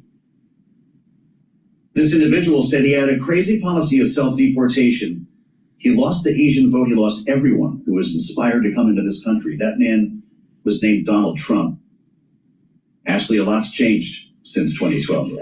First of all, we didn't have the border crisis that we have or had right now as we did. But is self-deportation a more serious concept now than it was then? So I think it is for a few reasons. And by the way, he did put this in, they did start this last week, and you saw one of the Columbia students actually did take advantage of it and leave. The new app.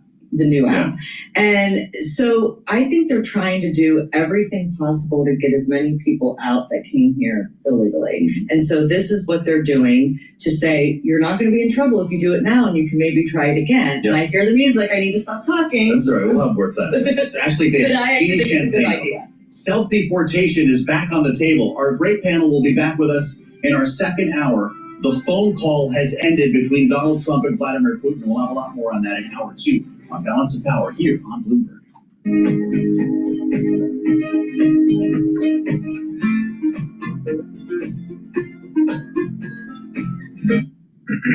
So someone asked me about, can you regrow cartilage in the knee? There's different types of cartilage and there's different types of collagen within your body. And the issue is that, you know, especially in a sports situation or, you know, there was some damage to a joint. All right. Sometimes you get inflammation and it starts to erode the cartilage. Other people have had infections that have eroded the joint. And and the cartilage is barely there or completely gone. So sometimes it's through infection, sometimes it's through, some sort of sports injury or an accident that has taken place. And over time, that cartilage is rubbing and eroding to the point where it's bone to bone. When you have bone to bone situation, that's a surgical issue. You gotta have like basically a knee replacement, right? Now, if it's minor issue where your cartilage is there and there's a lot of inflammation, but it's slightly eroded, then by taking supplements and collagen, you can arrest further problems and bring down that inflammation, because that inflammation is causing the erosion of the cartilage. So in this case, you want to try to mitigate further damage. Now, when you strengthen your tendons and your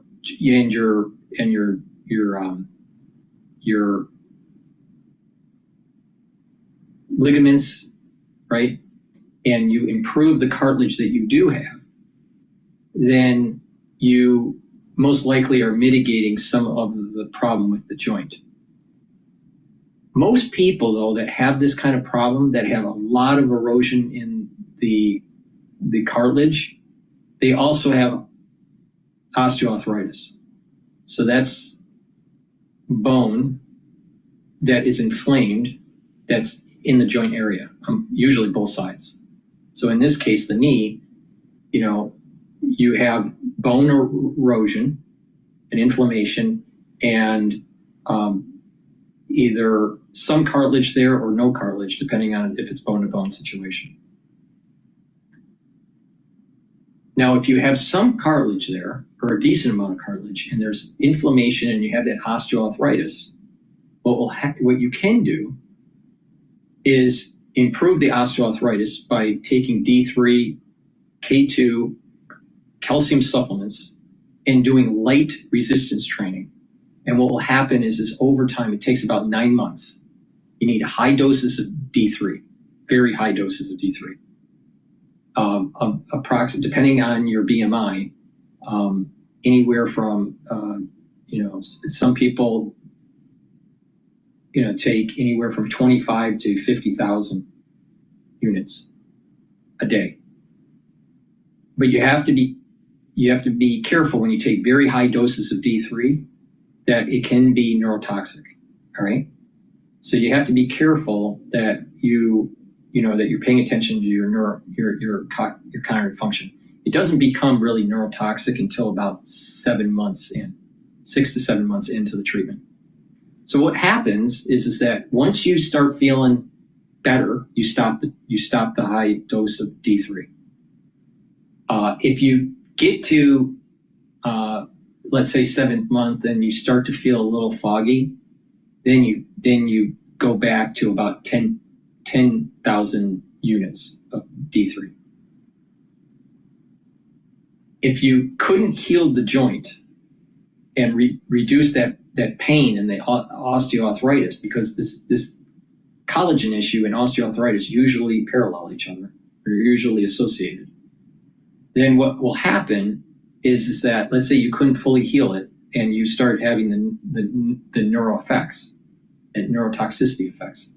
What you do is you wait about 6 months to 8 months, and then you redo the protocol. And usually the second go around, you reverse the osteoarthritis. Now, I used to do triathlons. I had osteoarthritis in my knees and my elbow and my shoulder, especially my shoulder. And what I did was I did light resistance training for 7 months and took the high dose of vitamin D3, the K2, and I drank milk. All right. Now, some people don't like drinking milk or can't drink milk because they're lactose intolerant and they have to take a calcium supplement. And you have to do daily light resistance training on the problematic joint to reduce the osteoarthritis. And when you're doing this, you're also strengthening the tendons and the ligaments, which helps to put less stress on the cartilage. But again, depending on how much cartilage damage there is, depends on if you need surgical intervention to replace that joint, to add a buffer between your bones and replace that cartilage. There is some treatments dealing with stem cells where if you have a decent amount of cartilage, that stem cells seem to rejuvenate new cartilage. So people do stem cell treatments, all right? But that's still, it's not widely used as a treatment. If the cartilage is really eroded, completely gone or a lot of erosion, then you will need surgical treatment usually. Now you're talking about,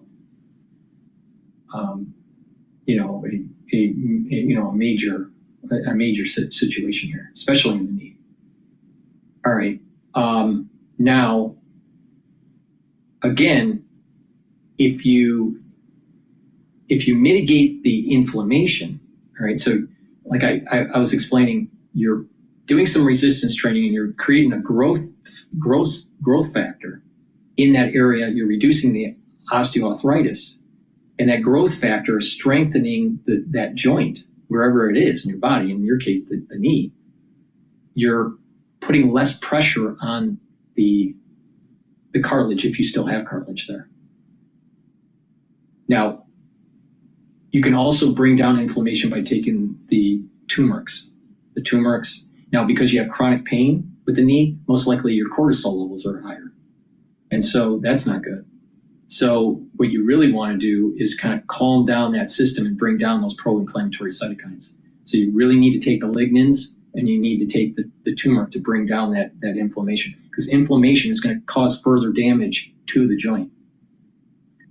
So, but if the cartilage erosion or damage is slight, then you can arrest it and you can build up the joint and the musculature and the tendons and the ligaments where you are mitigating the problem and reducing the pain. But it takes time. And if you're remodeling that joint, it takes a lot of time. It takes almost a year to remodel a joint.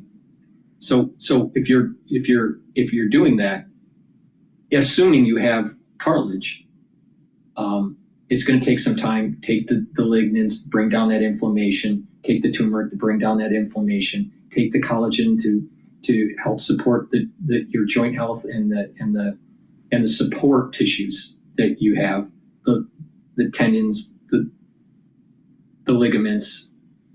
Most likely you have bone pain, that's osteoarthritis.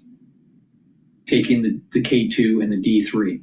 But if you're doing the K2, D3, and high concentrations with the D3, and you're doing the resistance training on that joint, it's going to be more painful. And it will be more painful for 2 months. So the worst pain that you've had with that joint, take it 2.5 times.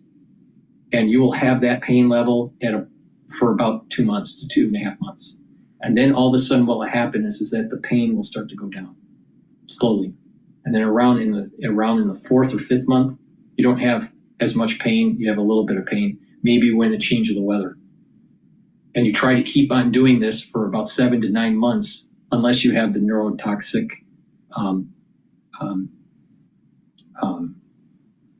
side effect with the very high doses of D3. We're talking about 25 to 50,000 units. So that's a high amount, all right, to take every day. But that's how you reverse the osteoarthritis and how to strengthen the joint. Now, if you give it the cartilage, the nutrients it needs, the cartilage that you do have will be saved. But it depends on how much you have, and if it's really eroded, you need knee surgery. All right, so with that said, hopefully that helps. All right, let's go back to Bloomberg here. Tyler Kendall live at the White House for us on Bloomberg TV and radio. Thank you so much. We want to continue this conversation now with national security reporter Dan Flatley, who's here with us in our Washington, D.C. studio. Dan, I don't want to ask you to play a guessing game because obviously no one actually knows yet what was discussed between these two presidents on this call today. But if it's anything short of a deal being agreed to on the Russian side, will this not count as a victory for Donald Trump?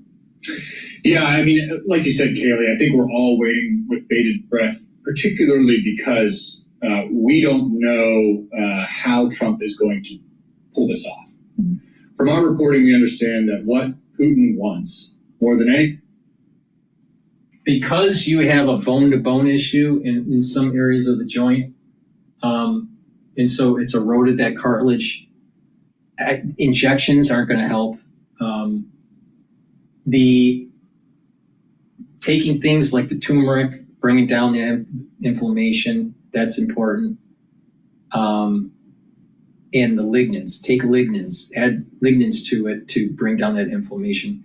But if you have a substantial amount of cartilage that is eroded and you have bone-to-bone contact, you're going to do further damage to your bone and cause osteoarthritis. But your cartilage, as you're moving around, will erode even more. So you're better off without seeing like a CT scan. You're better off, or an MRI. You're better off, from what you have explained to me. You're better off having knee surgery. I know you don't want to hear that, but if I had that, I would probably have the surgery. All right. But to reduce that pain, reduce that inflammation, take that turmeric and lignans. You're already taking curcumin, which is the turmeric,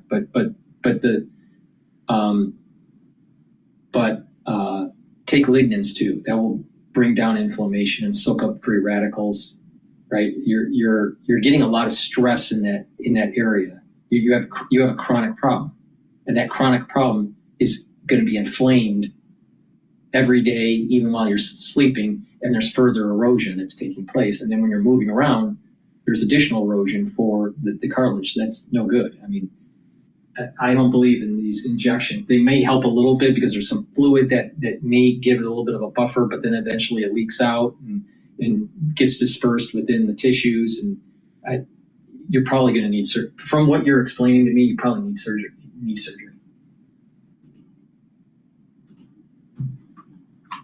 That truce has broken down. So, these things take a lot of time, even to get to the start of this type of truce or ceasefire, and they can break down from there. So I still think we have a long way to go before we actually know what's going to happen here. Yeah, great. Dan sets us up for our conversation with Wendy Sherman. Dan Flatley, thank you. The former Deputy Secretary of State in the Biden administration joins us live now on Bloomberg TV and radio. Wendy, it's great to have you. The line, of course, in the Biden White House was nothing for Ukraine without Ukraine. Are the Yalta references accurate? And is that the cost of doing business? Do we just want to see the fighting end? Well, Joe and Kelly, first, it's good to be with you and to be with Bloomberg. I think that some of these references so for the one that has the knee issue, so I have the supplement that's lignans. And this is an antioxidant, but it also brings down inflammation. Now, typically you use this for your immune system, all right? And it also helps with hormonal health. But it also, because you're bringing down the pro-inflammatory cytokines with the lignans, and what's happening is that you're reducing that inflammatory response, and it's synergistic with the turmeric. And by doing that, you're reducing that inflammation and reducing that erosion. But you got to be really careful because you got bone-to-bone issues because parts of your cartilage are no longer there anymore. And if they're no longer there, you can't do anything. Now, doing injections may help create a little bit of buffer, but you probably have to have multiple injections to do that. That's a short-term, very, mezzanine type treatment. the real treatment that you need is surgery. But you have a lot of inflammation that's going on in that knee joint. And so you're going to get further erosion. You want to bring down that inflammation. All right. And because you already have bone-to-bone situation, you can't remodel and reduce that osteoarthritis using the high doses of D3 because you're going to erode your cartilage even more. So you can't do that. So the first part of this is to bring down that inflammatory response by taking the lignans and the turmeric that you're doing right now. The second thing that you need to do is then prepare yourself for the surgery. And then after that, then you can go and do the K2 and the D3 protocol to reduce the osteoarthritis. So it's a multiple step process. If you want to do this right, bring down the inflammation with the lignans and the turmeric. Get ready for surgery. Replace the cartilage, and then after you've healed from the surgery, that's going to take some time, and you're going to have to be, working that knee, slowly, very slowly, to rebuild and strengthen that knee, and do that rehab on that knee, and then a year or two later, then do the protocol for the D3 and the K2, the high doses of D3 with the calcium supplementation with light resistance training and to reverse the osteoarthritis. But this is a multi-year, multiple step process to heal that joint. With bone-to-bone issue, you got a problem. And you're going to need surgery. And I think in the past, President Zelensky has talked about allowing some form of autonomy as part of Ukraine for the Donbass. We know that there are a lot of Russian speakers. Many people, virtually everyone in Ukraine speaks Russian and Ukrainian, given history.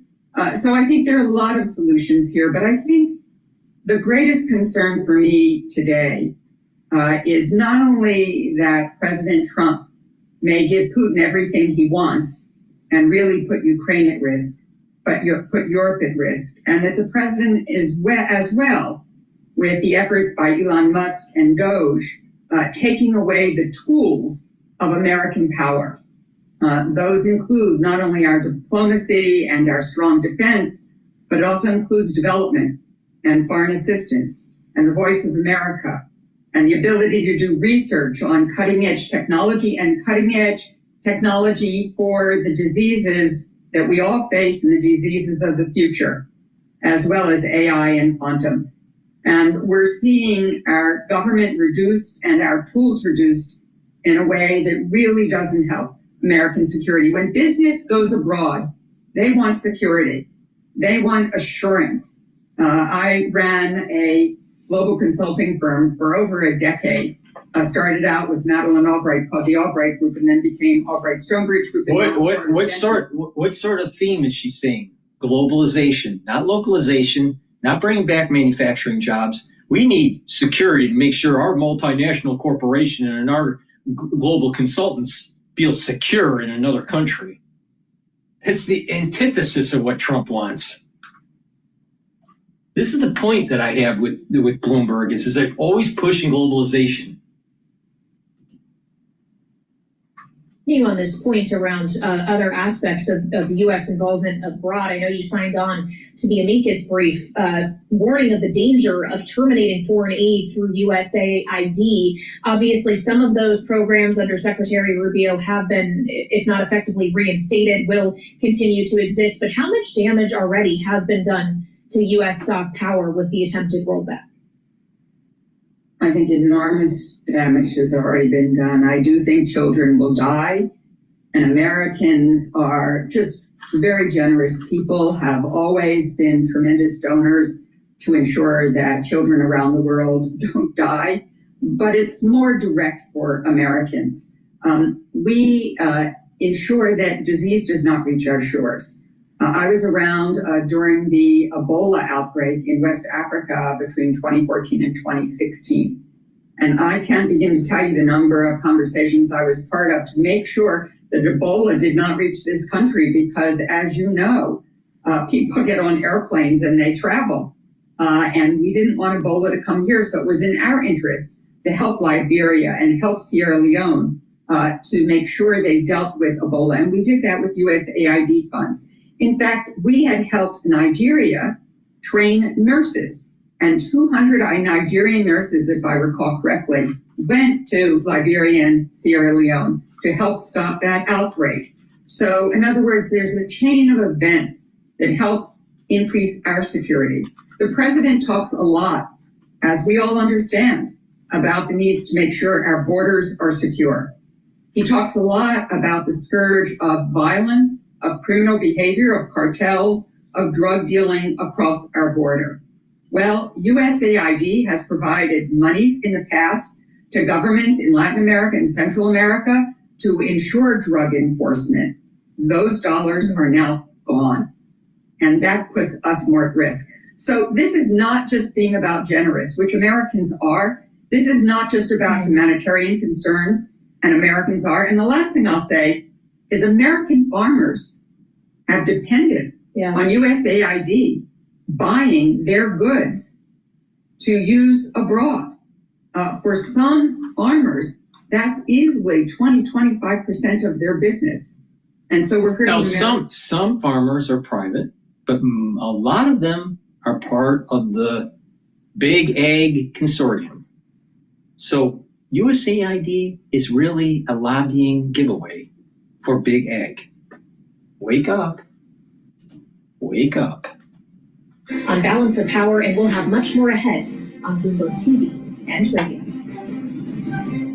See, Bloomberg doesn't want to tell you the real story about things. They just want to give you half-truths. They'll tell you the truth, but only half of it. All right. What's going on with this phone call? I'd really like to know, but nothing has been reported yet. It's going to be big news today, so we got to be patient. All right, let's, while we're waiting for Bloomberg or Al Jazeera to bring up anything that's about that call from Trump, let's talk about some of the other supplements that I have. All right, that fourth pillar of the core protocol that I have, you can take Boomer Boost. All right, Boomer Boost boosts up those energy levels that you need and improves your metabolism. It has 68 nutrients in here. It's comprehensive, very comprehensive. I'm actually extremely surprised at how comprehensive this powder is. And just go to my store, take a look at the label. It's good stuff, all right? Very high quality. Now, what you want to do is take a full scooper of this, have it for breakfast or for lunch. You mix it with soft foods like hummus or yogurt. Some people mix it with applesauce. You can mix it with just filtered water. Sometimes people mix it with milk, or you can make a smoothie, however you want to do it. But take it as for your breakfast or for your lunch. All right? And do that every day. Now, if you work out, let's say you're an athlete, younger or older, you might want to use Boomer Boost as your pre and post fueling for your athletics. And that will help you to have the nutrients you need to gain the strength and have the nutrients to improve in that sport and to refuel your body and to recover. Now, Boomer Boost targets a few systems. It targets your cardiovascular system, so it's targeting your vascular system and your heart and improving that. It's targeting your brain health, improving your brain health, and it's targeting your muscles and your strength. Plus, it's boosting up your metabolism and your energy levels. Now, you will literally feel a difference, a positive difference in your health after taking this within 72 hours. I am not joking. Your sleep will be better. You will have a steady burn of energy throughout the day. You will have a little bit more vitality and want to do more. And this compounds, into that second or third week. And you just feel more rejuvenated. All right. So now this is because it has so many different supplements in here. This is the power of stacking. All right. It's not one ingredient here that does it. It's the combination. Why does combinations work? Because there's synergistic effects at a biochemistry level. That's really important. So, okay. So you're helping to reduce inflammation. You're helping with your musculature. You're helping with your brain health and your heart health and your vascular system. You're boosting up your energy levels, and you're saving money, because this 1 month supply, I'm sure, is cheaper than your daily 1 month cost for breakfast or for lunch. On top of it, you're going to lose weight. You're going to have energy, and you're going to lose weight. And you're going to get healthy. You're getting healthy, and you're going to feel it. You're going to feel the effects within 72 hours. I'm not joking about this. So, okay, you take this every day, all right? Breakfast or lunch. Now you can take it with the barley, or with the heirloom barley or the gladiator barley. Now, with the gladiator barley, you get all the benefits of the heirloom barley, but you also get strength benefits. So what's the benefits that you get from the heirloom barley? This barley is high density protein, highly nutritious. You can't get this at the store. The store barley that you get, even if it's good stuff at the organic food, is not as good as this barley. All right. You take a half or a full scoop of this every day. Now you can take it separately, or you can mix it with the Boomer Boost. You get the best benefits if you mix it with the Boomer Boost. But with the heirloom barley, you're going to be detoxifying your body daily. You're going to be bringing down inflammation daily. And you're going to soak up free radicals with superoxide dismutase. So that's going to help reduce that oxidative burden on your cells. Now, you get all the benefits in gladiator barley as you have in the heirloom barley, but you also get strength benefits. And again, you take a half or a full scoop of this, do some resistance training, and you're going to be building muscle. You're detoxifying your body. You're bringing down inflammation. You're recovering quicker in your workout. And you're soaking up free radicals with superoxide dismutase. Now, if you take these two together, that's a very powerful stack. Now, you can take the Boomer Boost with the gladiator barley or with the heirloom barley. But if you want to gain muscle, you want to control those A1C levels to the max, have maximum energy, and help with your cardiovascular health, help with your brain health, bring down inflammation, detoxify your body, build muscle. This is the stack you want to do. All right. So there are a lot of people in the United States that are either borderline diabetic or diabetic, type 2 diabetes, insulin resistant. You start losing weight, you start controlling your A1C levels, you start building muscle, you start helping to improve your endocrine and your immune system, and you're going to get healthy, and you're going to start to lean down, and you're going to put less stress on your joints, and you're going to put less stress on your heart. And what's going to happen is you're going to think more clearly, you're going to sleep better. So this is a very, very powerful stack. So please go to my store, the-studio-reykjavik.com, get the gladiator barley or the heirloom barley. You can buy them separately and take them separately if you want.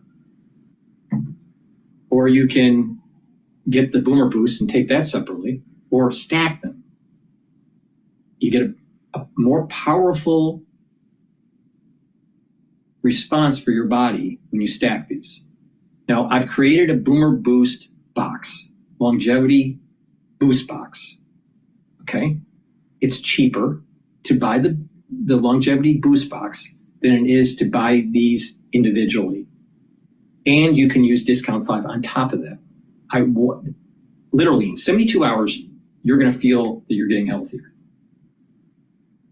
And then the longer you use this, you're going to see that your body is changing and you're losing weight and you're getting better and you're controlling your A1C levels and blood pressure starts to go down and you start having a more active life, and voila, you actually are getting healthier and you're slowing down the aging process. You're soaking up those free radicals. So take this, take the longevity boost box, and you're saving money because the longevity boost box has a built-in discount. Plus you can add the discount 5 on top of it. I want these in your hand because it works. And you're literally going to feel the benefits within 72 hours.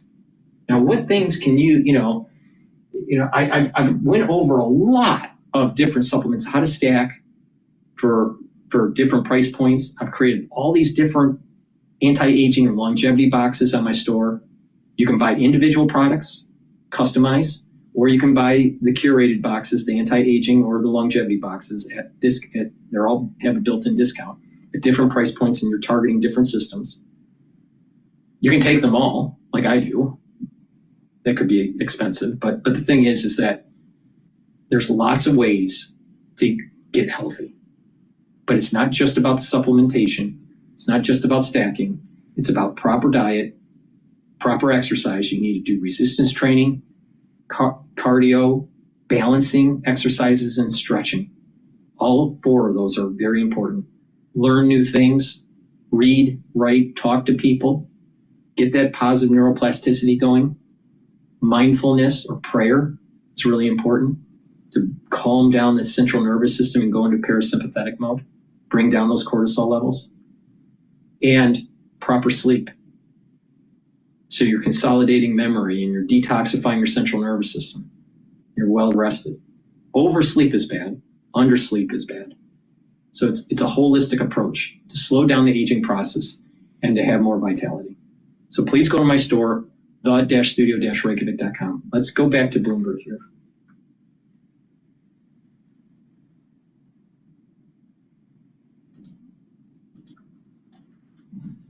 Or both leaders agreed this conflict needs to end with a lasting peace. They also stressed the need for improved bilateral relations between the United States and Russia. Putin and Trump agreeing to start talks on a Black Sea security agreement. Again, the need for a ceasefire and peace. But this is a little bit different in tone than what we're seeing out of the Kremlin side of things. According to IFX, the Kremlin said specifically that foreign weapons aid to Ukraine should end, though they do, according to the Kremlin, Putin backs the idea of not hitting energy objects for 30 days, keeping in mind a 30-day ceasefire is what Ukraine and U.S. officials outlined in Saudi Arabia. Yeah, this is the news here. You can read all you want about hopes for peace, about some of their posturing here, but the leaders agreed the movement will begin with an energy and infrastructure ceasefire, technical negotiations on implementation of a maritime ceasefire in the Black Sea, leading to a full ceasefire. The readout says these negotiations will begin immediately in the Middle East, presumably back to Saudi Arabia, Kaylee, where this began. Yeah, certainly we've already seen 2 rounds of discussions held separately with Russian officials and Ukrainian officials with the U.S. at the table. And I guess the question becomes, is there a point at which all 3 parties come together or these continue to be done? And for the ones that have been listening to me since October 10th of 2023, I said that Ishmael is aligning themselves with Jacob and they are going to work together for this march towards the Messianic age. And they're going to kill the negative soul root of Esau. And the positive soul root of Esau is going to align with Jacob and Ishmael. Ishmael is Saudi Arabia. Now, I said this October 10th of 2023. And we're seeing it playing out that these worldwide events for ceasefire is happening in Saudi Arabia. Ishmael has been activated. Fighting, but some of the infrastructure that they're concerned about is at least starting the ceasefire. So, listen, is it 60% there? Listen, we're making progress. We didn't make progress for 3 years. So, I mean, obviously the devil is in the details, but What do you think, Jeannie, about what you're hearing right now? This is our first chance to take a glance at the readout. We'll probably hear more from the president at some point. As we've mentioned, we've got our eyes on Truth Social, but an energy and infrastructure ceasefire. There's no mention of divvying up land, as Donald Trump suggested last weekend. Yeah, I mean, it suggests, again, and I'm just like Ashley said, just still trying to read through what the little bits we're getting now, but it looks like they didn't discuss the all-important issue or couldn't come to an agreement on the land portion of this. And of course, that has been an enormous concern of both Putin and the Russians and Zelensky and Ukrainians. You know, talking is better than not talking. They seem to be making some progress if this is to be believed. But just to put in there, Zelensky, the Ukrainians are deeply concerned that these pauses that Putin may or may not agree to are really just time for him to better position himself militarily ahead of resuming the fighting.